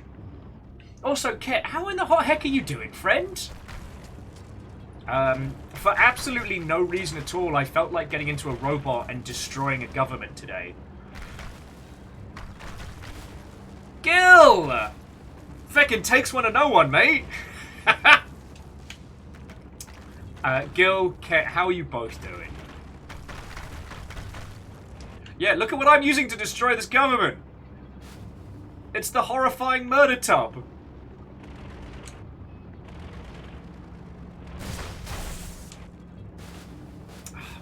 Ammo. All my auto guns have plenty of munitions, but I kind of biffed most of my ammo using what's called the heavy meat gun. And now I need more meat. Now, here we go. Alright, friends, remember where we're parked?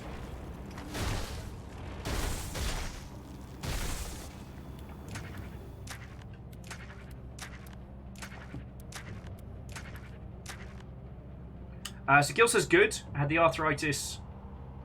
I had my catharsis. I was about to say, bloody hell, I've got arthritis fake. Playing a robot named Fight, using high-powered machinery to destroy former monsters. That sounds rad as heck. Alright, tiny robot. How do you think this is going to go for you? Alright. Let's handle this feckin'.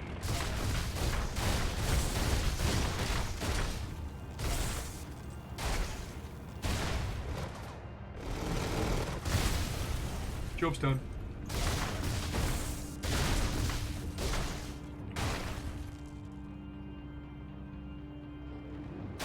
You know what?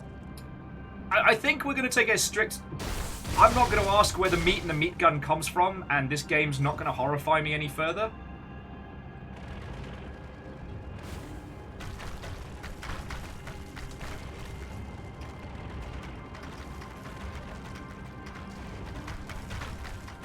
Yeah, we're going for the hot dog rules.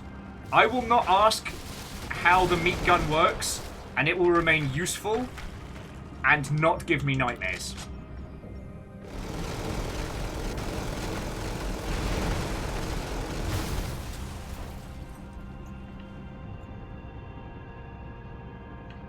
Alright, we've got 2 more captains to kill, 1 more structure and 1 more depot. Alright.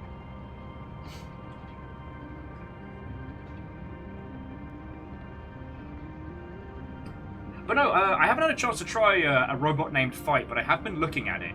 Like, currently Neon White is stealing most of my time, and then chipping away at Sniper Elite 5. Although, weirdly, Sniper Elite 5's been giving me pain in my hand. Specifically that game. So I think it might be the amount of time, like, with my hand cramped, like, aiming down sights. Thankfully, they just added aiming toggle, so I'll be able to experiment with that. That bike that just got obliterated was meant to be their lookout. Amazing he couldn't see me.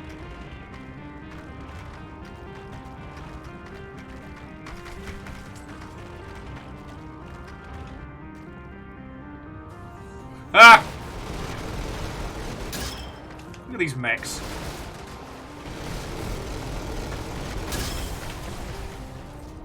Alright, so I think there's one more depot somewhere. Oh, there we go.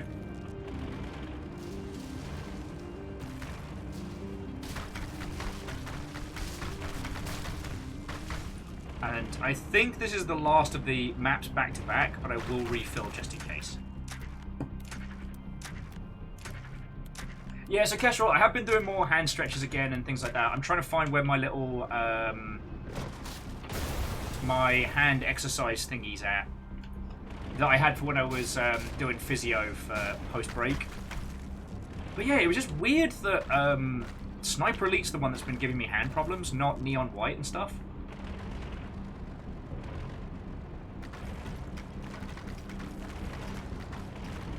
Oh, interesting. Canonoid's saying that the sequel to this, Brigador Killers, which is coming up, what did they say, next year or this year? But the enemies will have a morale system, which I think by piloting this vehicle alone means that we just win.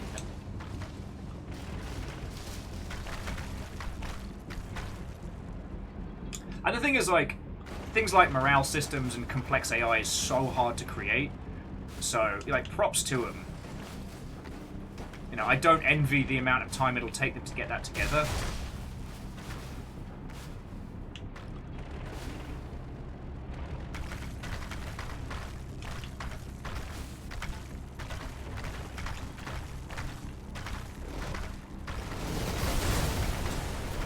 Did I just blow up a gas station with high velocity meat? Yes, I did. And I do it again, too!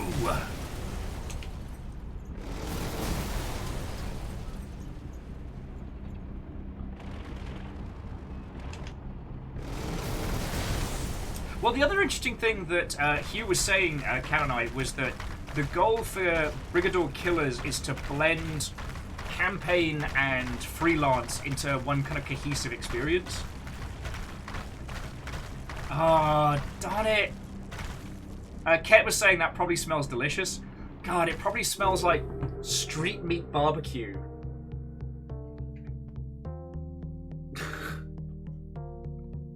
That thing's haunting.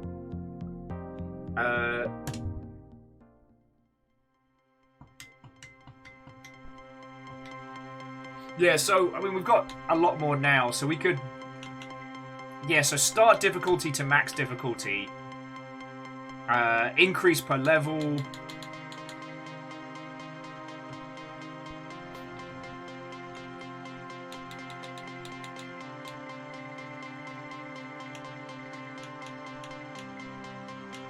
Victory bonus, like, the more complex they are, like, for Precursor, we get an extra mil just for winning. Hey, look, Fearless, Gil, that's the problem. You hang out with me too long, and I will either make you want to buy video games or make you hungry. I don't know why, it's not my intention, but there we go.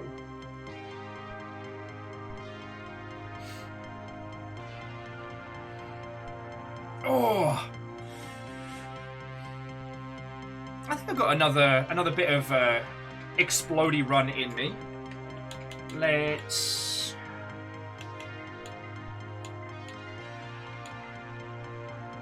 start difficulty 2, max difficulty.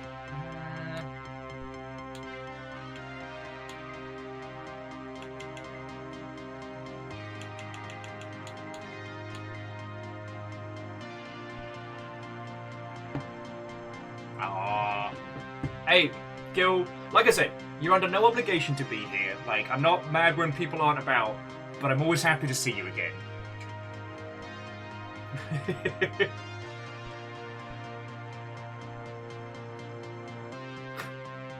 Look, Fred, you promised me we weren't going to talk about eating NES cartridges again. Like, I did that one time. I was going through some stuff.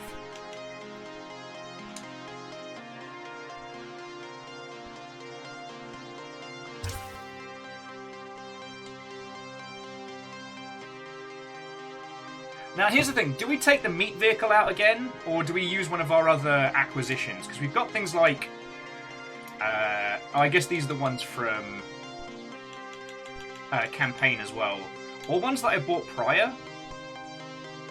Yes, I don't remember using the Prowler before. Oh, that mech is feckin' cool. The Leviathan tank. I mean, we've already kicked some serious ass. What a really big mech. And the King Julius!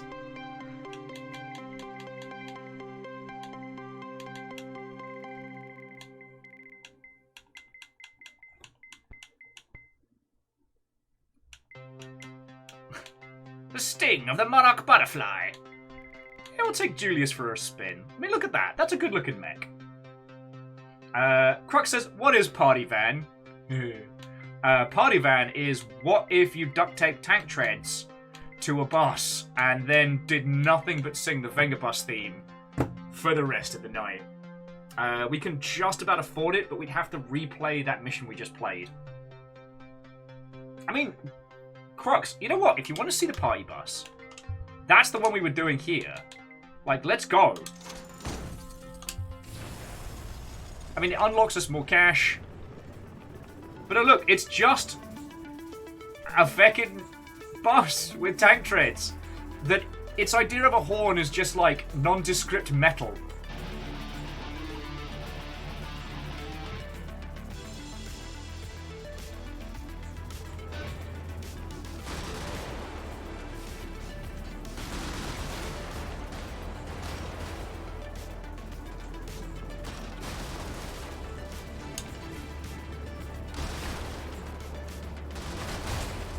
Just trying to be a little bit more cautious this time.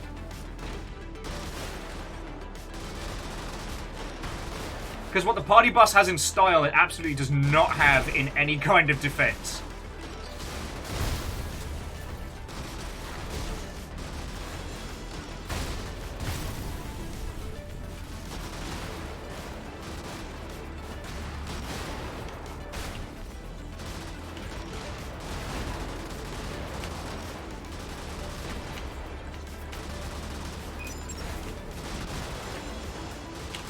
Oh! Fuck! Quizzes. Look, Fred, sometimes I'm capable of sense. I mean, we could fire up the short bus because I kind of want to see what it does. It's got an EMP and it's got. Okay, the short bus has a shotgun.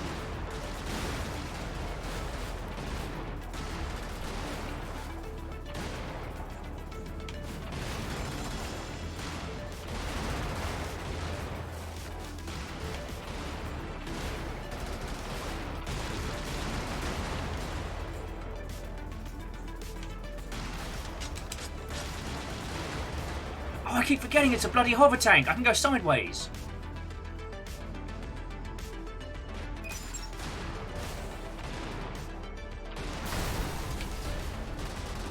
I can dodge! You can't do that! Look at me! I'm a hover bus!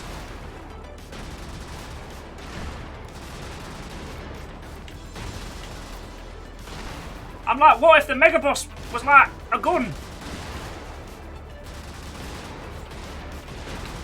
No, the short bus! It's a sawn-off short bus. God darn it. Actually, Gil, as an aside to an aside, have you had the chance to try the new Turtles title? Because I really enjoyed it. And I think anybody that played a crap load of the... No, it's all about the party bus. As anyone who played a crap load of the old NES... Oh, sorry, say SNES scroller...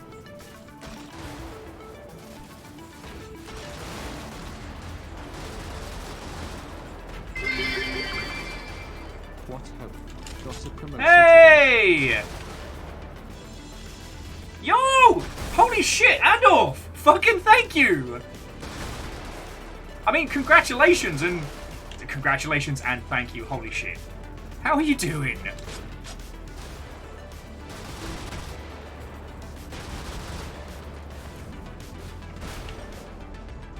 Okay, the sonic cannon is still awesome.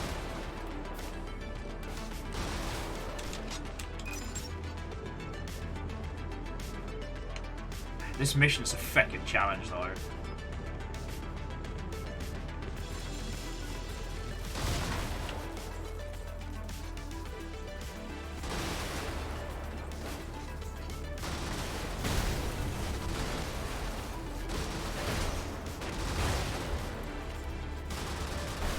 Haha!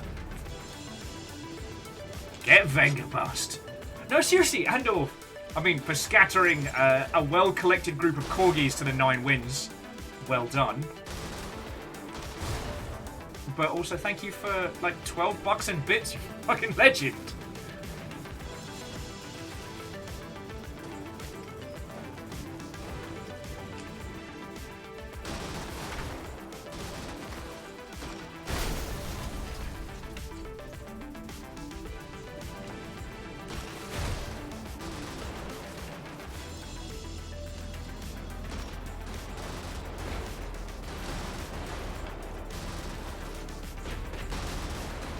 No! Don't Venga my boss!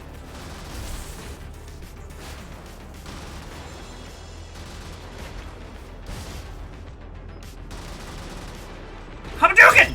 Fuck! This level's really hard. And Vanabees, thank you for refilling the pint glass. Oh.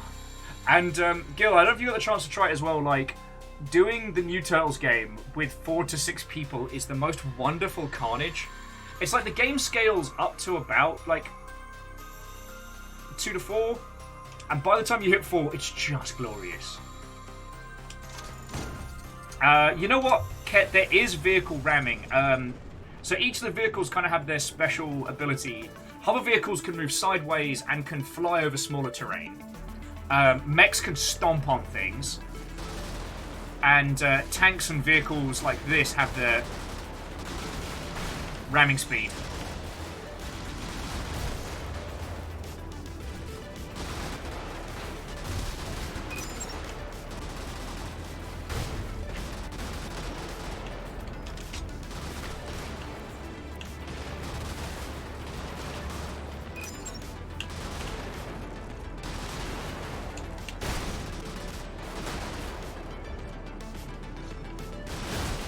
I'm also just trying to keep moving as much as I can.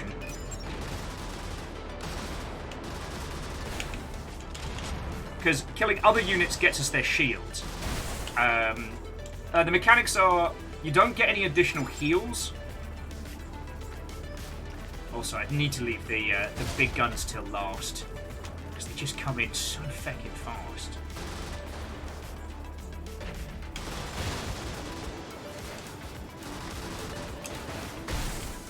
And I've got that sonic weapon that gives me some serious oomph.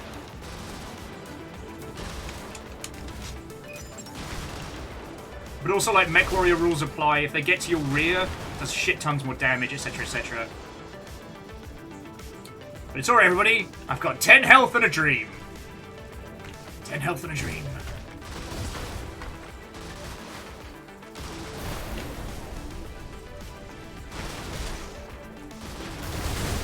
Ha-ha! But he felt so clever camping out in a bloody gas station. Alright, let's clean up the substations and the comms towers and go get paid.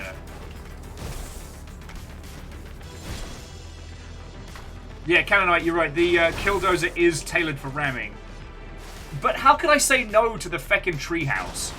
The treehouse is, what if 6 cars were stacked on top of each other to make a tank?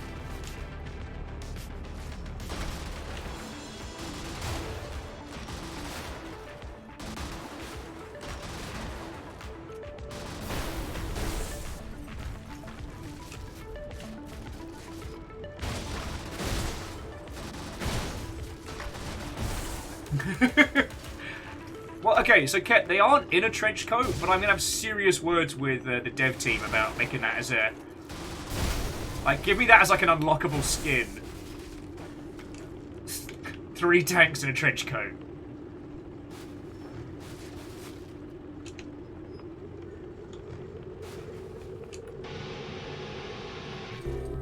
Yeah, there we go. It's fine. Everything's fine. Alright, so what do we get for neon lights? We get a choice between the Broodmare, the Truro, the Rounder, or the Arlo. Let's go for the Broodmare. I know the Turo, or Turio, or however you pronounce it, is kind of like the... That's this game's Mad Cat. It's the poster child. The Broodmare, I have no idea what it does.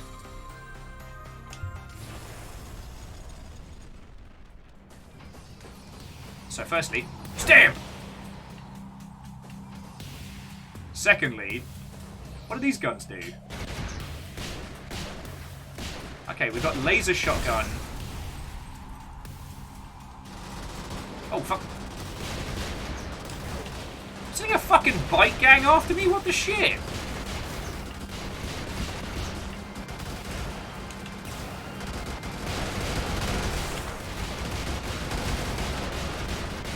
I forgot what it was like being able to survive more than 3 hits at once.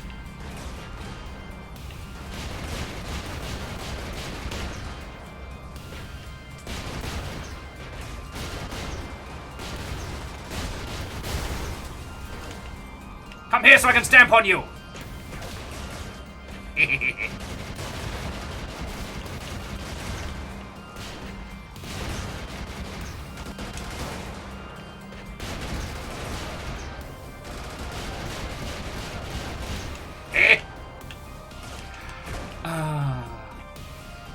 Glorious catharsis. Now I'm invisible. Stealth mech.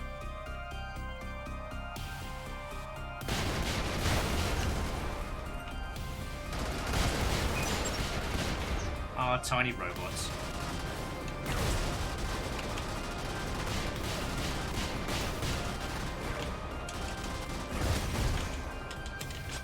Some of these bikes have got real drive me closer so I can hit them with my sword energy.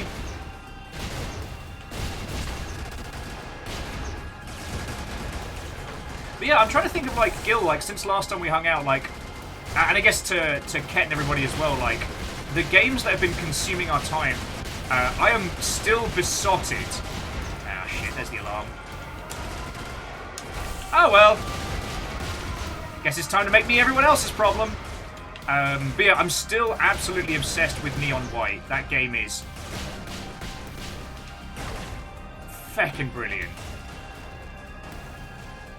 I still haven't finished like the main story of it because there's a lot to get into.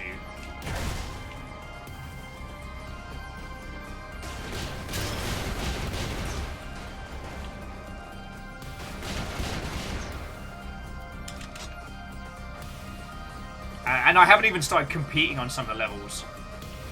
It's feckin' brilliant. Gil's been on 30XX. Good choice. I knew you were a person of taste. Robot Name Fighters are saying, The Messenger, Cyber Shadow, and Guilty Gear Strive. Yo!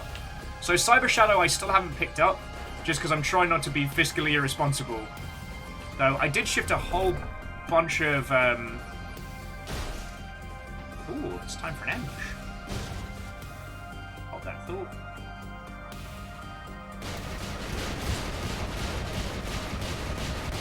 I did shift a whole bunch of Steam stuff that I forgot I had, which has resulted in me actually having some money, which has been lovely.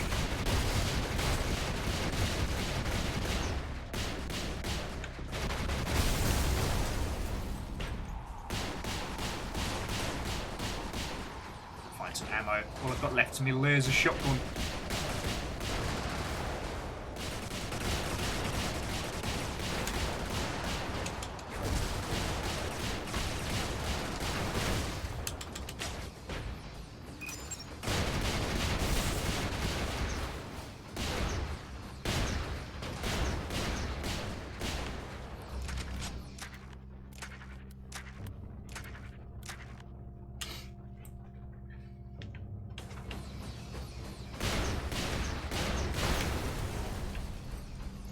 have we got left? 1 substation, 1 comm array. Oh, look at that great big gun. It's got a go. It's a bad gun.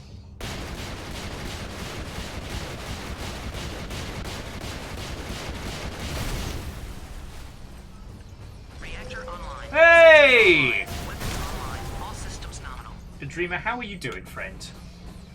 Howdy. Howdy indeed. And thank you for 44 months. You feckin' legend.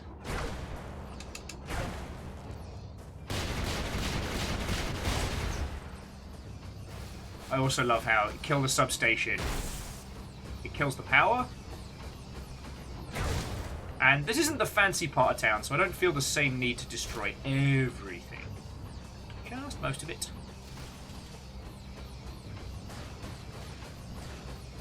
Okay, yes, I did walk over a few of those people on purpose. And that statue is fugly and it's gotta go.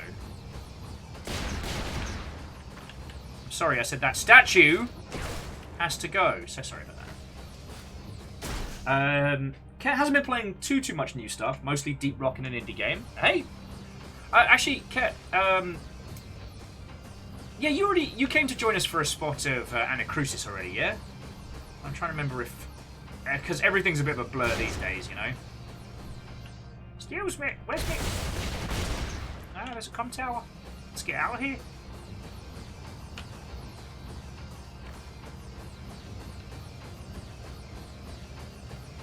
I was talking to Will over at Stray Bombay, and it's going to be a little while before the next cool thing is happening, but it's going to be a very cool thing.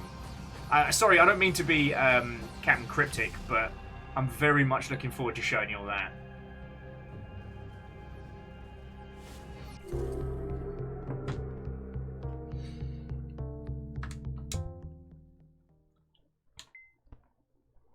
Okay, so now we got 15k. Sorry, now we got 15 mil, so now we can go back, get something fancy. Brunhild looks ridiculous. Or we could just use a monstrous vehicle just to enjoy ourselves. I mean, that thing's just horrific. Actually, Cannonite, are there any other mechs that have auto guns? Just because it makes it easier for me to talk to people. Okay, so they did take a couple of days to check out the updates to Vampire Survivor and a few others. Are you up to date with the achievements on Vampire Survivors? Because I'm not. But I'm kind of saving it now. I already know I love Vampire Survivors wholeheartedly. So... I need to unlock more of the cards. I've seen some people... I've seen some people who have been able to, like, fight against the Reapers for, like, 6 to 10 hours. Oh, Camlight says all of the super heavies. None of the tanks, though, right? Sorry, none of the mechs. So, like, Leviathan and Brunhild, but none of, like, the...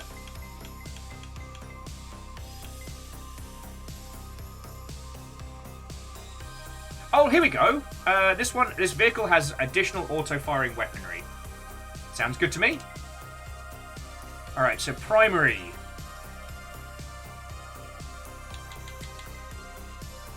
Oh no, the meat gun. The meat gun is horrific.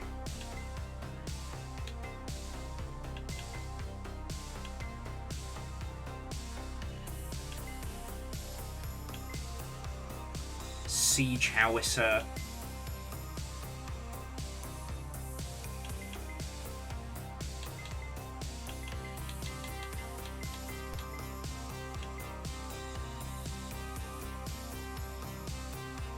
You know what? Meat gun to start, and then we're gonna have the chain gun to handle.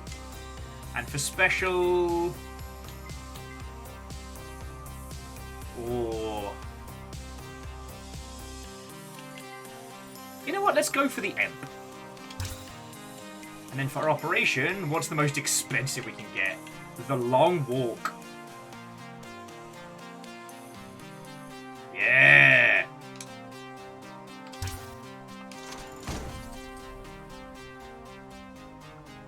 Meat gun go! So we've got... That's the meat. And that's our chain gun. And it also contains 2 small miniguns for handling the little ones.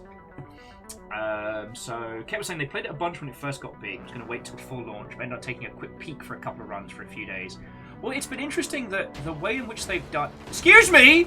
I was talking to Ket! Ket, I'm so sorry. You know what it's like interrupting mech pilots.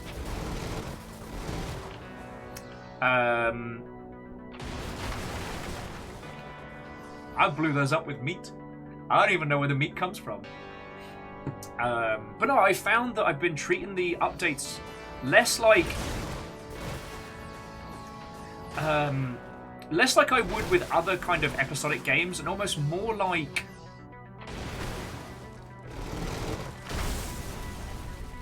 alright, who wants some?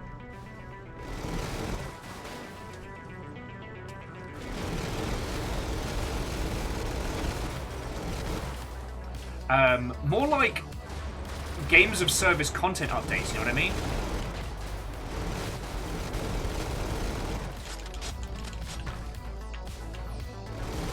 Like for me, Vampire Survivors feels more like an episodic challenge game than it does. And plus, considering how the story stuff unfurls, the fact that there is even a story. Excuse me a second, I gotta go wreck the shit out of these fancy golf courses. Yeah, how rude. But friends, we're just not gonna ask where the meat comes from or how it can wreck stuff so powerfully. We're just gonna accept it and make our way through the gazebo and across the lawn furniture. Wellity, wellity. Ah!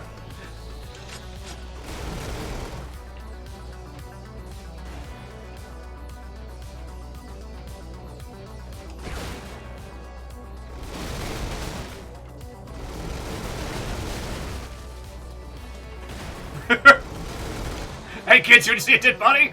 Kablam! Introducing the world's bravest space marine. He could have run, but he didn't.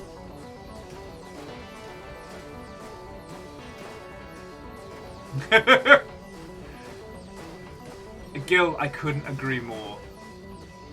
I couldn't agree more. I very appreciate this game right now.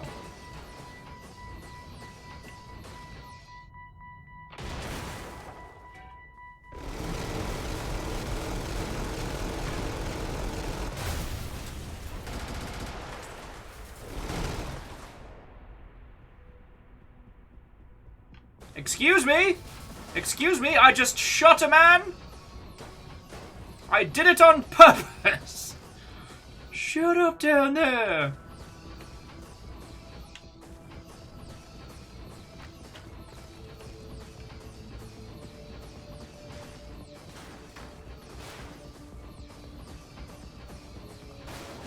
I mean, the more we crush, the more we get paid.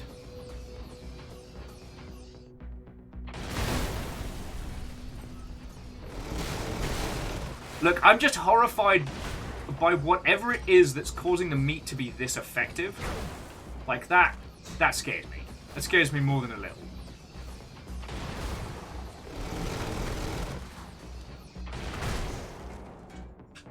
I don't know.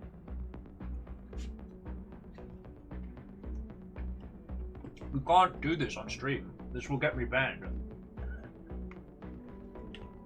Fiona's been slow cooking chicken all day. This house smells amazing. I just got to try some. That wasn't something that should have been broadcast.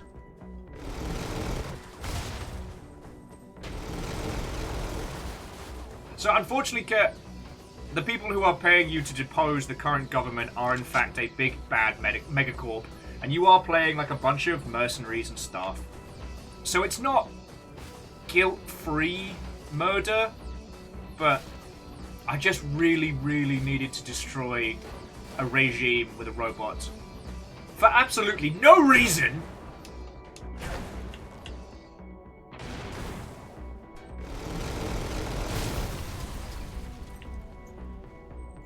These poor little soldiers.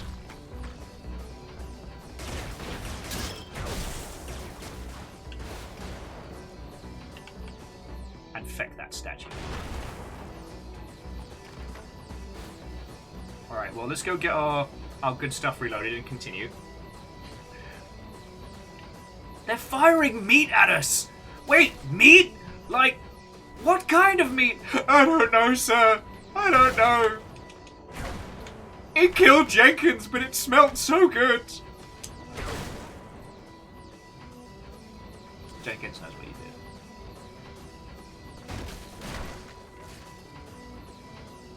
No. Okay. So I've always appreciated Metal Wolf Chaos. Metal Wolf Chaos came out, its re-release on Steam and stuff came out at a time when things were really uncomfortable, and like I said, I don't want to be part of the regime, I want to destroy it. It's almost like Metal Wolf Chaos just hits a little too close to home right now.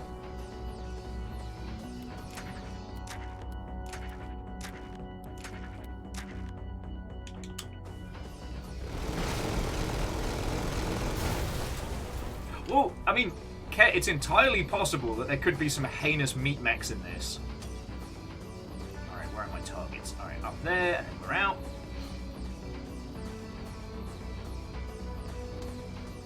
Oh, smallest waffle. Those houses absolutely have soldiers in. Although I misread your message as, do those houses have spiders in them? And I'm like, not any bloody more, they don't. You said, get rid of the spider. The spider is gone. I promise you that.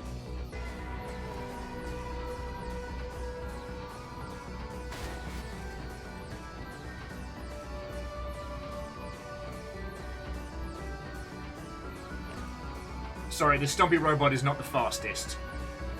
It gets the job done.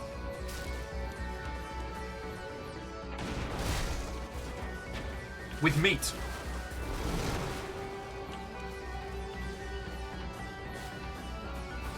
This is the barbecue bandit.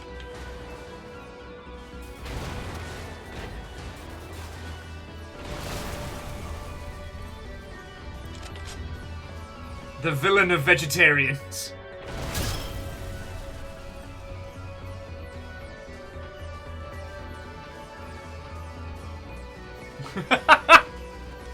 Yeah, no, I hard agree. Sorry, Ken was saying this is what happens when you use a monkey's paw to get rid of a spider. What do you mean it fires meat? I just wanted to get rid of the... I just wanted you to put the spider outside. Yeah, now everything's outside. I said kill it with fire, not kill it with flavor. This summer, Flavortown comes to you. Brigador 2, Fieri's Revenge.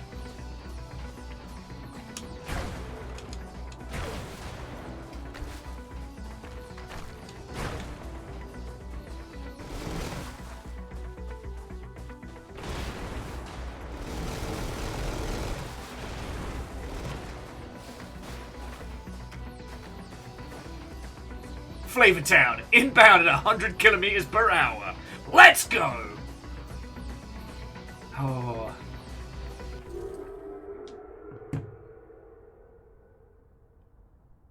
Okay. Oh, shit. Okay, so I've got a lot of these to churn through. Alright, let's go to the Pembrokes! What hodic bags? And a good afternoon to you. Numbers, how goes it? I've got a mech with a meat cannon. How are you? But yeah, so I guess again to like Ket and Gil, have you had a chance to try Neon White? Because I'm very obsessed with it. And Ket, have you seen the stuff on Overwatch 2? Primarily that they're gonna just straight up discontinue Overwatch 1 in favor of kind of like 2 being the new games as service model.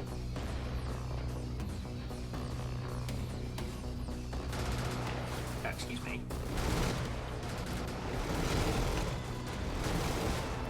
Oh no!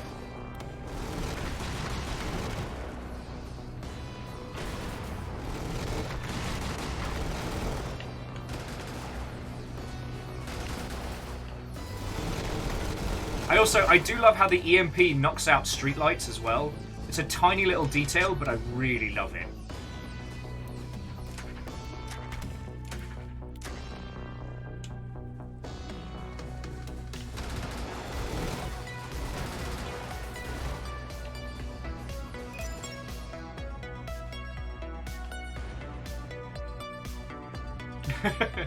So Orchesini, was actually the 10-hour run I was talking about was the one of yours that you posted along ship.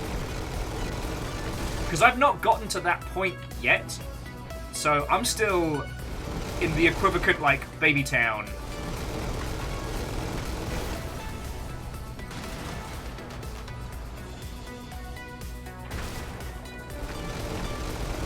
It's still firing meat. Excuse me! Coming through!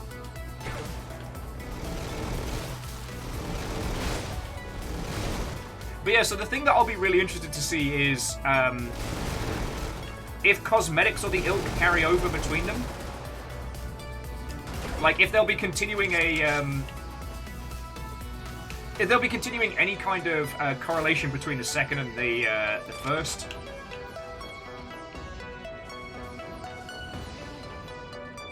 No, tiny truck, just stay there. I was about to say, tiny truck, don't make me squish you.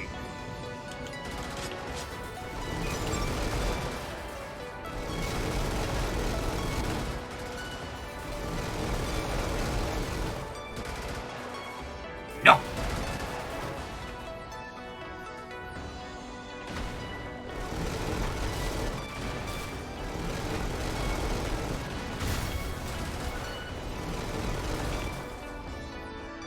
Bear with me just a second, friends.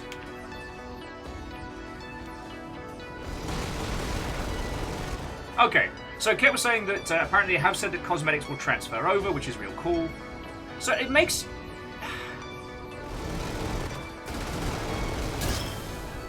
It almost brings up that old question about like how we discuss and sell video games is very, very important. Because here's the thing. The fact that it's being called Overwatch 2 adds a certain level of expectation, right? Like, we as consumers expect it to be a sequel, like an addition, an improvement, a change. Whereas really, it's almost more like a change of engine and a change of pace. It's more like they're doing a full shift into a more traditional games as service mode, getting rid of any pretense of it being like a box game and just going from there, which is fine. Because as I understand it, Overwatch 2 is going to be free.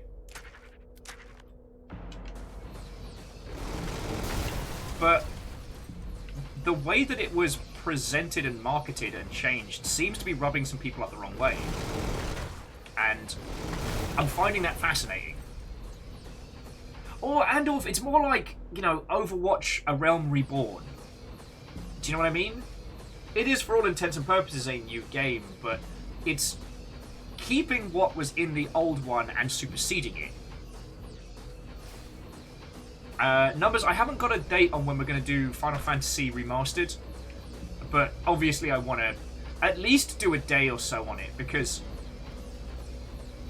you know my obsession with, like,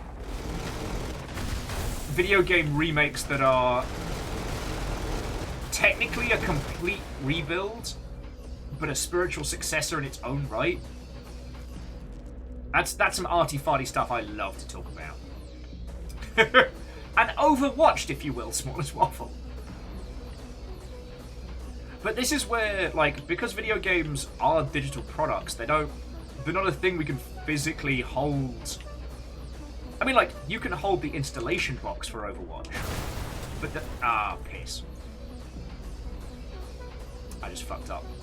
I pushed the stand button when I meant to push the reload button. Fuck! Gonna pay for that later.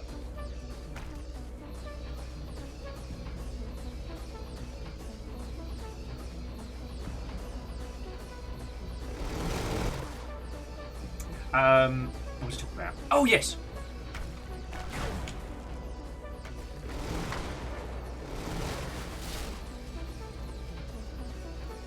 Definitely need some shields.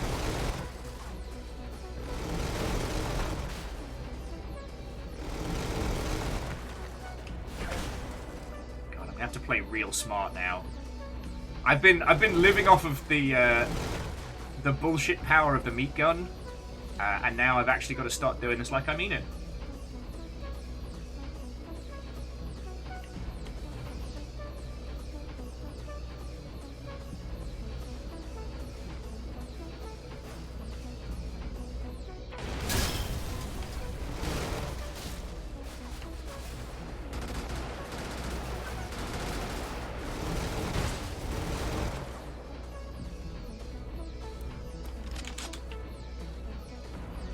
Oh yeah, numbers. Again, I wholeheartedly agree. It's arty-farty to the max.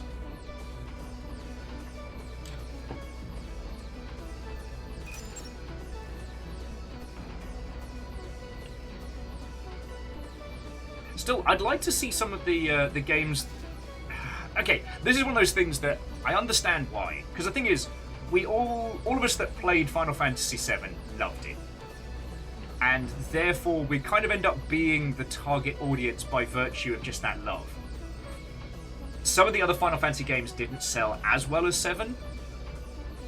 And so remakes of them wouldn't have the same core drive.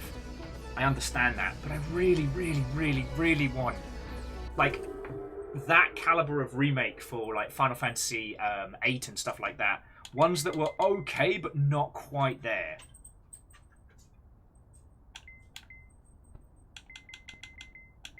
Stop that incessant clicking. I mean, it's one thing that we can possibly hope for as video games become cheaper and cheaper to make, you know?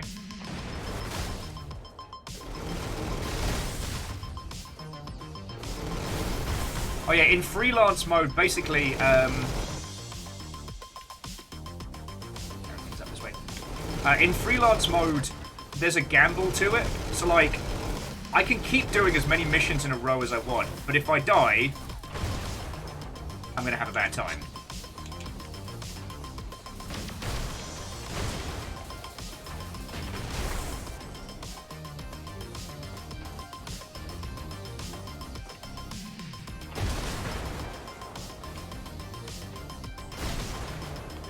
Oh, I need those.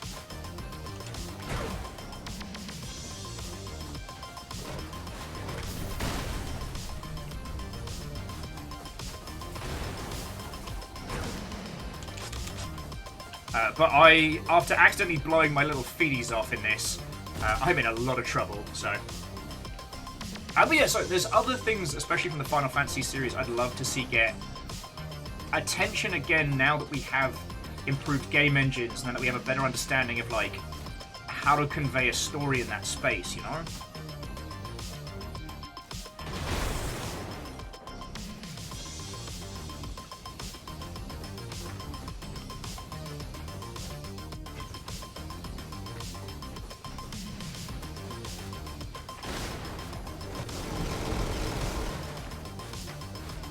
Thank God for overshields.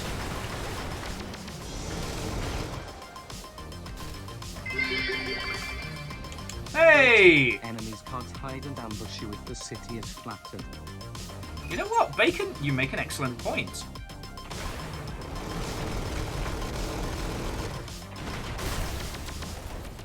Mother Hubbards can't hurt me if they've got nowhere to hide.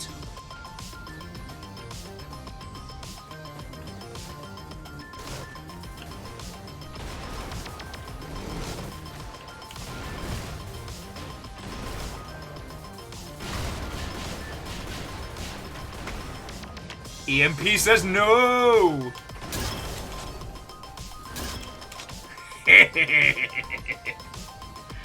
Ah, glorious. Let's go Stockholm. It's going to be a long night.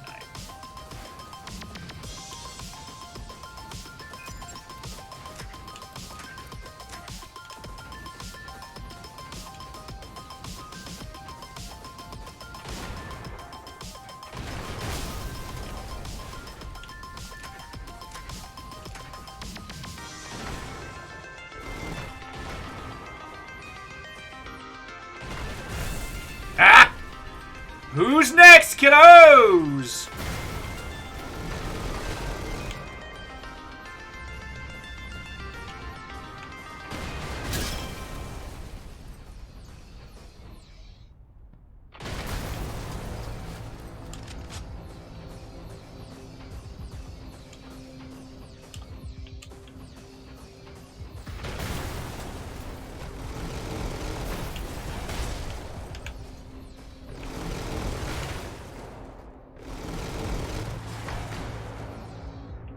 Hadouken. Sorry, and Bacon, I hope I said thank you for the 200 bits, because we all know I get very distracted when there's giant robots involved. Just gotta knock out that comm tower, and then we can continue with our mission.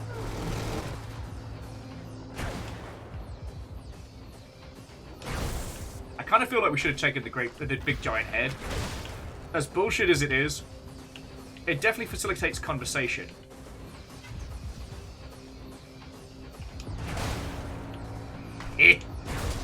Tiny robot ain't got shit on me.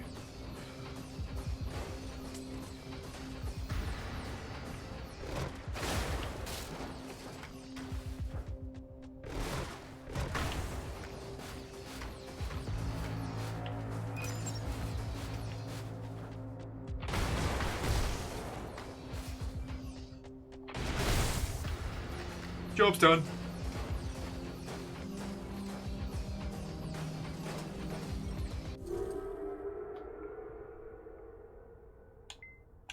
Let's go to the West End slums. It's been a while.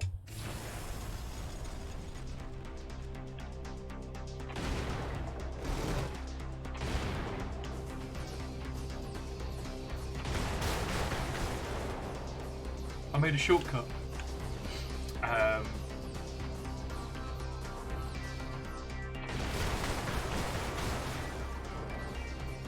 Job's done! Time to work!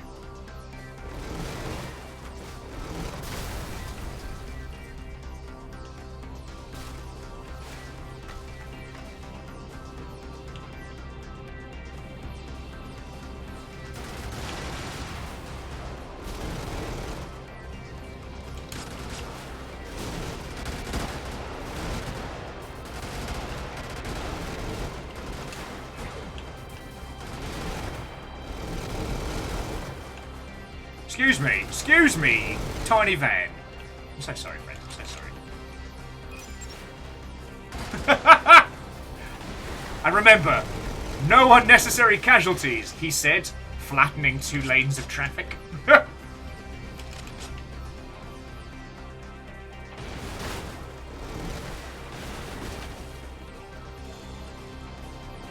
It's not my fault some of these teeny tiny little people decided to go for super bravery.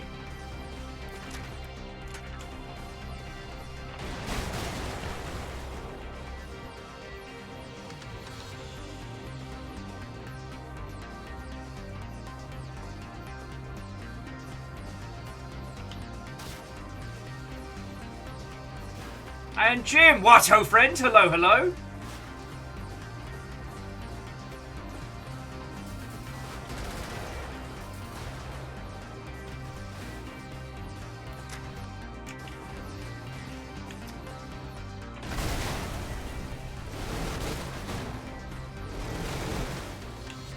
Just gonna make a path. Yeah, Jim, sorry, we've been playing Brigador today. It's feckin' good.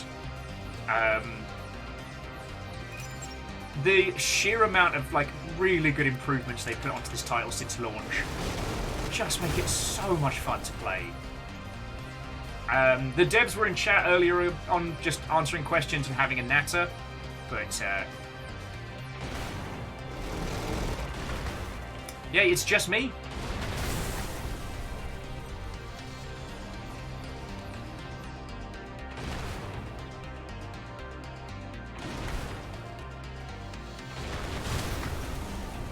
Still don't know what the meat launchers are actually firing, and this is... I'm gonna say it's still upsetting, a little bit weird, but we're just gonna...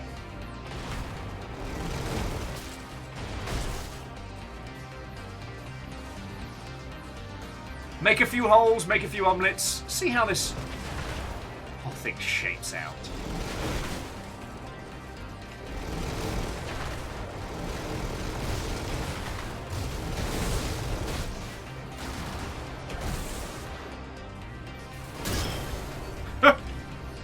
Felt a little bit bad for that person. Probably should have tried to sneak up on us.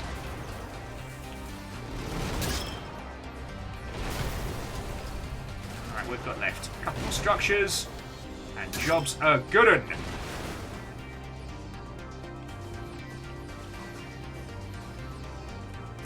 Well, aren't you a brave little truck?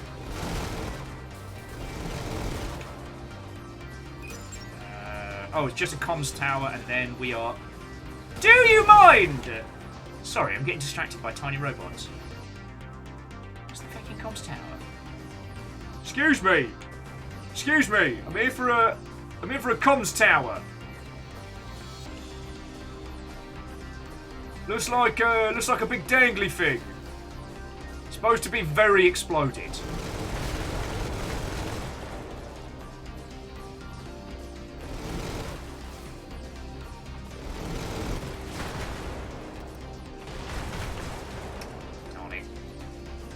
I ran out of machine gun again!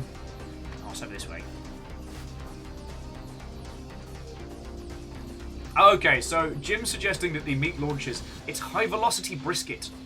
Yes, it is exactly that and nothing else. So fuck this statue.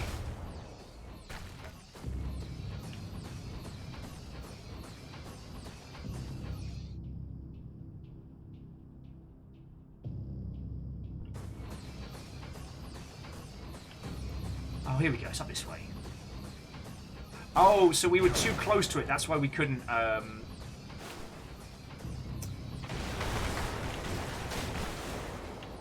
Whee! I mean, it's a brisket that does that to a whole-ass building, so... I don't know. I think we might be the baddies.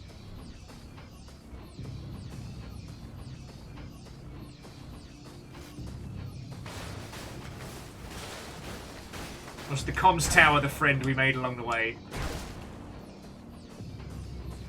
But yeah, as I was saying to friendos earlier, I don't know what it was, can't put my finger on it, but I woke up this morning and just really wanted to destroy a government with a giant robot.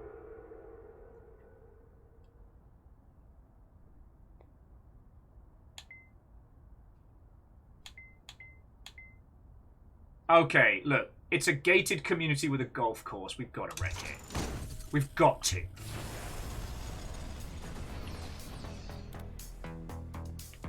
Shit. We do need to find ammo first, because I was being a bit fast and loose.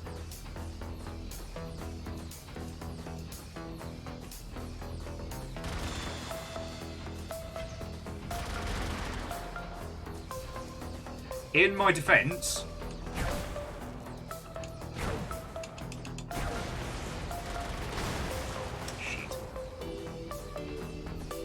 in my defense, the guns are really fun.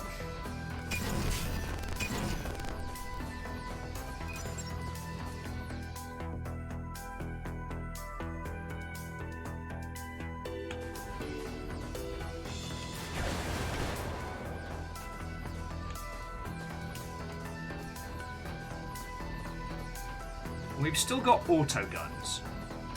So long as I can avoid getting in too much of a scrap.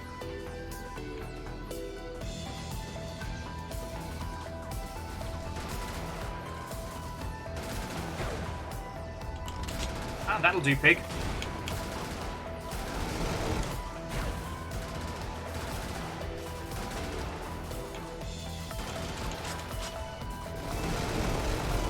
Just pick up ammo off the fallen corpses of our enemies.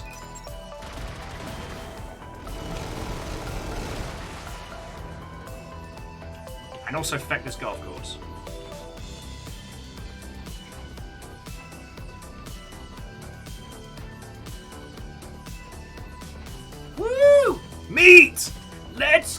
meat!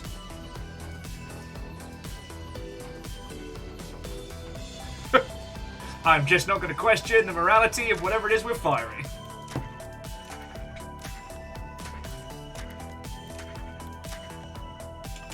Soylent ammo is people. Is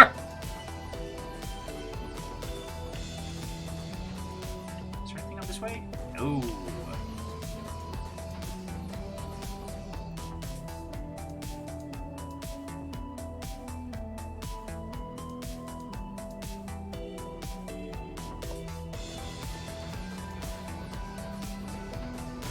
Alright, sorry about that. Excuse me!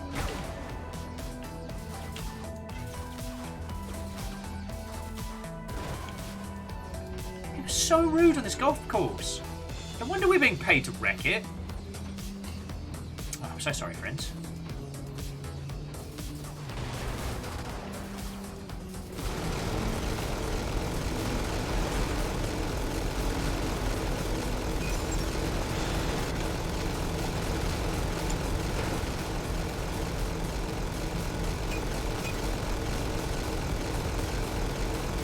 Oh God.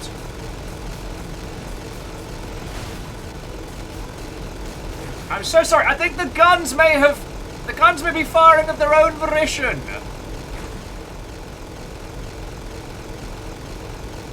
That's not... Excuse me? I think my mech's bugged out a little bit.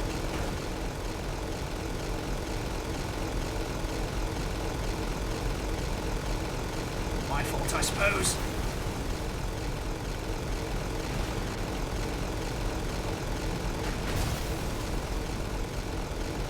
Try and get through this as quick as I can.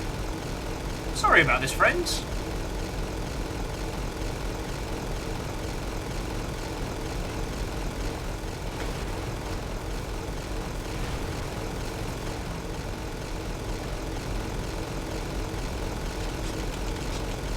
This is not make for fun! Oh. Woo! It bloody is, I tell thee. Sorry about that, friends.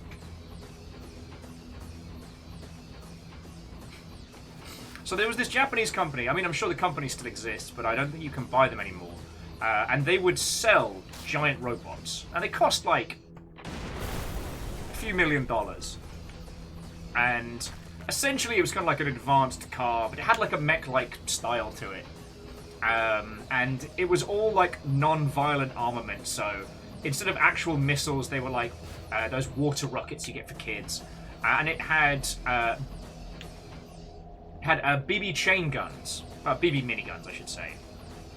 But the thing that still makes me very happy to this day was that integrated into the mech was... Hang on a second. Integrated into the mech was facial recognition weapons. Weapon systems. You could fire the guns by smiling. And this continued to make me... continues to amuse me, because when would you ever stop firing? Because when would you ever stop grinning like a loon? Sorry, let me just deal with the Homeowners Association!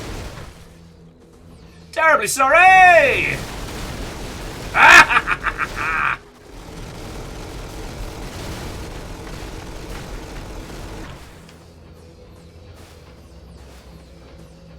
What?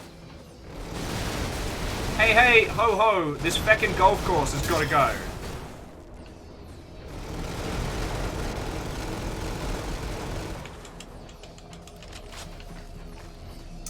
And that's the only thing I can think of what just happened with our mech pilot, was that they just started cackling maniacally at shooting up this golf course.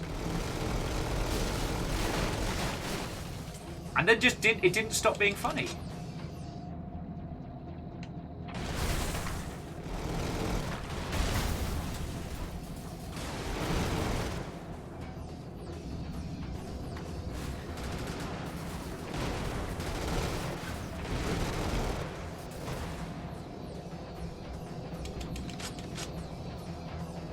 course, all I got to do is smack them with the EMP if they start getting too uppity.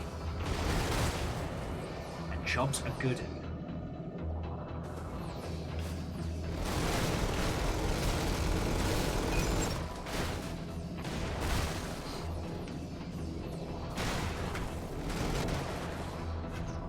Killdozer. Why are you, of all robots, reliant on power? Or should I say vehicles?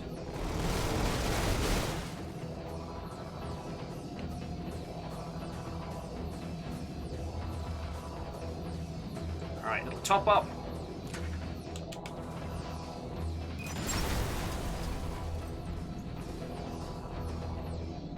A couple more structures to just mop up very quickly. And we are good to go.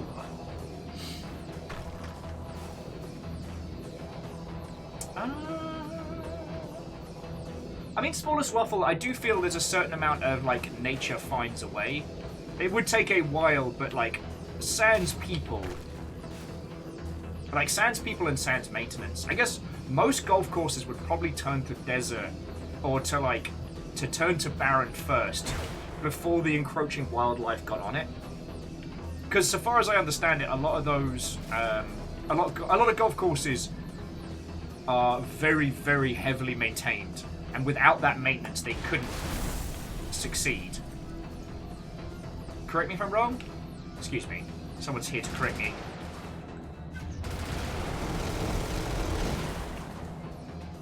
Silly Killdozer.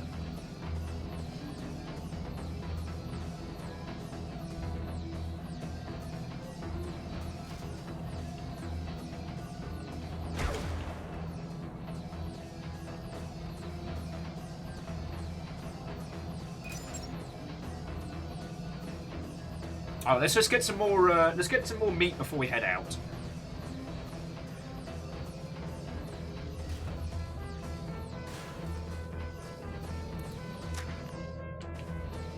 I guess they only had a little bit.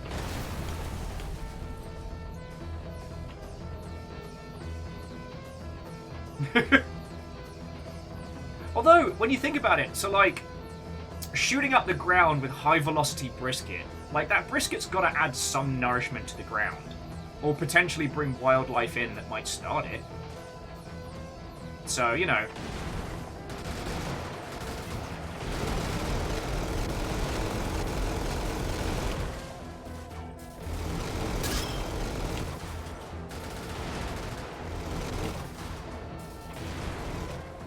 See, there's a very good possibility that we're adding a lot of natural elements back into the ground.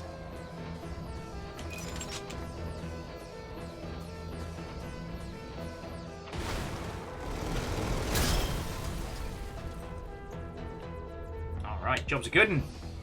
Golf course ruined. I just feel good about this one. And Andorf, I did watch the same last week tonight, but I realised I don't know much about the upkeep of a golf course, but something tells me that that much grass in a space wouldn't be sustainable without human interaction. I forget the term for it. It's like natural areas that couldn't survive without people. Like, God darn it, there's a clever term for it. It's dropped out of my head.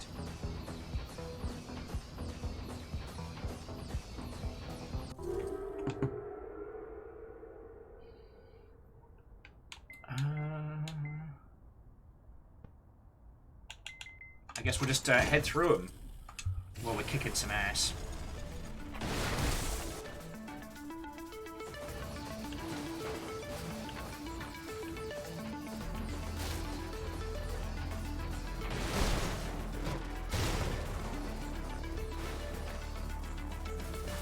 Tiny robot, how do you think this is going to go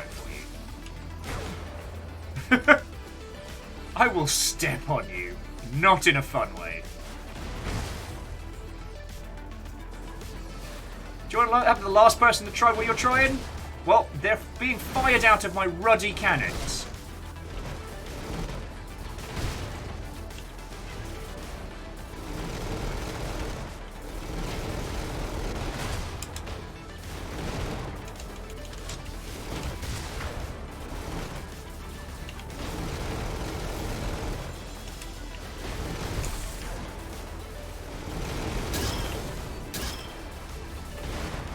Do you mind? Caffeine was calling it. Do you mean suburbia? I mean, also valid. Yeah, sorry, the clever big terms are dropping out of my head today.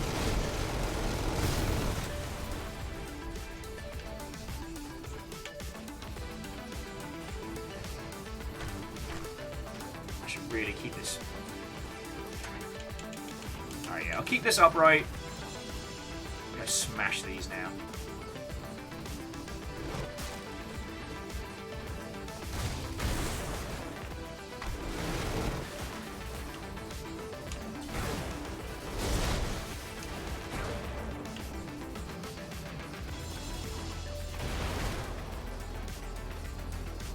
Sure is a big gun you've got there. Let's do something about it.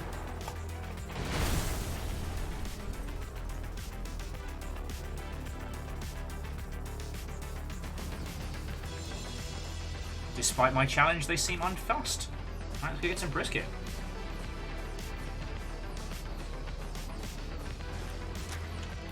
Yeah, and Andorf, I do not disagree. A gun that fires the remnant pieces of your enemies is very Love, Death, and Robots.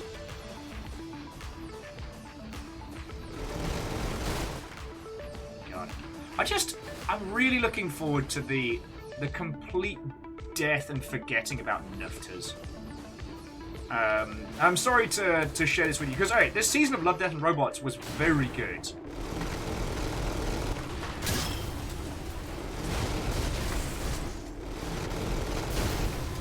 But going through the season, I noticed on one of the end credits that there was a QR code, and I was like, "Oh shit! Are they doing some like ARG coolness? Like, you know, sign me up! I love that shit." So I looked into it, and I was exceedingly disappointed to find out that as a promotional thing, or as a crossover thing, I don't know. So the little QR codes pointed you to a website, and that website. Sorry. Load that up. And the website would lead you to a single still image from Death and Robots, which I love Death and Robots, that you could turn into a nufter. I mean, or you could just download the JPEG and just keep it. You had to pay for the, I believe they're called minting costs, but yeah. I don't know, that's one of those things I found so disheartening in a show that openly mocked tech millionaires. It felt like someone on the marketing side missed the irony. So I'm trying not to bring those two things together in my mind, because Love, Death and Robots is a collaborative project put together by so many different artists, and I fucking love that. Now I really wish we brought the big giant head.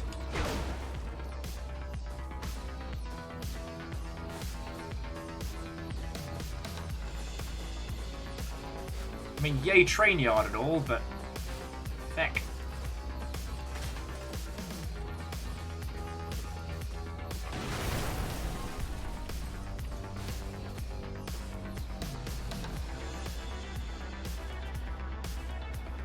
Hadouken.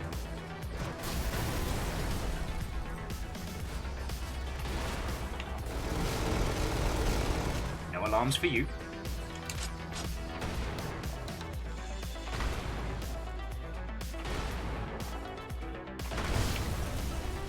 Sorry, friends, I just didn't fancy going all the way round.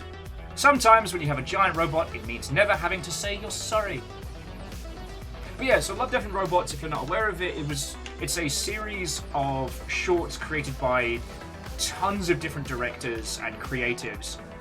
Some funny, some dark, some serious, some high sci-fi. All of them fascinating. And so, like, I don't want to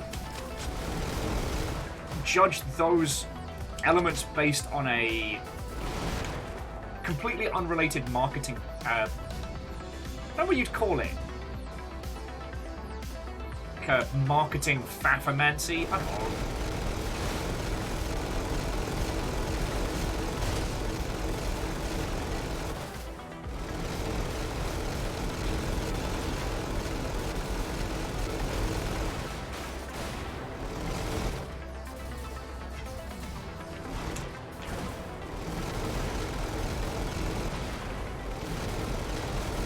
It's really hard, and I just want us to be done with this period of nerd history.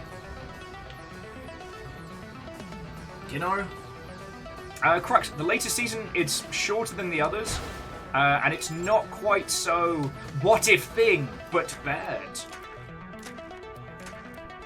It definitely takes a lot more joy in the sillier aspects.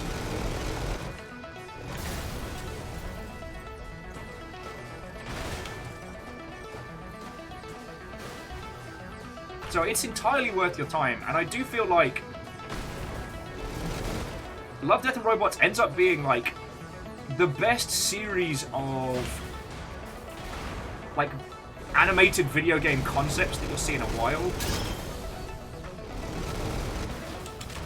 I'm still waiting for my Stardew Valley X Mech game, you know? Stardew Valley X Machina, or whatever you want to call it. Because that was a great concept.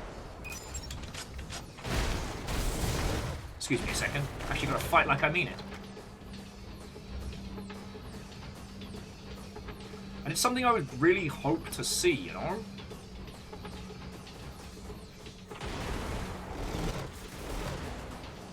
Meat Cannon gets it done! Meat Cannon gets it done!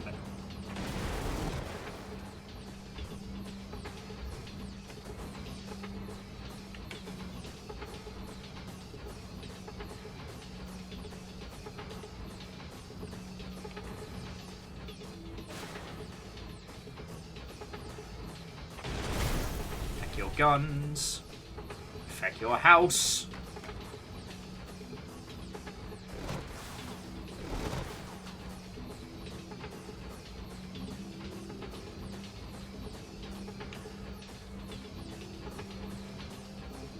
I know! Wheeler Dealer, how shocking! I am playing and you may need to sit down for this piece of information. I understand that it'll come as something of a shock. I'm not only playing a game with giant robots in, but I'm also enjoying it. Dun dun dun! It's the big clue reveal. I have a gun that shoots meat.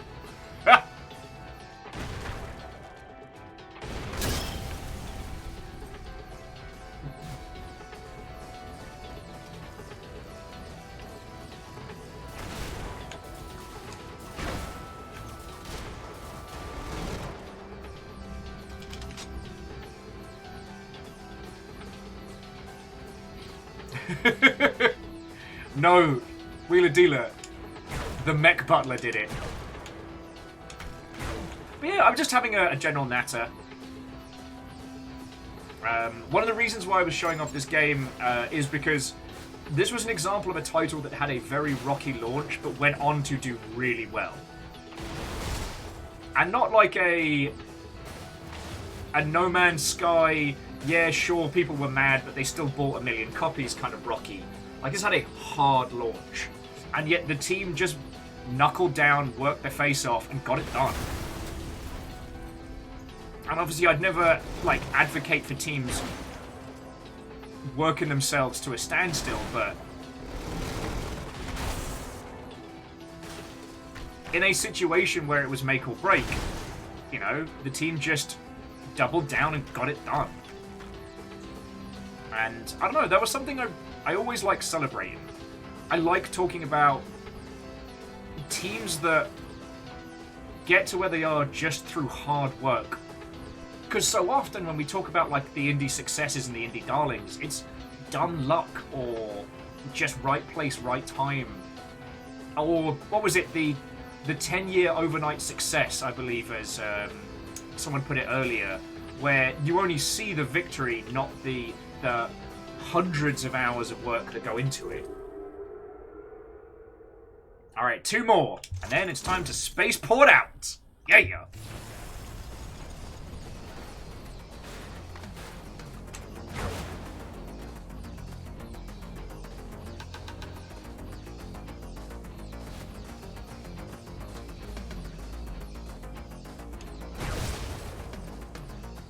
But yeah, so we've been playing this most of the day. The devs behind it popped in earlier, so it's really nice to be able to, I mean, congratulate's a strong word because Like, Brigador came out in 2016? Yeah.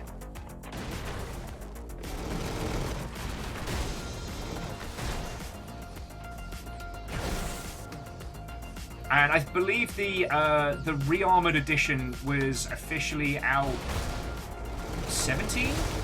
So this game has been out for a while. The sequel to it, Brigador Killers, is en route.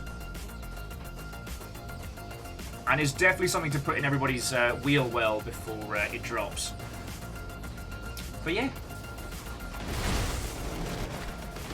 Anyway, enough about my nonsense. How's it going with your good self? What's the ammo we need most? Alright, we'll use it, explode it, and we'll make it work. No! No! No!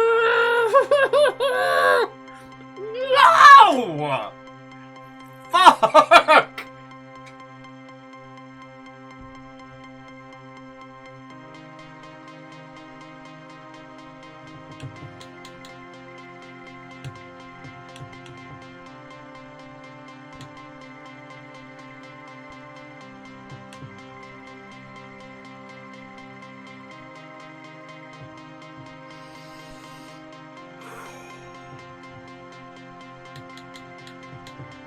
We did 8 of 10 districts, and then I accidentally kicked the ammo instead of reloading! Fuck!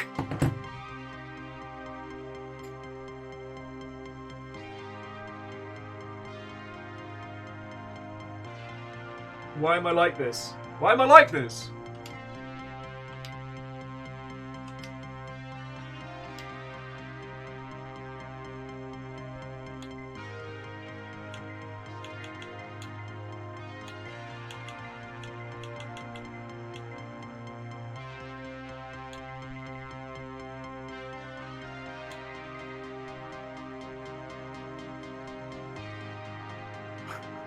Moo, my whole neck.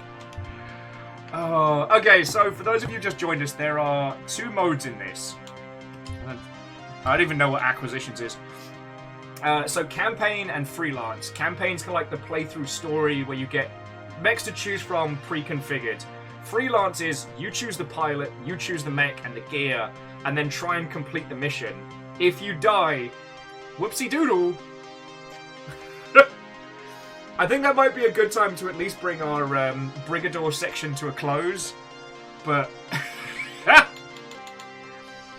I pushed the kick button instead of the reload button because I wasn't paying attention, because I was all like blip, blip, blip, blip, blip, blip. God darn it.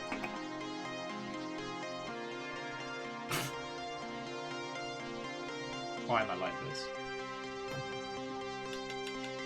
Actually, I do wonder what acquisitions mode is. Oh, this is where we can just buy stuff without having to... Yeah. Andor's like, now, Will, you're just kicking yourself. Why are you like this? Why are you like this? Alright, give me some calming smooth jams. Give me that Final Fantasy mix that I like so much now. There we go. There we go. Oh, so Miyaki Sakura, I played it at launch. Kind of liked it. Kind of didn't gel with the original control skis. Whoa! Those weren't words. Those were noises. I didn't gel with the initial control scheme. So I kind of ricocheted off it a little bit. But I loved everything else about it. The flavor, the style. And I played a little bit again when it re-released and was like, you know what? I gotta save this for when we can do this together. And again, I couldn't possibly comment as to why, but I just really felt like destroying a government with a giant robot today. You know what I mean?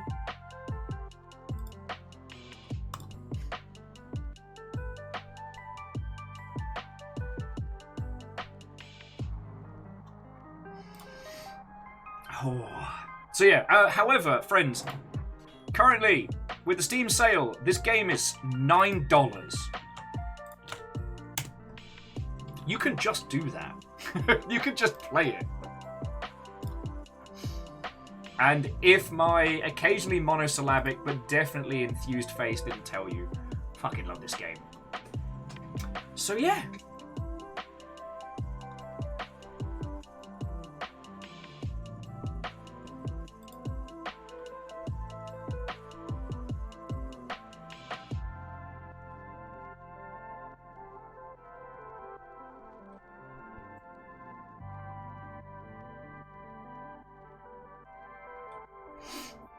Oh. Sorry, I'm just checking to make sure the games industry hasn't set on fire while we've been away.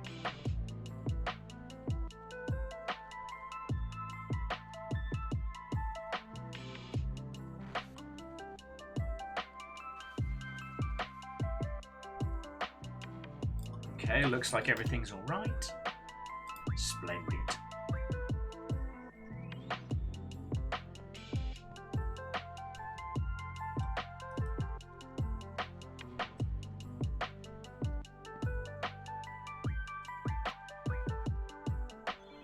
Okay.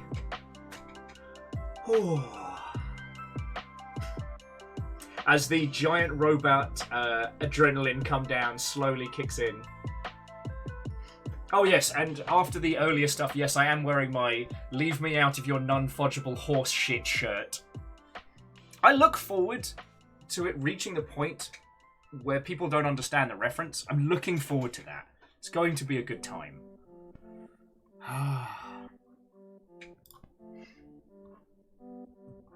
But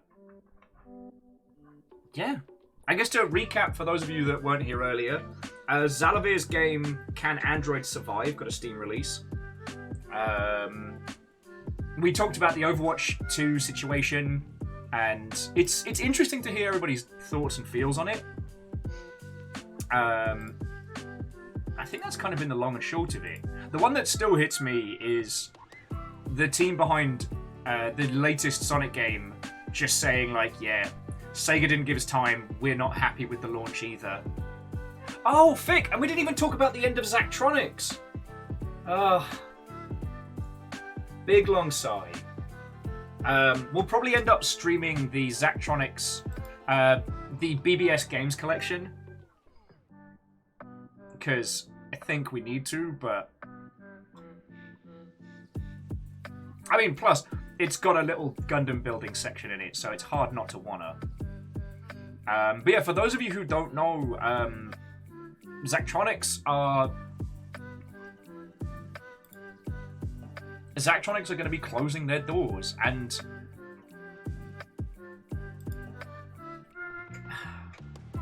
it's interesting because they're not shutting down because of like financial trouble. They've just kind of chosen to bring their adventure to a close.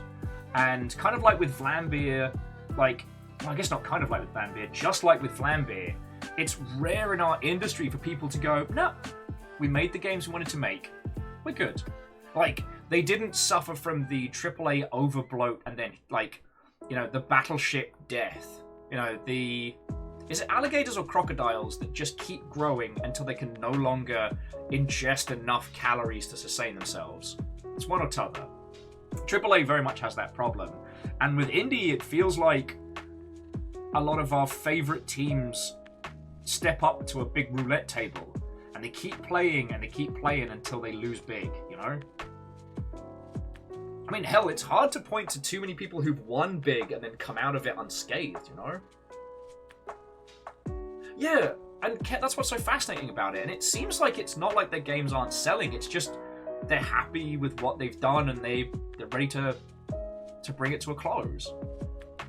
And like, so few people get to do that, like, I guess in any creative space. You know? And Zachtronics has done so much stuff over the years. The secret patches that you could get, the weird little ARGs around side the games. I mean, hell, the story of how they started. For those of you who don't know, Zach of Zachtronics created Infiniminer.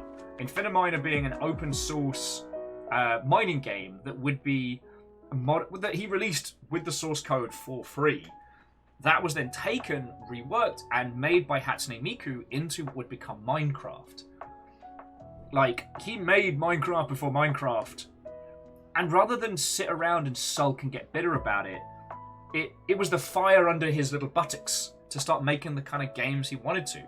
And what's really interesting is when you look at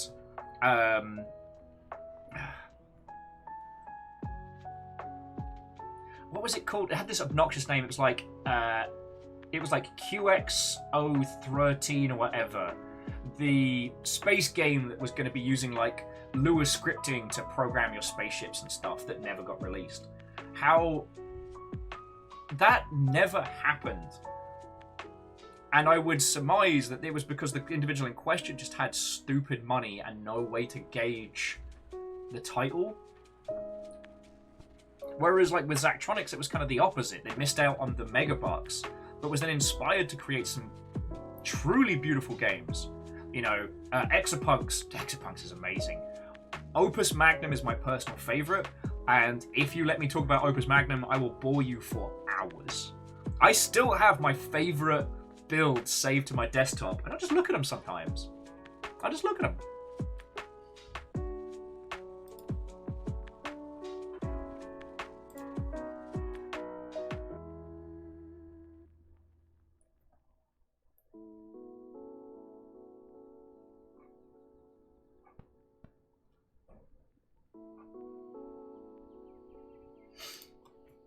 Oh. So yeah, it's a nice thing to be able to discuss, though.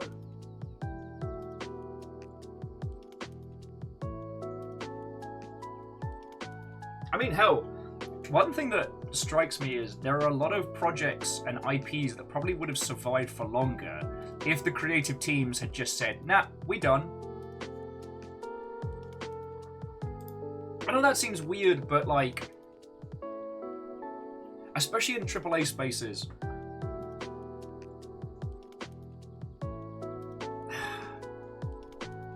No, you know what? I'm just being idealistic at this point.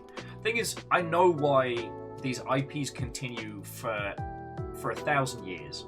And that's because once you're emotionally anchored to a series, like it's something you care about and you'll want to come back to.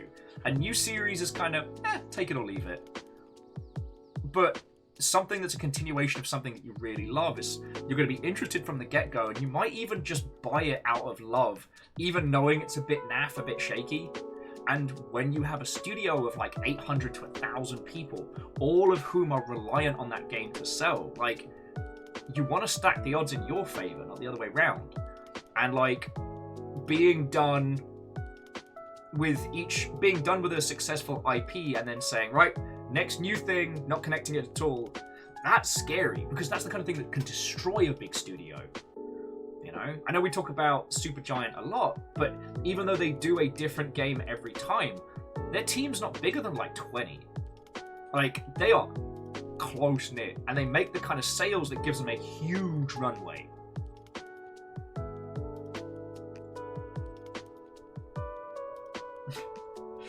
I mean, Andorf, it's... The game you never make is always perfect in the eyes of the people that love you. Hell, in your own mind. If there had never been a Mass Effect Andromeda, they could have kept bouncing around the concept of another Mass Effect, just not done it, but kept a lot more anchor. I don't know, I can't think of a good analogy, because it's not the old, it is better to say nothing and be thought a fool than to open your mouth and remove all doubt. It's more like... I don't know, I'm grasping for it here. You can see I'm grasping for it. So... Caffeine was saying an example is the Neverwinter Nights series. God, yes. I mean, we've all sat back and wanted more. I forget, is the new Baldur's Gate, is that considered a continuation of that? Or is Neverwinter Nights just its own solid thing? Oh, I'd have to go on a deep dive. Oh, and I don't know if Lizzie's still lurking, but thank you again for dropping the Brigador GDC talk. Because, friends, if any of you are interested in game development, this is one of those talks that I have to recommend to you, because it's about how they geared up and failed. Because here's the thing, like, a lot of people's first introduction to Brigador was one of the dev team just kind of having a bit of a public breakdown about the reception to the title. And it's one of those situations where I completely empathize, but unfortunately, because it happened in the public space, it ended up having a negative element on it. And a lot of us assumed that was the last we were going to see. But no.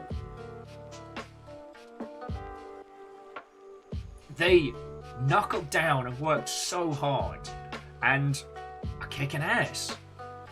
I mean, I understand why we don't get sales data anymore, but like, Brigador now has over 3,000 positive reviews on Steam. It is overwhelmingly positive, which I believe means you need to have like a 95% review rate.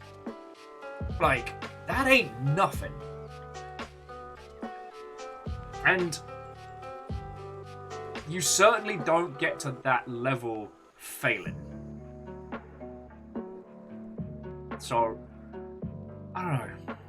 Friends, I'm sorry, I feel like I've said the same point to you like 8 million times. I just, you know, I want you all to succeed at the creative endeavors that are important to you. I want you to succeed at all your endeavors. And I hate how sometimes it feels like we focus on this idea of the auteur, the genius. Like, you couldn't possibly have made X because the person that made X is this super brilliant nonsense merchant. And Fearless, yeah, I think we're going to be bringing it to a close in a sec.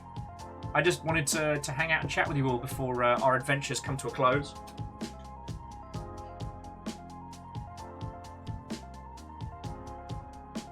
Okay, let me give you an example. And this was something that unreasonably pissed me off over the weekend. Is apparently in an interview, Hideo Kojima said that he was working on a game that he cancelled because it was too similar to the Amazon adaptation of the comic book The Boys. And he got a whole ass article about it, with loads of engagement and comments and posts and what have you. All that was said was, I was thinking of making this, and then I didn't. Wish I could get a fucking Kotaku article about every game I didn't make. Oh, I was thinking about making this perfect game with no flaws, but it's too close to Dostoevsky's Dune or something. Now, I understand why, and I'm not dissing, it's just... Despite what we know is that there's still whole swaths of the industry that are guilty of leaning into the idea of the auteur, the idea of the, oh, well, this person has something special about them, which is why they can do it. Honestly, friends, like, the only skill people need to have is to just do. Like, and I don't mean do good, just do. Like, I mean, shit, look at Damien's career. He's been making, like, comedy, mimetic, intentionally terrible JRPG games based on, like, visual novel level titles. And he made that his bit. But he made it. He did it. He released it. And now he's starting to creep forward into the public eye more and more. Because he was hanging with the right people, had the right chats, and started bringing it together, you know?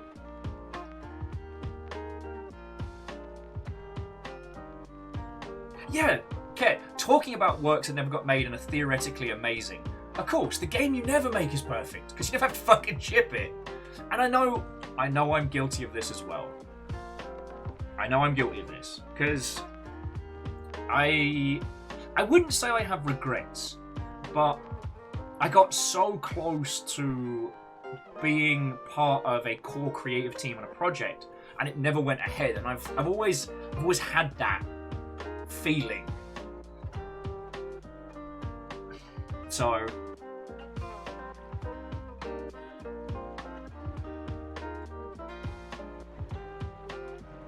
Yeah, I mean, I will say, while it's entirely true of that Dune movie, you know, the perfect movie that never got made, the one thing that has, as you all know, is that the creation of Jodorowsky's, I always pronounce his name wrong, of his version of Dune had rippling effects in the creative industry as a whole. Unfit says, "You met my Jed. You win it at life." Because apparently you're Scottish this afternoon. And Anakin, I'm so happy for you. I don't want to say I'm proud, because it's not like I've done anything special to contribute, but I'm so happy for you. I met a guy at Pocket Gamer Connects who just makes scaly puzzle RPGs.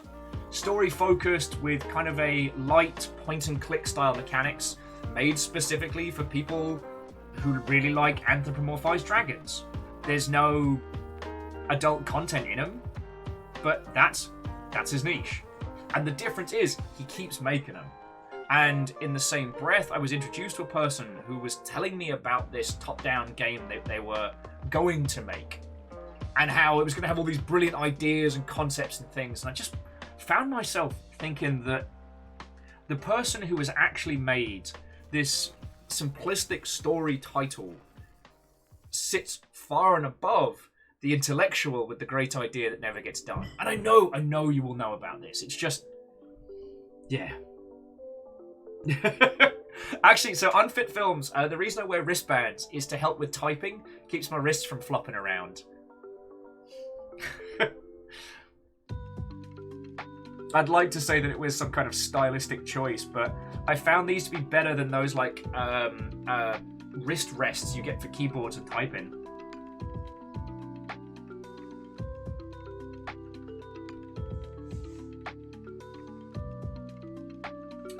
Stitcher says, was that the person who did the accounting one?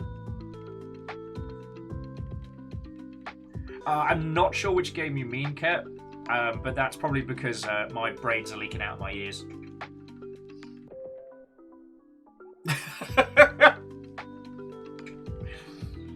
No, see, Unfit, you'd have to tell people it's for style reasons. And yeah, Agonaniki, every step is forward. I mean, we've had friends on the Longships who built very, very simple games. And just by saying, like, hey, this is a very, very simplistic game you've made in Unity, now release it on Steam. Because there's so much that goes into it that you don't think about until it's out there. And it's alright if 2 people play it, you know, and if one of those is a key you gave away. But the knowledge you've gained from that is a step up over every person who sat in a pub and told you about their great idea, you know? Sorry. These are the tales I wish to tell people coming into our space. These are the stories I always wish to focus on and uplift. Because they're so much more important than the story of that one person who got really lucky. You know? I love Supergiant, and they're an incredibly talented group of people, but Bastion dropped at the perfect time and had a good hook. Like, it was part of that first wave of Xbox Live Arcade when Microsoft went, what if we put indie games front and center on our platform? And they sold like hotcakes. And not only was it good visually, it had a hook behind it, but they were still just like a plucky bunch of indies. They got real lucky. You know? So yeah. I'm just hoping to have more hours in a day so I can start doing some more game dev stuff. But that's for another time. That's for another time.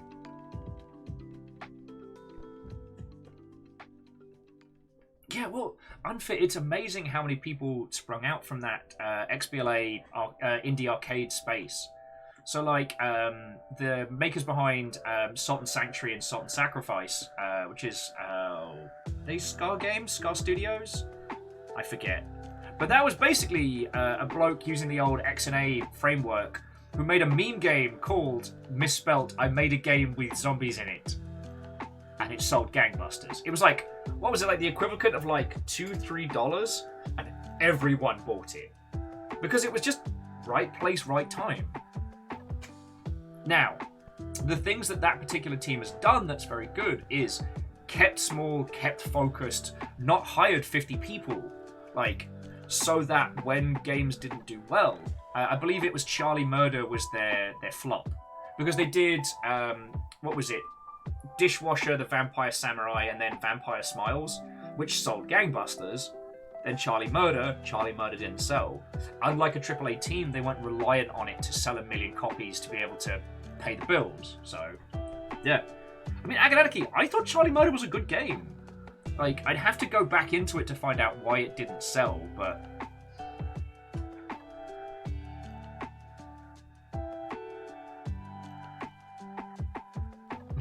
Well, so Unfit, I don't know what your time zone is. We tend to be up pretty late on Discord just chatting about this stuff. Marketeer Fred, who pops in, him and I are very, very good friends. And we became friends by having late night conversations about video games and indie games and narrative at like PAX and shit. So...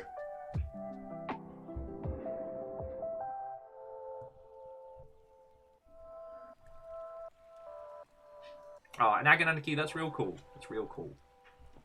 So, friends, I'm going to roll credits in just a second. Oh, no! Unfits in UK time. Alright, then we probably won't see you this evening, but, like, if you see people in Discord hanging out, come join us. Because you know how we all hate talking about indie games here. Oh, boy, those Longship lot, boy, they do hate talking about them indie games.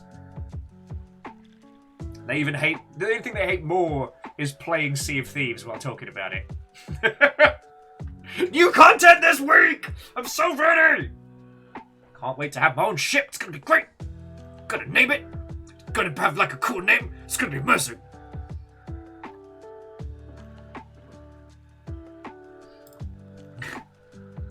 Well, Unfit Films, let's put that as a to be continued.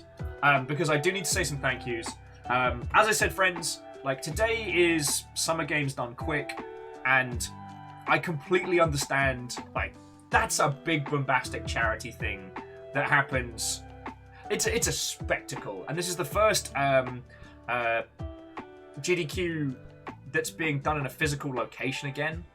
So to all of you who came and lurked and chatted and everything, like, I really appreciate it. Like, I was expecting today was going to be absolutely silent. Like, just crickets of me and my giant robot. And you all came and hung out and fucking had a good old natter on some really cool topics. So thank you. You also threw in a whole bunch of bits, which I will need to say a massive thank you for. Because I thought everyone was pretty much out of bits after the Subnautica stream on Saturday. Which, oh boy, my voice has only just sort of recovered from screaming. Oh. The VOD is up on YouTube if you want to give it a watch. Tuna! Just as I was about to... You have a proposition for me? Oh! Those are indeed bits. Unfit Films, thank you kindly for the 500, friend. J-Post is getting on this as well. Robin's like, go on then. Continue screaming. I don't want it. But yeah, so Tuna, what is your mischief?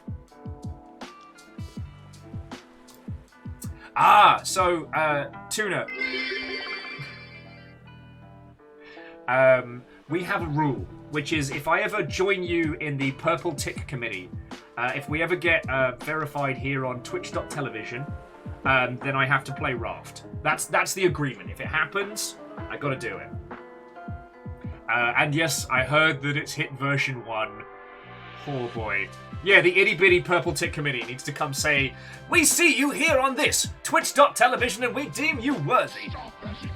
Because apparently Mr. Twitch sounds like a knockoff Jackie Daytona. Hey! And Agonanarchy, thank you for gifting a sub to Unfit Films. That's really fucking cool of yous. Robin, you should water your houseplant. And actually, Robin, what are they adding to version 1 of Grounded to get it up and running?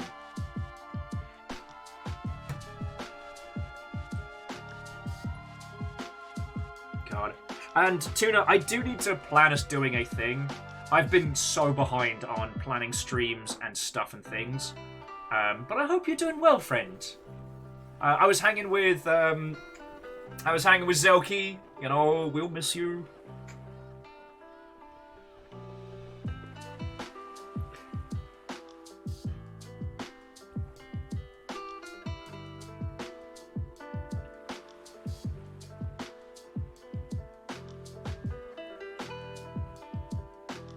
Okay, so in terms of the version 1 release of Grounded, they've added more bosses, like an orchid mantis. Fascinating.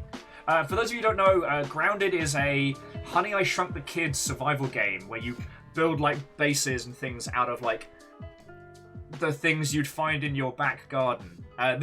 You probably know it from the arachnophobia slider they added that takes the gigantic, horrifying spiders and turns them into just big bean blobs, which in some regards is more horrifying.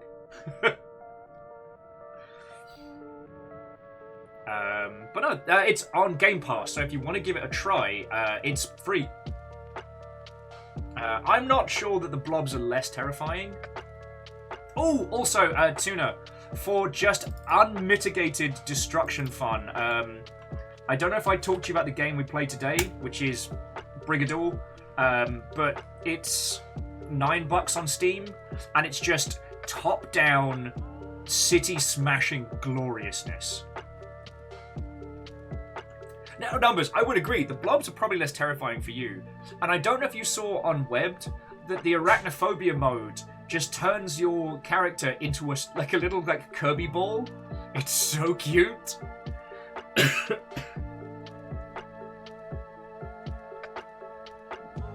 And, okay, Crux, you make a good point. Arachnophobia mode's not meant to make it less scary, but less procking of arachnophobia. Which apparently has something to do with the number of eyes. I forget.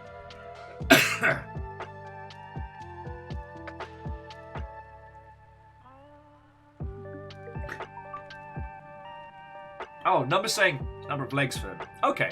No, that makes sense.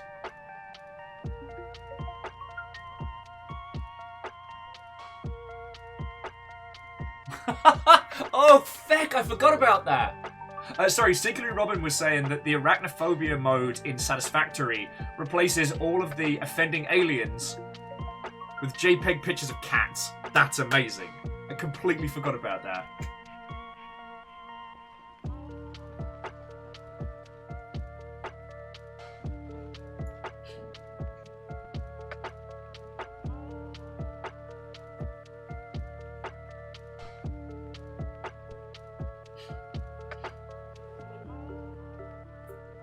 Okay, you lovely, lovely Mother Hubbards. I'm going to bring our adventures to a close, and I'm going to say my thank yous.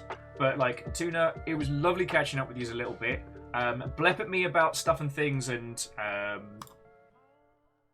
I will try and get my arse in gear so I can start planning some stuff proper.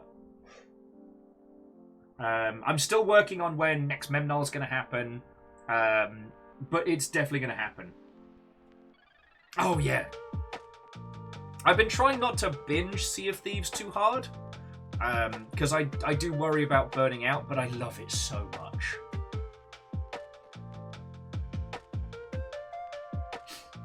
All right. Tuna taken to the waves, 2 bells! Ding, ding.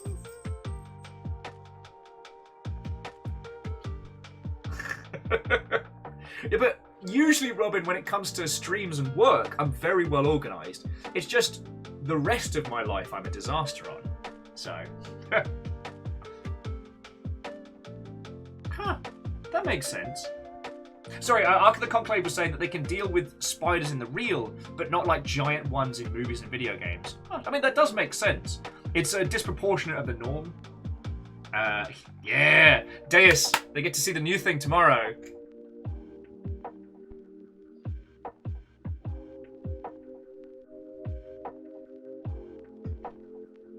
Oh, and Vanderbeest makes a good point. If you don't have Game Pass, Sea of Thieves is half off right now. And it, I mean, Vanderbeest, correct me if I'm wrong, it does have crossplay, right?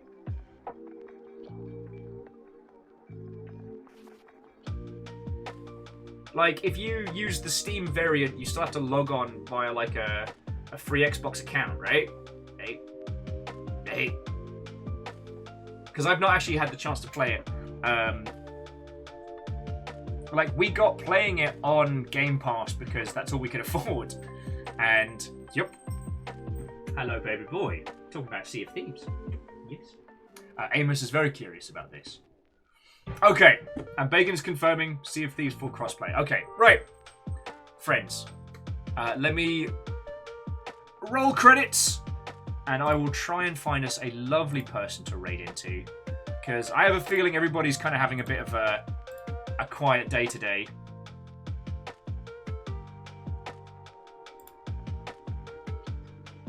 Yeah, it is absolutely looking that way. So yeah. After credits, let's go make somebody's afternoon. So, as you know well, friendos, this whole show, my entire fucking life, is supported by your lovely selves. So, be it bits, donations, gifted subs, it all comes together to keep my dumb ass upright. I'm exceedingly grateful for that. And then even with the bombastic set piece of Summer Games Done Quick, you all still threw in a bunch of stuff. So thank you. On that note, today I would like to specifically thank the following people. So Deus, thank you kindly for donations. Those are like the fastest way to help our dumbasses out, so we are very grateful. Bits are the biggest thing still, so to Andorf, Down Under Dwarf, Bacon Avenger, Unfit Films, Favor 6 and Vanderbeest, the League of Spooky Ghost Anonymous Cheerers, J-Post and Crux, all of you, thank you, friends. Your moderators today was Caffeine and Lizzie T. Powell, and for new followers, we had loads, so hopefully we get to hang out with all of you again. Specifically to Stellar Jockeys, Drew by Design, and Kip, as they said I could call them. Now to those who subbed, resubbed, or were hunted by House Calm, I'd like to thank Chaunerus, Stellar Jockeys, Zion Real, Drew by Design, Lemintia, the Blue Abomination, Benjamin of the Stellar Jockeys, the whole of Sega, all at once, Gus Works, because they do, Number, Red Burning Dragon, Zabasto, Exo, The Dreamer, Some Numbers. Apparently, I'm going back into the Matt Berry voice. The Smallest Waffle and Unfit Films. And to both Zion Real and Alnus, thank you for bringing the raids in. Thank you once again to the team behind Brigador, Stellar Jockeys, for not only coming in and saying hello, but also giving us a bunch of keys that we got to give out in a mosh pit. Alright, so...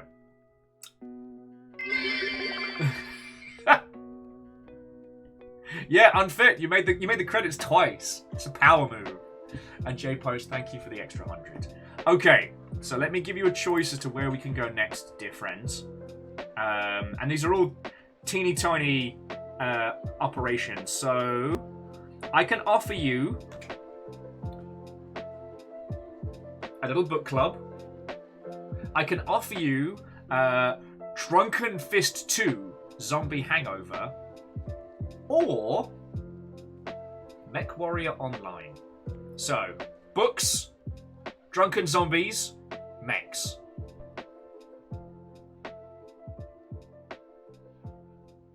What strikes your fancy, dear friends? Crux is fancying some books. No, Smallest Waffle, by my understanding, nobody's getting host notifications, which is butts. And it is what it is.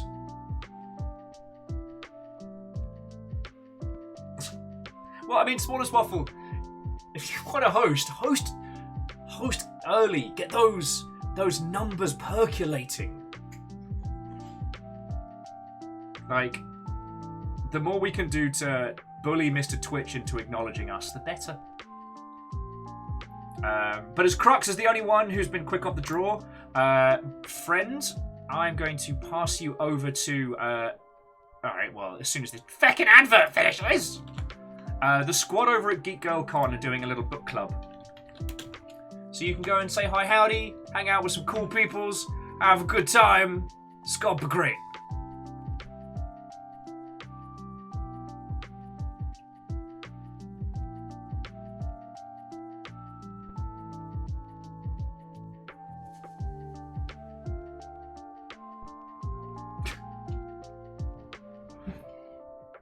But no, Geek Girl Con's a great group of people, and they do so much. So it's rad that we can go on over there. Right, but that's it from my good self this evening. You have all been the most lovely bunch of people to spend an evening with, or an afternoon with, or a day with. As a time traveller, I've lost the concept of days altogether. Tomorrow, we may be finishing the narrative of Hades. We might be bringing it to a close. So that'll be an emotional roller coaster. Or we'll probably be like 1, maybe 2 off. Because I don't remember if we've got to finish all the stuff with Sad Boyfriend first, or I forget. Anyway, have a lovely rest of your evening. I'll see you tomorrow for adventures. And once all the kids are asleep, I'll probably pop into the Longship Discord and hang out. Assuming things don't get too crazy. Yeah. I think that's it, friends. Have a lovely rest of your evening. I'll see you tomorrow. Good night.